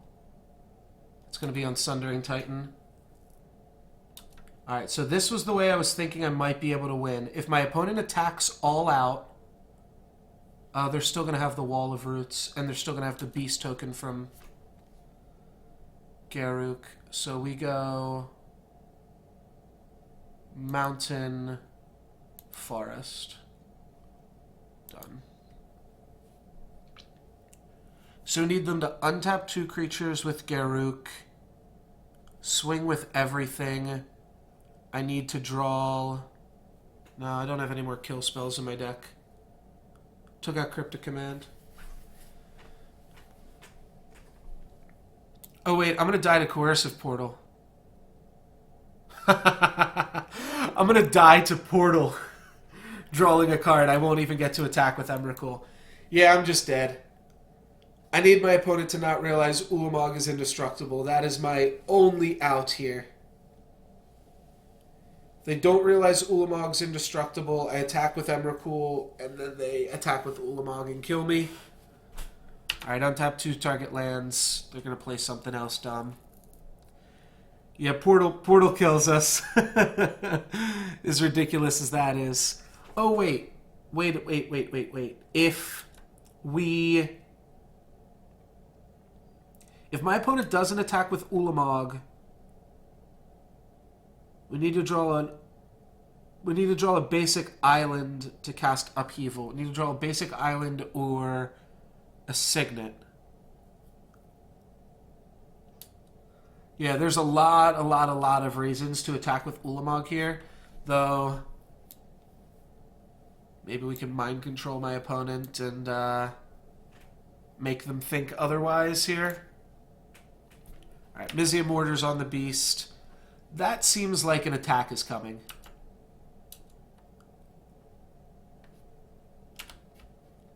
Come on, no attack one time. Alright, that's an attack. That is going to be GG's. And that is the game. Let us get out of here. And I'm going to try one more Vintage Cube draft tonight.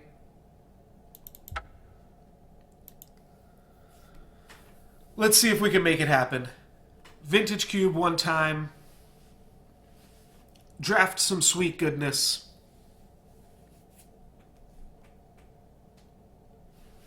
We'll get there.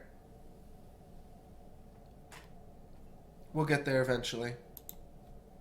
All right, I'm going to go grab some water. I will be right back.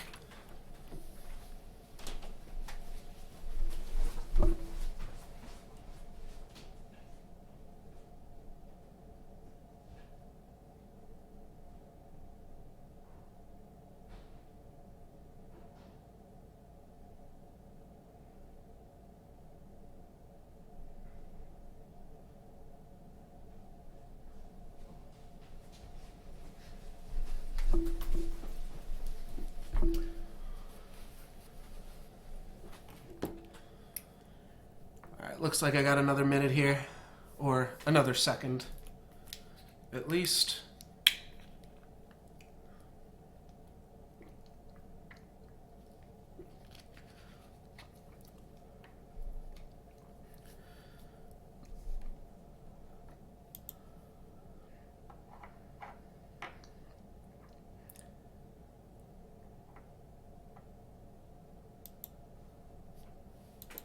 So we've got a Moxen at our disposal, and I mean, I'm not going to take a Signet over a Mox, so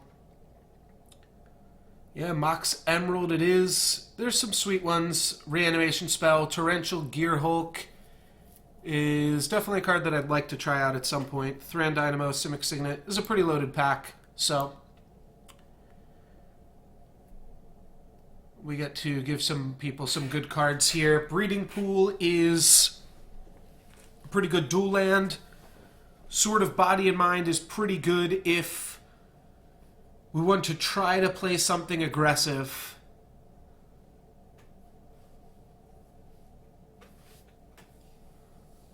I could see taking Sword of Body and Mind here. Last time I took Sword of Body and Mind, I wound up drafting like an almost creatureless deck, and it wasn't playable. But I think this card is powerful enough that it can get us there. Other powerful cards, I guess, are Ward Power Stone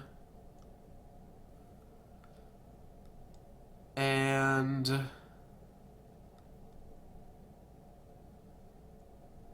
yeah, you just kind of said it at the same time I did there.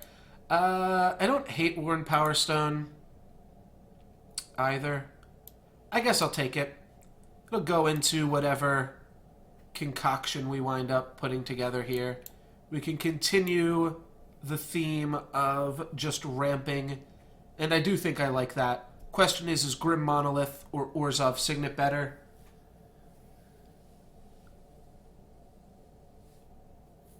Grim Monolith is a lot more explosive. So let's take this. Let's make an actual Upheaval deck this time. None of those like, meh, Upheaval's kind of good. No, let's make a deck where Upheaval is the bee's knees. Artifact Ramp just is always good, and it hasn't been working out great for me. But it winds up being good in Legacy Cube, which I guess is where it's just maybe not as good in this cube. But I think we can make something happen with it. Grim Monolith and Mox Emerald are also just like rituals in a way. They both are a +1. So we could be adding to Storm Count here. We haven't done that yet. And that is pretty sweet, if nothing else. Going 0-1 drop with Storm is always a lot of fun.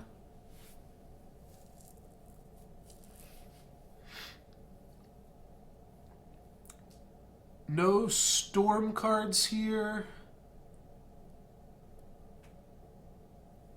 Not really even anything good here.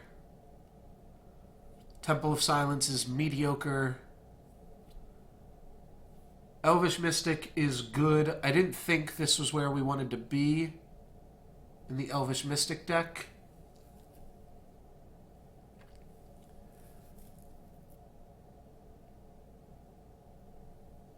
But Temple of Silence is really meh.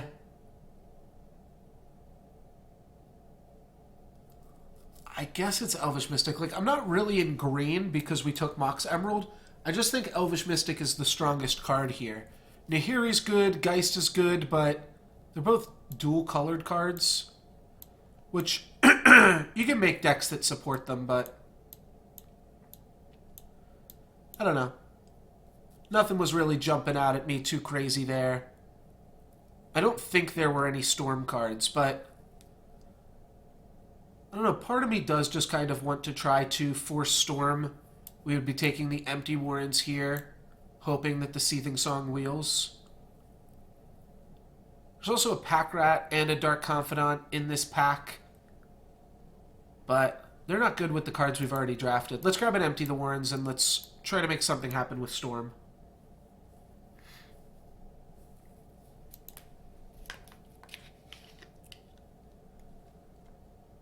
This is not a Storm card, but it is a good card, or we could take some mana fixing.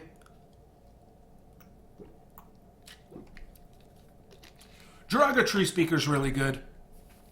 I just didn't want to draft that deck. I think we want to draft Storm right now. It's also the Shallow Grave and the Collective Brutality.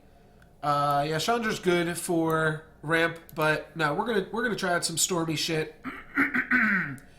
And we've got Bloodstained Mire as fixing, Necropotence as a really, really difficult to cast draw spell, and Treasure Cruise as a potentially reasonable to cast draw spell. I don't think taking Bloodstained Mire is that crazy, though. I'm just not sure how Treasure Cruise works. Treasure Cruise is either really good and it's insane to pass it, or it's pretty mediocre. And I think it winds up being about the same power level as Harmonize. I think it winds up being a 4-mana draw 3, which is fine. Harmonize is good, but we can do more powerful things than Harmonize. Turnabout would be pretty good. Repeal adds to Storm count. Exquisite Mana Confluence is a good mana fixer. Repeal is typically just like 1 mana, bounce your Mox, replay Mox.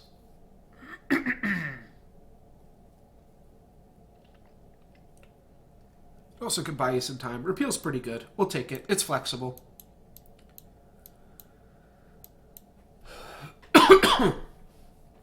And we'll move all those cards down 1. So we'll get a breeding pool here in case we decide we want to splash green for Heartbeat of Spring, Channel, some other potential cards.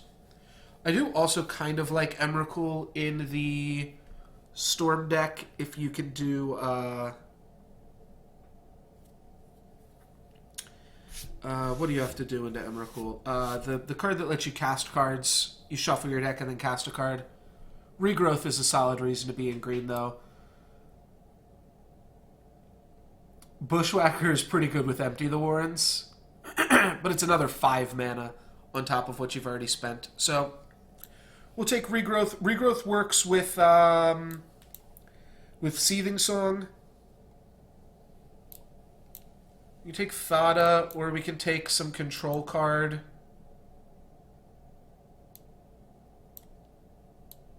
We'll take Thada, see if we can make something happen with that. And Seething Song Wield. So we can make some control shit happen. Or not control, some Storm.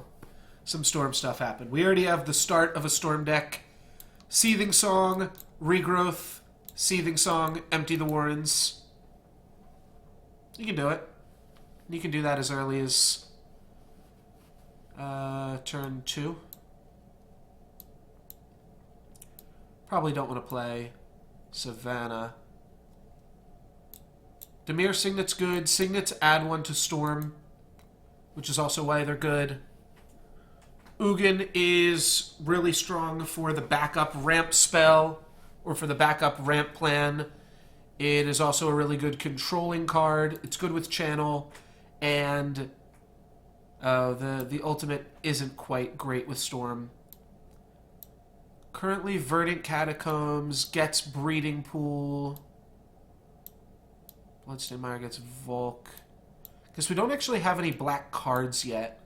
But the Black Splash will be free once we get some black cards. I think I like Signet.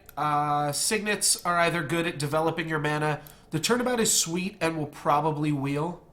And is a pretty good ramp spell. I think Turnabout is pretty likely to wheel. Nobody ever takes that card. And we're not going to grab Ugin. But I think Dimir Signet adds just as much to our deck. Verdant Catacombs could also just be good. Let's take Dimir Signet, though. It costs 1 mana, and for 1 mana you add 1 to your Storm. So, that aspect is sweet. Then we have Tinker. Tinker is sometimes good in the Storm plan. It lets you get the 5 mana Wheel of Fortune. It's also Badlands, Watery Grave, Quicken, Inkwell Leviathan, Everflowing Chalice, and Goblin Welder. This is a pretty big pack for Storm. We have not gotten to draft a Tinker yet, though, so I'm pretty happy to pick that one up. Isochron Scepter can put on it a Repeal right now. So that's not great.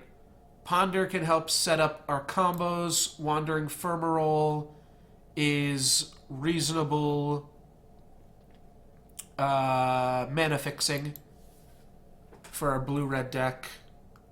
And just Boros Signet. I guess I'll just take Boros Signet. We have the Tinker already, too. So we'll grab some Tinker targets.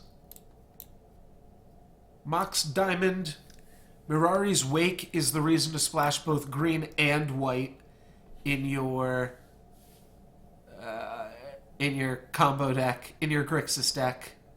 Mox Diamond, though, it's a Mox. Our deck's going to be a lot of different colors, and it's good with Tinker, and it's adds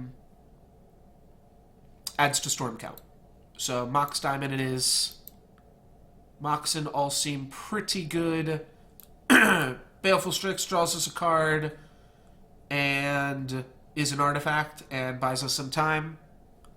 So I think we want to be Baleful Strix. Even though it's our first black card, I think we're going to be able to support black pretty easily. We only have 1 Bloodstained Mire right now, but we'll figure out the rest later. Golgari's Signet helps us support black. And Upheaval is Upheaval when we've already gotten so much mana ramp. Golgari Signet's real good, though, too. Especially already with the Tinker.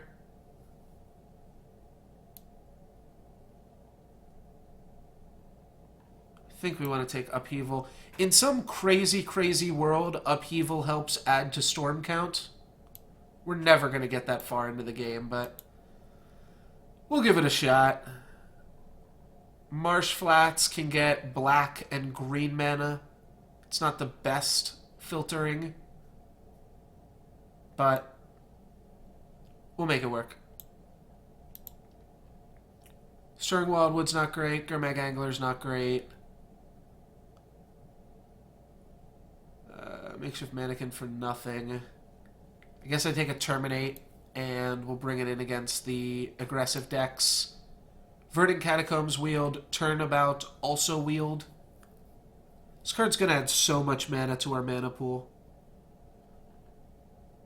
1, 2, like, card's almost free to cast. Yeah, I think we have to take Turnabout here. It's just a big ritual, but I think there's a lot of ways where this deck could definitely want a big ritual. And Turnabout's like more synergistic with Golgari Signet, so the Upheaval pick might be a little bit awkward. But we'll try to make that work. Inkwell Leviathan, pretty solid tutor target. Tendrils of Agony. It's like pretty uncastable. I think this is one of the worst Storm cards. I didn't even notice that this was in the same pack with the with the Tinker. We'll take Inkwell. Gives us a Tinker target. Might not be exactly what we wanted, but turn 1, Inkwell Leviathan off of both of our Moxen. We'll live the dream one of these games, right? Play enough games, we'll eventually get there. Top 5 big mana effects. It's a pretty hard question to answer. So, like, what are...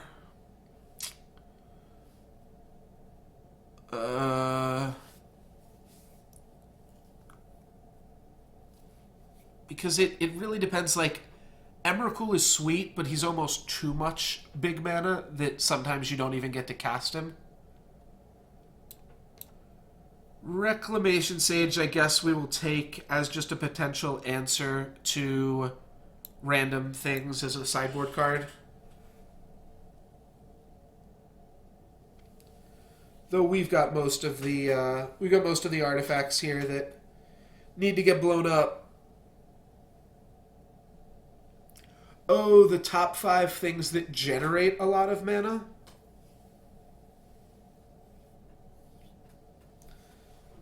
Guess Mirari's Wake's on that list.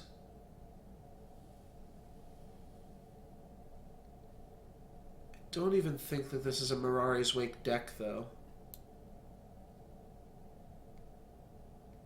I'll take it. Maybe we'll figure something out with it. Yeah, so the things that have the potential to add, like, the most mana to your mana pool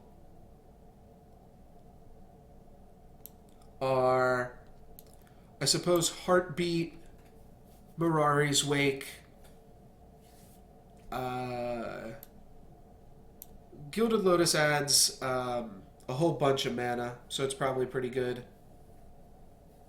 Treachery is interesting. It does untap your land, so it does add to storm count. Heartbeat of Spring makes a bunch of mana for you to combo off with. But, I mean, like, right? Like, right? There's a reason you, like, right? I mean, Inkwell isn't necessarily a worse Tinker target, but if you're going to tinker for something, I mean, it's Blightsteel, right? you kind of, if you're gonna take Tinker, I think you're also gonna take Blightsteel. I think that is pretty obvious. Dirk Petition is a little bit stronger than Mystical Tutor, though it doesn't even look like we're totally in black. As crazy as that sounds. Baleful Strix is our only black card. Maybe Abrupt Decay, maybe Terminate. So I think I just take Mystical Tutor. It's a lot easier to cast, and it still actually tutors for everything. It still gets Tinker. It still gets Empty the Warrens. So I think we grab Time Twister now. I think that's going to be better than Fast Bond. And yeah, it's weird. Once you get enough, like, once you get something, or I didn't mean to say enough. I meant to say once you get something that's powerful enough, like Tinker. I think we can cut this. This is a maybe. Once you get something that's powerful enough as Tinker into Blightsteel Colossus, you can kind of start, like, Time Twister really just becomes a way to dig to Tinker. I think we will probably still play black because, I mean, we only got 2. I guess we're not even necessarily in green or red either. None of our cards are good right now except for our blue ones, and I guess we can just play all these cards. We might kind of be abandoning the Storm strategy. Force of Will is a pretty reasonable card overall. It's not great, but it's reasonable. Yawgmoth's Bargain is powerful if we can support it with, like, some dark ritual type effects is probably what we want. And then Hedron Archive is like the most run-of-the-mill pick, but also still totally defensible. Hedron Archive also works with our Turnabout. You really think Tendrils is like more important than like Brain Freeze, Empty the Warrens? I think Tendrils is the weakest Storm pick by far. And we missed up on Tendrils for Inkwell and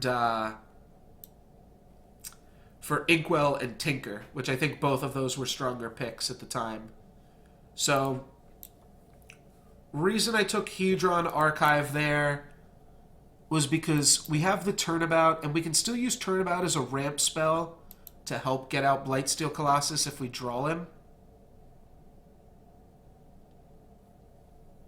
Nothing in this pack is too crazy. We'll just go with a... Actually, I guess we could grab an Awakening Zone. Like, I'm pretty sure I know I'm going to play Glenelendra Archmage, but I might not play Awakening Zone. So let's grab a Glen. Alright, we have the Memory Jar, if we want to go off with Memory Jar. And we also have Izzet Signet.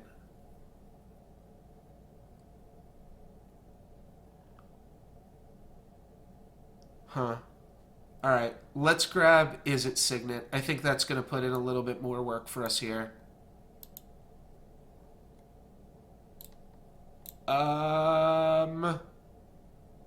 Well, that puts us down an interesting path, doesn't it? I think we could Mishra's Workshop. The top X cards of their library. I don't think so. I think this deck could actually support Mishra's Workshop.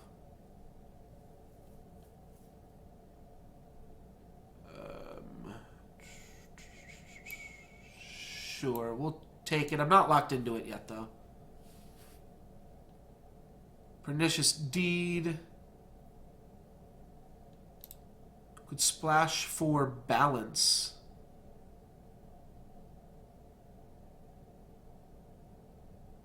For some reason, I kept thinking balance was artifacts as well. It's just creatures, lands, and hand size. You get to keep all your artifacts.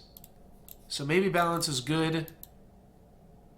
Here we have Sylvan Library. Heartbeat of Spring.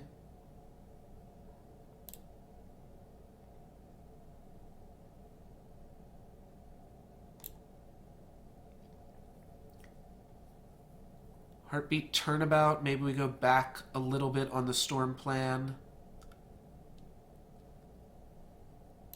I guess I'll just take Sylvan Library. We cut the balance, and we try to make this work. Tap target permanent isn't as good as untap target permanent, though drawing a card is still good.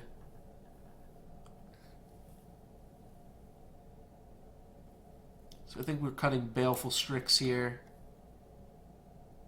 I guess we'll take Force Spike. It's pretty low cost.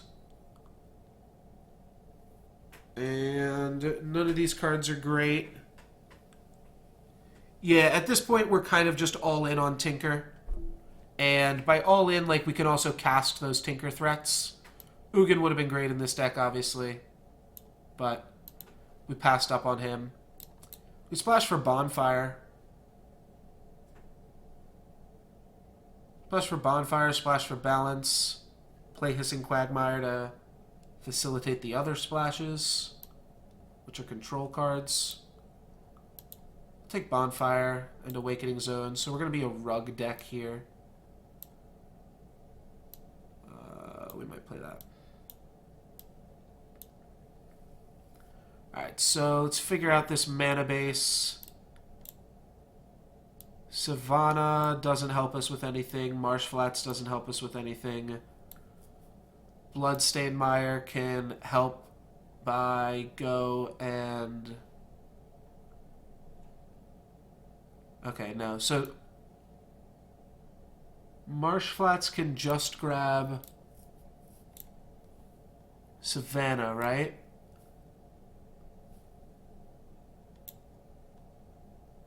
Yeah, Marsh Flats can only grab Savannah, but Bloodstained Mire can grab Trop. So I guess it's better than a mountain because it can grab a mountain or it can grab Trop.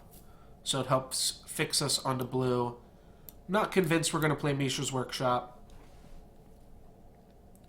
Definitely not playing Baleful Strix. I guess we'd be splashing Balance off of these two cards. It seems a little bit mediocre. Mystical Tutor can get Regrowth, or it can get Tinker, both of which are really strong. Thought it might be sideboard, as would that be. Bonfire of the Damned is actually reasonable too. Yeah, I could just play 5-color Tinker. Splash, yeah, Mirari's Wake and Maelstrom Pulse. I don't think these cards are that strong, though. I think we can still keep in...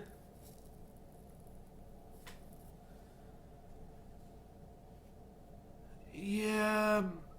Mirari's Wake, we don't have... It would just be 2 white sources in the deck. I also don't think Mirari's Wake is, like, strong enough that we need it here. We do have Time Twister to go along with Mirari's Wake. I'm going to keep the potential to storm off with Empty the Warrens, just because 1 in every, like, 10 games it might be something fun that we get to do. Oh, Boros. I've got a Boros Signet? Okay. Oh, yeah, Mox Diamond. That's true. Question is, how good is Mirari's Wake? It's not bad. It's pretty good with Turnabout. Just kind of set it up, and then the next turn it's good. Awakening Zone is more like a... Yeah, Awakening Zone is like a card you develop, like Hedron Archive. Hedron Archive isn't really a storm card, it's more of a development card. Awakening Zone kind of fits into the same spot, and Mirari's Wake kind of fits into the same spot.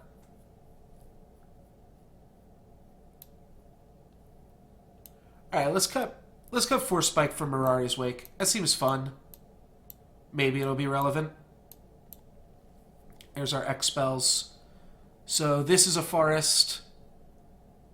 And this is a forest. Marsh Flats being able to only get Savannah seems really sketch. I don't want to play a basic Plains, do I? I'm putting in a basic Plains. 1 basic forest. I guess there's not that much green in the deck either. So Awakening Zone, Sylvan Library, Regrowth. And I've got enough other green to be able to splash for it. Bloodstained Mire, some islands. Seething Song, 4 islands. Is that enough? Deck's pretty heavy on colorless. But... how much red mana do I have versus how much do I need? I'm not sure if we want the... yeah, Bonfire's our only win condition we need. If we accidentally draw it, we just shuffle it back in with Time Twister. Hope not to draw it again.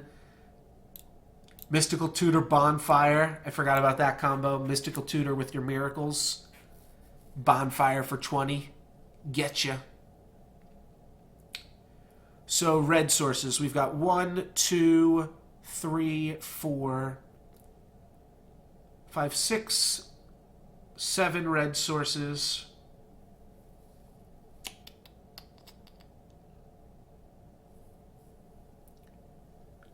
Seven red for only 2 red cards. This is a pretty late game card. This is a pretty late game card. Though we do want the red mana in play, so that if we draw the Bonfire, we have it. I think we want the blue mana more. Yeah. I think blue mana is going to afford us a lot more.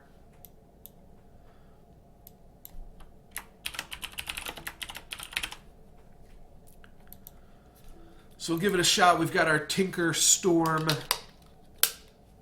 Vintage Cube draft here. Tinker Storm Upheaval, I guess. Yeah, it's a pretty decent Upheaval deck.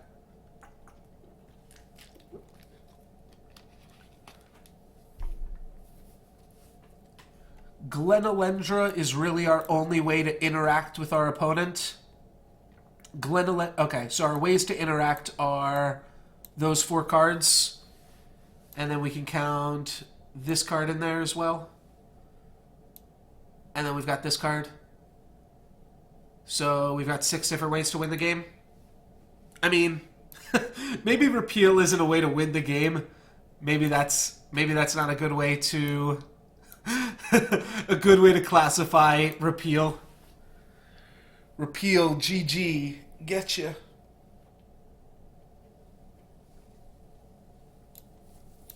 I guess with Turnabout, you're almost just as likely to target your lands, especially with Mirari's Wake.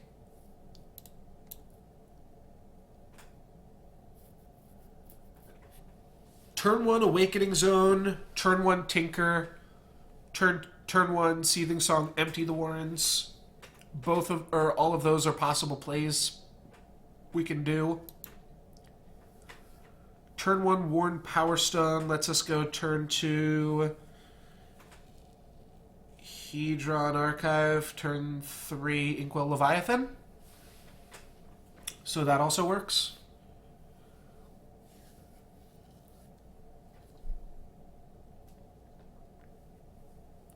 Turn 1 Sylvan Library has actually got to be where it's at, right? And I guess we do get value out of the... What do we have? A Savannah or a Marsh? Yeah, we've got a Marsh Flats that only gets Savannah.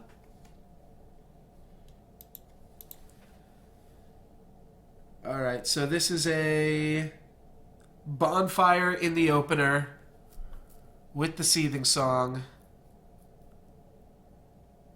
That's fine. We'll keep it. We don't have green mana, though, do we?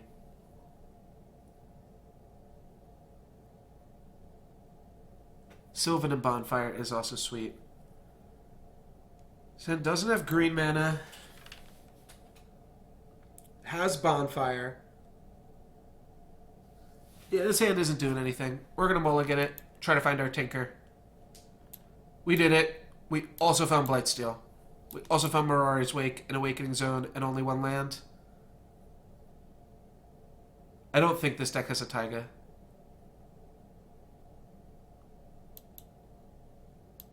Alright, well. Yeah. Best scry ever. Put on the bottom. Best scry ever. That feels like a highlight right there when mulliganing goes right.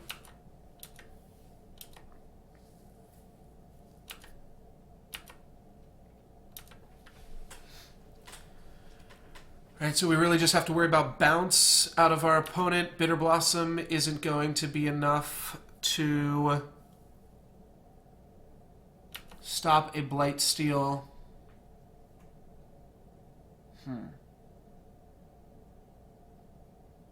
So what's interesting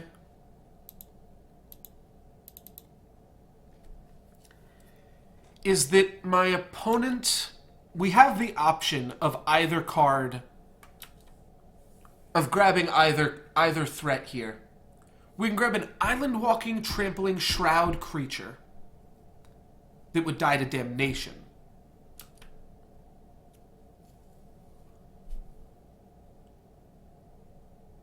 Huh. So what can my opponent have? I think my opponent is just tutoring for, like... I mean, it's impossible to actually put them on something. They could be tutoring for ramp. They could be tutoring for a counterspell. I am just going to go ahead and tinker away this Dimir Signet. I'm going to turn it into... Oh, wow, we have the regrowth, too. That's pretty insane. Undo. So we're going to tinker this away. I think it would be reasonable for them to grab a counterspell here. I don't think they're going to have an answer to the Blightsteel Colossus. We'll show them green mana. It's probably more likely to throw them off. We can play a Plains next turn. And then if they double block this with 2 fairies... Alright, they might have... No, they didn't Demonic Tutor for Force Spike. They could have Force of Will in their hand right now. No, they would have Force of Will Tinker. Alright. That scares me. Feels like I'm about to get Cryptic Commanded.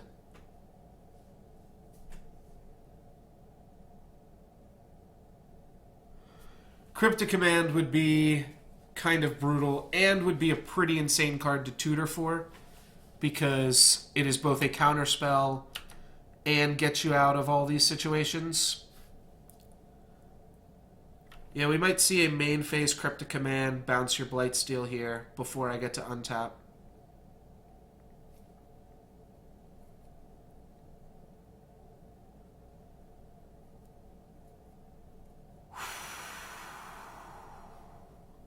Yep. Got punished. Cryptic Command is the exact type of card that you would Demonic Tutor for as well.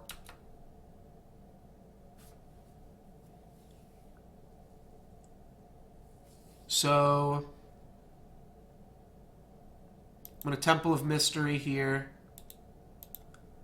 I'm going to scry 1. We can still win this game. We can get the Inkwell, and we can race my opponent still. I'm going to put Plains on the bottom. I'm going to repeal a fairy token to draw us a card. Alright. And then we're going to Regrowth Tinker.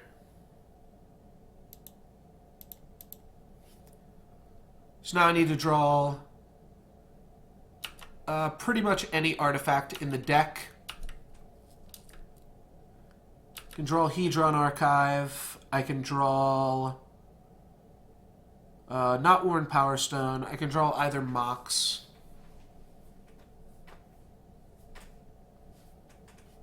My opponent plays Duress. No, they're going to Buried Alive some creatures and potentially kill us next turn here.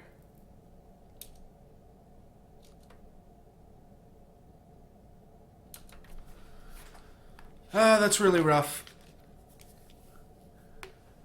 Should have trusted my gut, played around everything. Torrential Gearhulk, Angel of Serenity, Massacre Worm. Alright. You need to draw a Signet or a Hedron Archive. Or a Mox. Awakening Zone. Eldrazi's aren't even artifacts. Maybe we will get there in time to be able to play Blightsteel, though.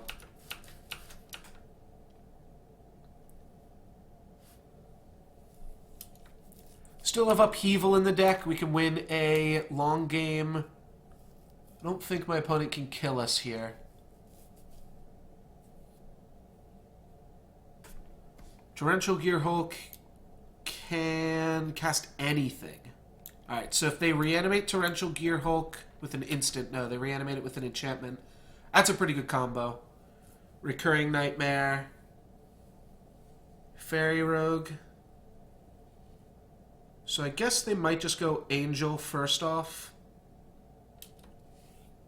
No, they go Gearhulk, which is going to give them a Cryptic Command, and not much they can do with it. Huh. I can't really do anything with Cryptic Command here, I don't think. They can draw a card and bounce my Awakening Zone to... Yeah, that's fine.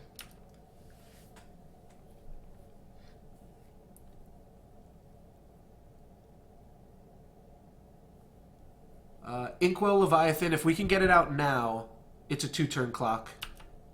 Oh, right. Okay, so they hit the swamp. Oh, they hit the swamp off the Cryptic Command.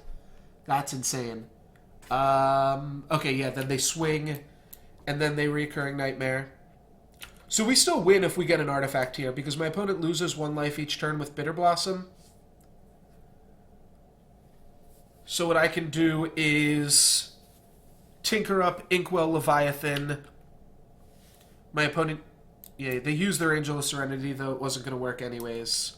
I do have to draw it right here and right now, though.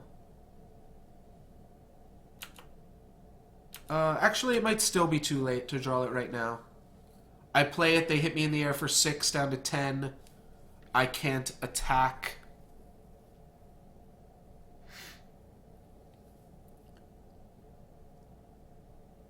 Awakening Zone will give me a creature to chump block. Okay, yeah, we can do this. Oh, wait. Oh, God. Oh, God. I'm not sure if anybody else sees what I just did. But I just maybe made a big mistake. No, it's going to still be good. My opponent's just going to... They're just going to be able to Massacre Worm my tokens away, though.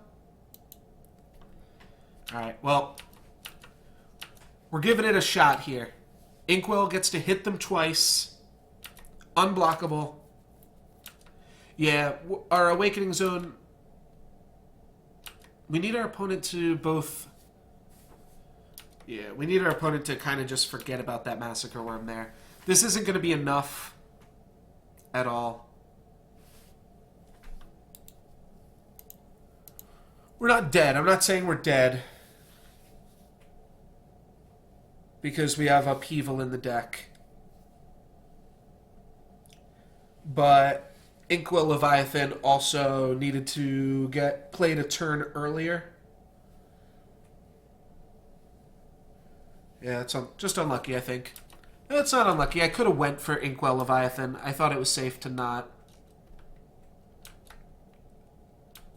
Who knows what my opponent actually tutored for? They might have tutored for Recurring Nightmare or Buried Alive and had the Cryptic Command. Alright, so I take 6. I make an Eldrazi, and I kind of want Upheaval, I guess.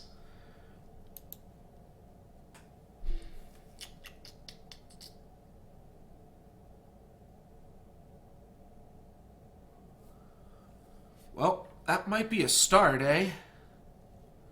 I need to take a look at our deck list. Alright. Let's take a look at our deck list here. We're going to have 3 mana. I think what we want to do... I'm going to do it. No, we could still win. Empty the Warrens is bad. Glen Elendra is good. Yeah, we don't want to empty the Warrens here, but what we might be able to do is cast Time Twister into Blightsteel Tinker. And I think that that would win us the game. What else do we need? Alright, let's tap like this. Repeal. Oh, that got rid of Massacre Worm! Holy shit, Massacre Worm's gone, y'all! Oh, that's so nice.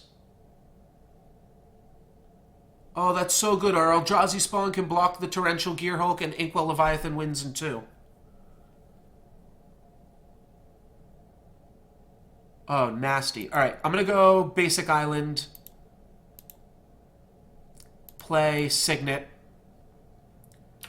Crash, and put my opponent down to 8.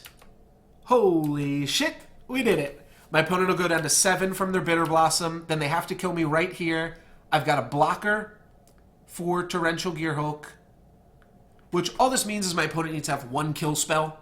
They need to have the Massacre Worm or like any kill spell. They're going to Bury It Alive. That was also an out for them. Sacrifice a creature. So then what can I do? I think this is going to kill me dead.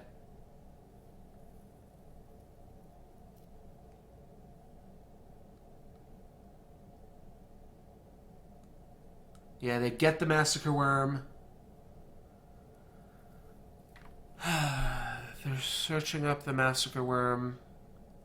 I need to sack the Eldrazi spawn in response, which means my opponent's going to have lethal attackers.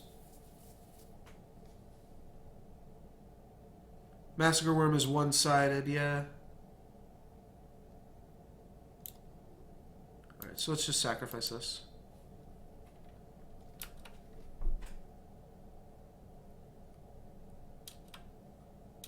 Yeah, there's no... Yeah, my opponent sees the line. That's fine. My mana can go away. Yeah, I don't have anything else. That was a really, really close game, though.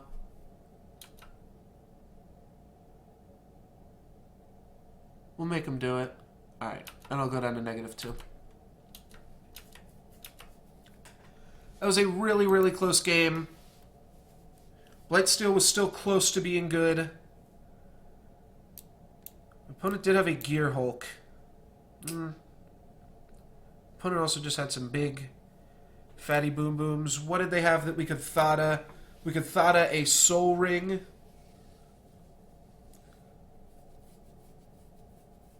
That's probably good enough. Do we want Force Spike? Force Spike is pretty terrible against Soul Ring. And my opponent's a Reanimator deck, so I think we're unlikely to want Bonfire.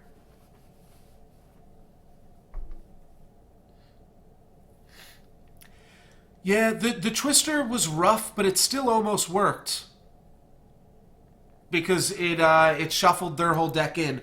Time Twister's pretty good against Reanimation. My opponent has to be on other... Or I guess they do have tutors. But it seems unlikely that my opponent is...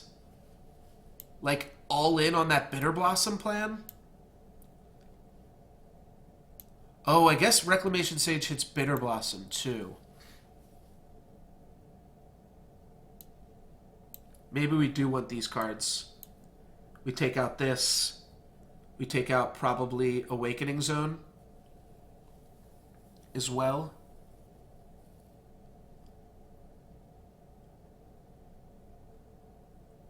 But they're still going to have some tokens lying around.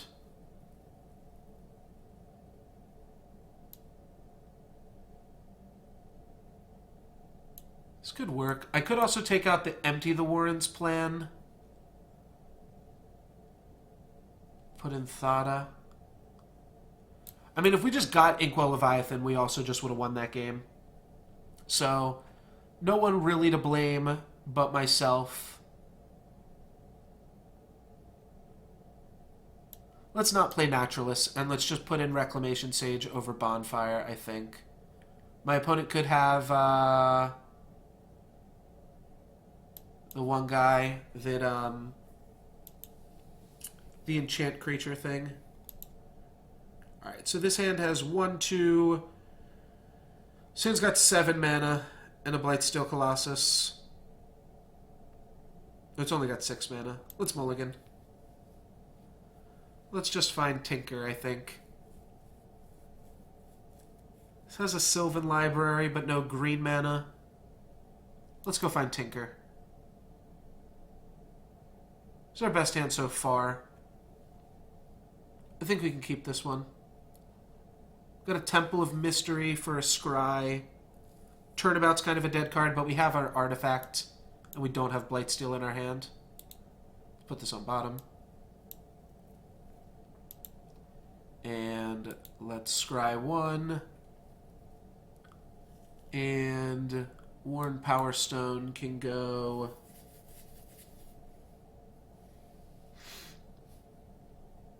on bottom as well. We're just searching for Tinker, Sylvan Library, and Mystical Tutor. Reclamation Sage is reasonable, though. I think we just Marsh Flats out the Savannah. That does shuffle our library back in. We just scryed 2 cards to the bottom.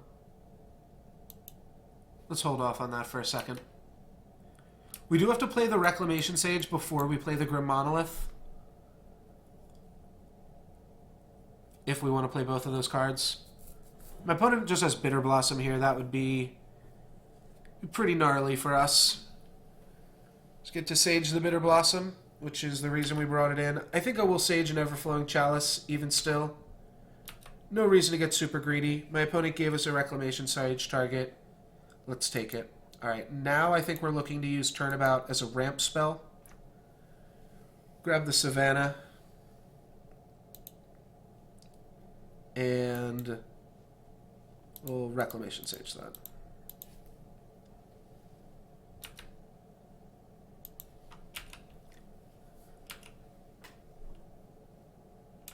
Tinker's still alive, draw. Tinker still means that we can play an Ink Moth Leviathan.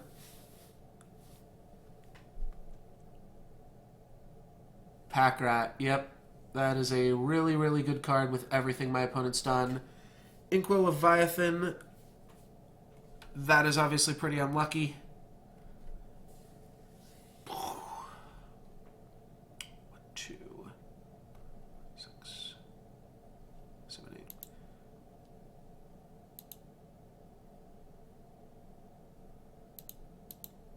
Just play Grim Monolith here. I need to draw 2 more mana, one of which needs to be blue to just hardcast Leviathan. The Reclamation Sage Beats, I think, could be relevant as well. I think that Bonfire is coming back in. I don't know. Bonfire just to deal with Pack Rat is a little awkward. These are obviously the 2 worst cards in the deck that I could have drawn.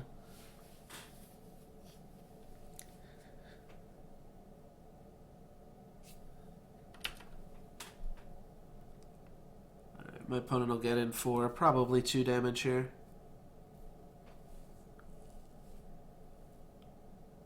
Yep. And we might just die just straight up to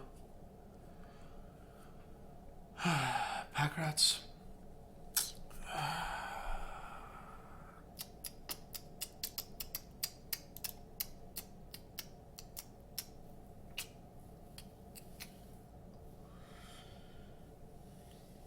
Nothing that we could even get. There's nothing.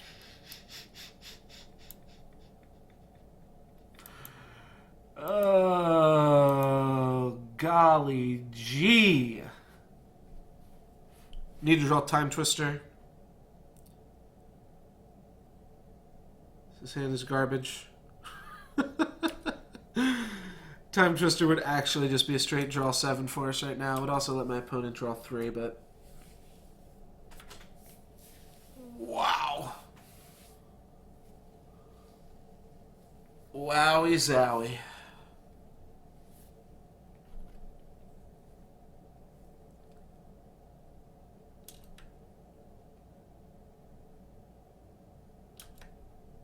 Can't even say that I got unlucky here. The only reason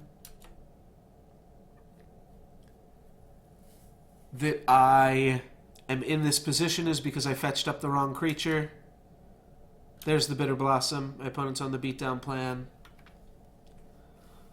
Lumbering Falls. If I draw a land next turn, I can play an Inkwell Leviathan.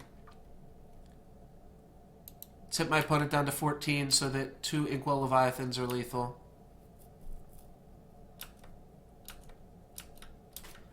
Next turn I play Inkwell Leviathan. My opponent gets to hit me for 6 here if they want. Yeah, that means even if I play Inkwell Leviathan and just block, I lose. Library of Alexandria, Pack Rat. It would be a pretty sick combo. But it doesn't actually work.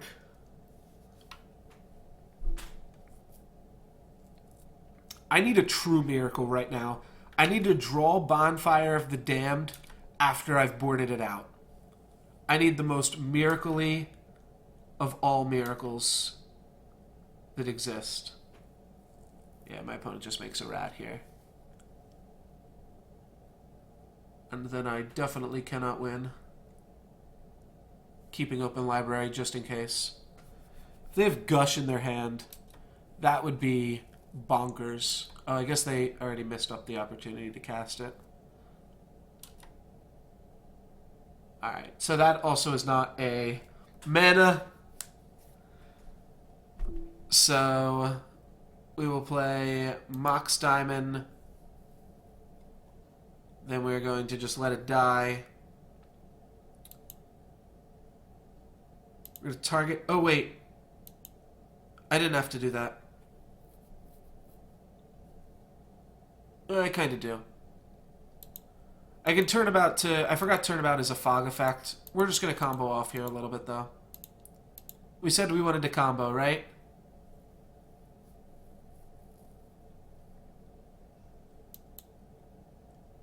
Let's untap all of our lands. And then let's tinker away a Grim Monolith.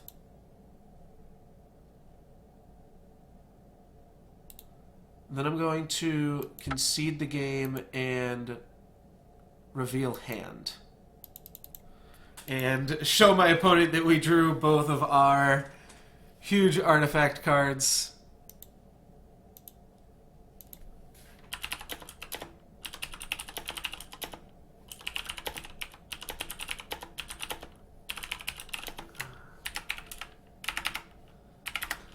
And that's how the Tinker deck loses. Man, I thought this deck was real sweet, too. I just tinkered for the wrong target. I mean, my opponent's playing islands. What more did I need? But it was a turn... It was like a turn 4 Tinker or something? Turn 4, turn 5 Tinker. I thought it was early enough that I could do it, but apparently not. My opponent had the Cryptic Command. So that is going to be the end for me here. And yeah, I'm going to close off of this. That is also going to be the end of the stream for me here today, guys. Thank you very much for watching, everybody that is still around. You can find VODs of past highlights on my YouTube channel, which you can find in the description in the panels below. And, yeah, that's pretty much all I got here. Feels bad to end the stream on such a sour note, but, yeah, that's all we got. At the same time, it isn't that bad of a note, because now we all get to go enjoy the holidays, so Merry Christmas, Happy Hanukkah, Merry Kwanzaa, whatever it is that you're going to be celebrating this weekend. Have a happy Festivus to you. And for next week, I should be on Monday, Wednesday, Thursday, Friday. I wind up streaming till about 5 to 6 o'clock East Coast time. And in terms of what games I'm going to be doing, I'm not exactly sure on what games it's going to be, but while the Vintage Cube is available, I kind of want to keep running that, you know, just lose all my money. And so the plan will probably be to play a Solforge draft in the morning when I wake up, depending on how early I can wake up, and then do Vintage Cube till about 5 o'clock. So, yeah, till 5 o'clock or till I run out of money completely, which which either happens first, and which either happens second. We'll do both of them. We'll get to 5 and run out of money. Let's see. Yeah, because I guess if I run out of money, I'm still going to stream till like 5 o'clock, regardless. Yeah, that's pretty much all I had to say for the new guys hanging out in the channel. Yeah, check out the YouTube and subscribe to know when I'm live. I'm curious. I know Twitch has... I know Twitch has features that like it notifies you when people are broadcasting. I'm curious if people would also be interested in like a Twitter account or a Facebook account that also had notifications when I went live. I don't think there's enough people for me to justify that right now. I do have a Twitter account, twitter.com/nolexgiven. And it might automatically update? No, okay, it didn't.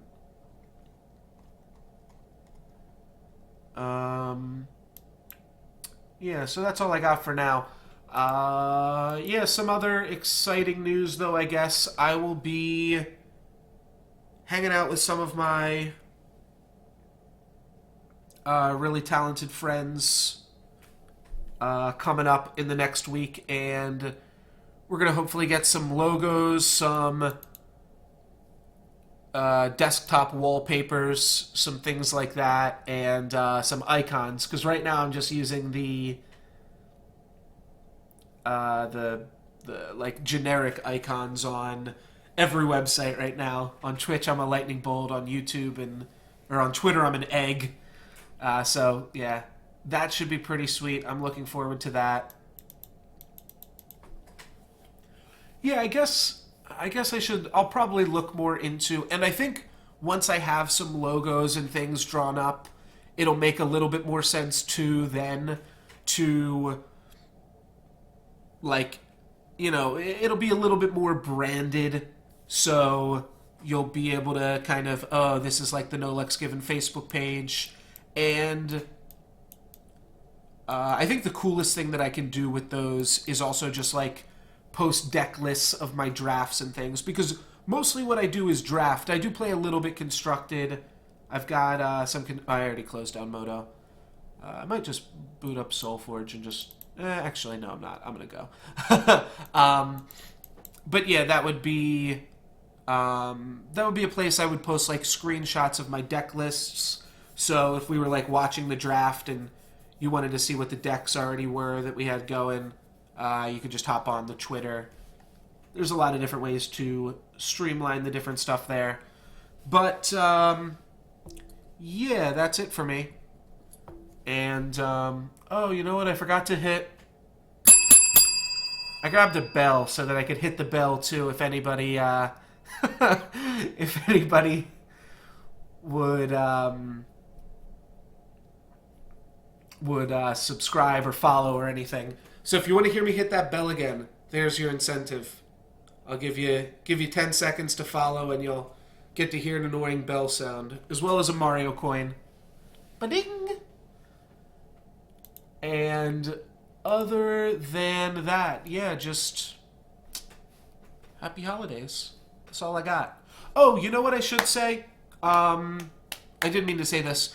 I guess kind of in the spirit of Christmas, but also just in general, wanted to start doing more giveaways for Solforge. So expect a lot more giveaways coming in the future.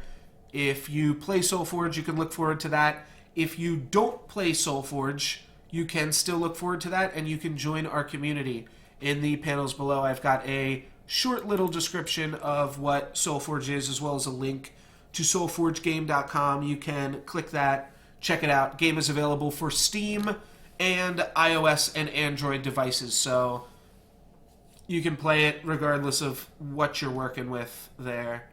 And it's a lot of fun. It's a cool game just to be able to draft. I think it came out like around this time of year, because I think I remember... Does anybody know, did the Solforge mobile client come out like Christmas Eve or like really close? I remember Christmas Eve not being able to sleep because I was just in my bed drafting on my phone late at night. So, yeah, it's definitely a fun game. And that is definitely all I got. I am going to go now. Thank you guys very much for watching. Follow the stream. Check out the YouTubes. Love you all. Happy holidays. Mwah.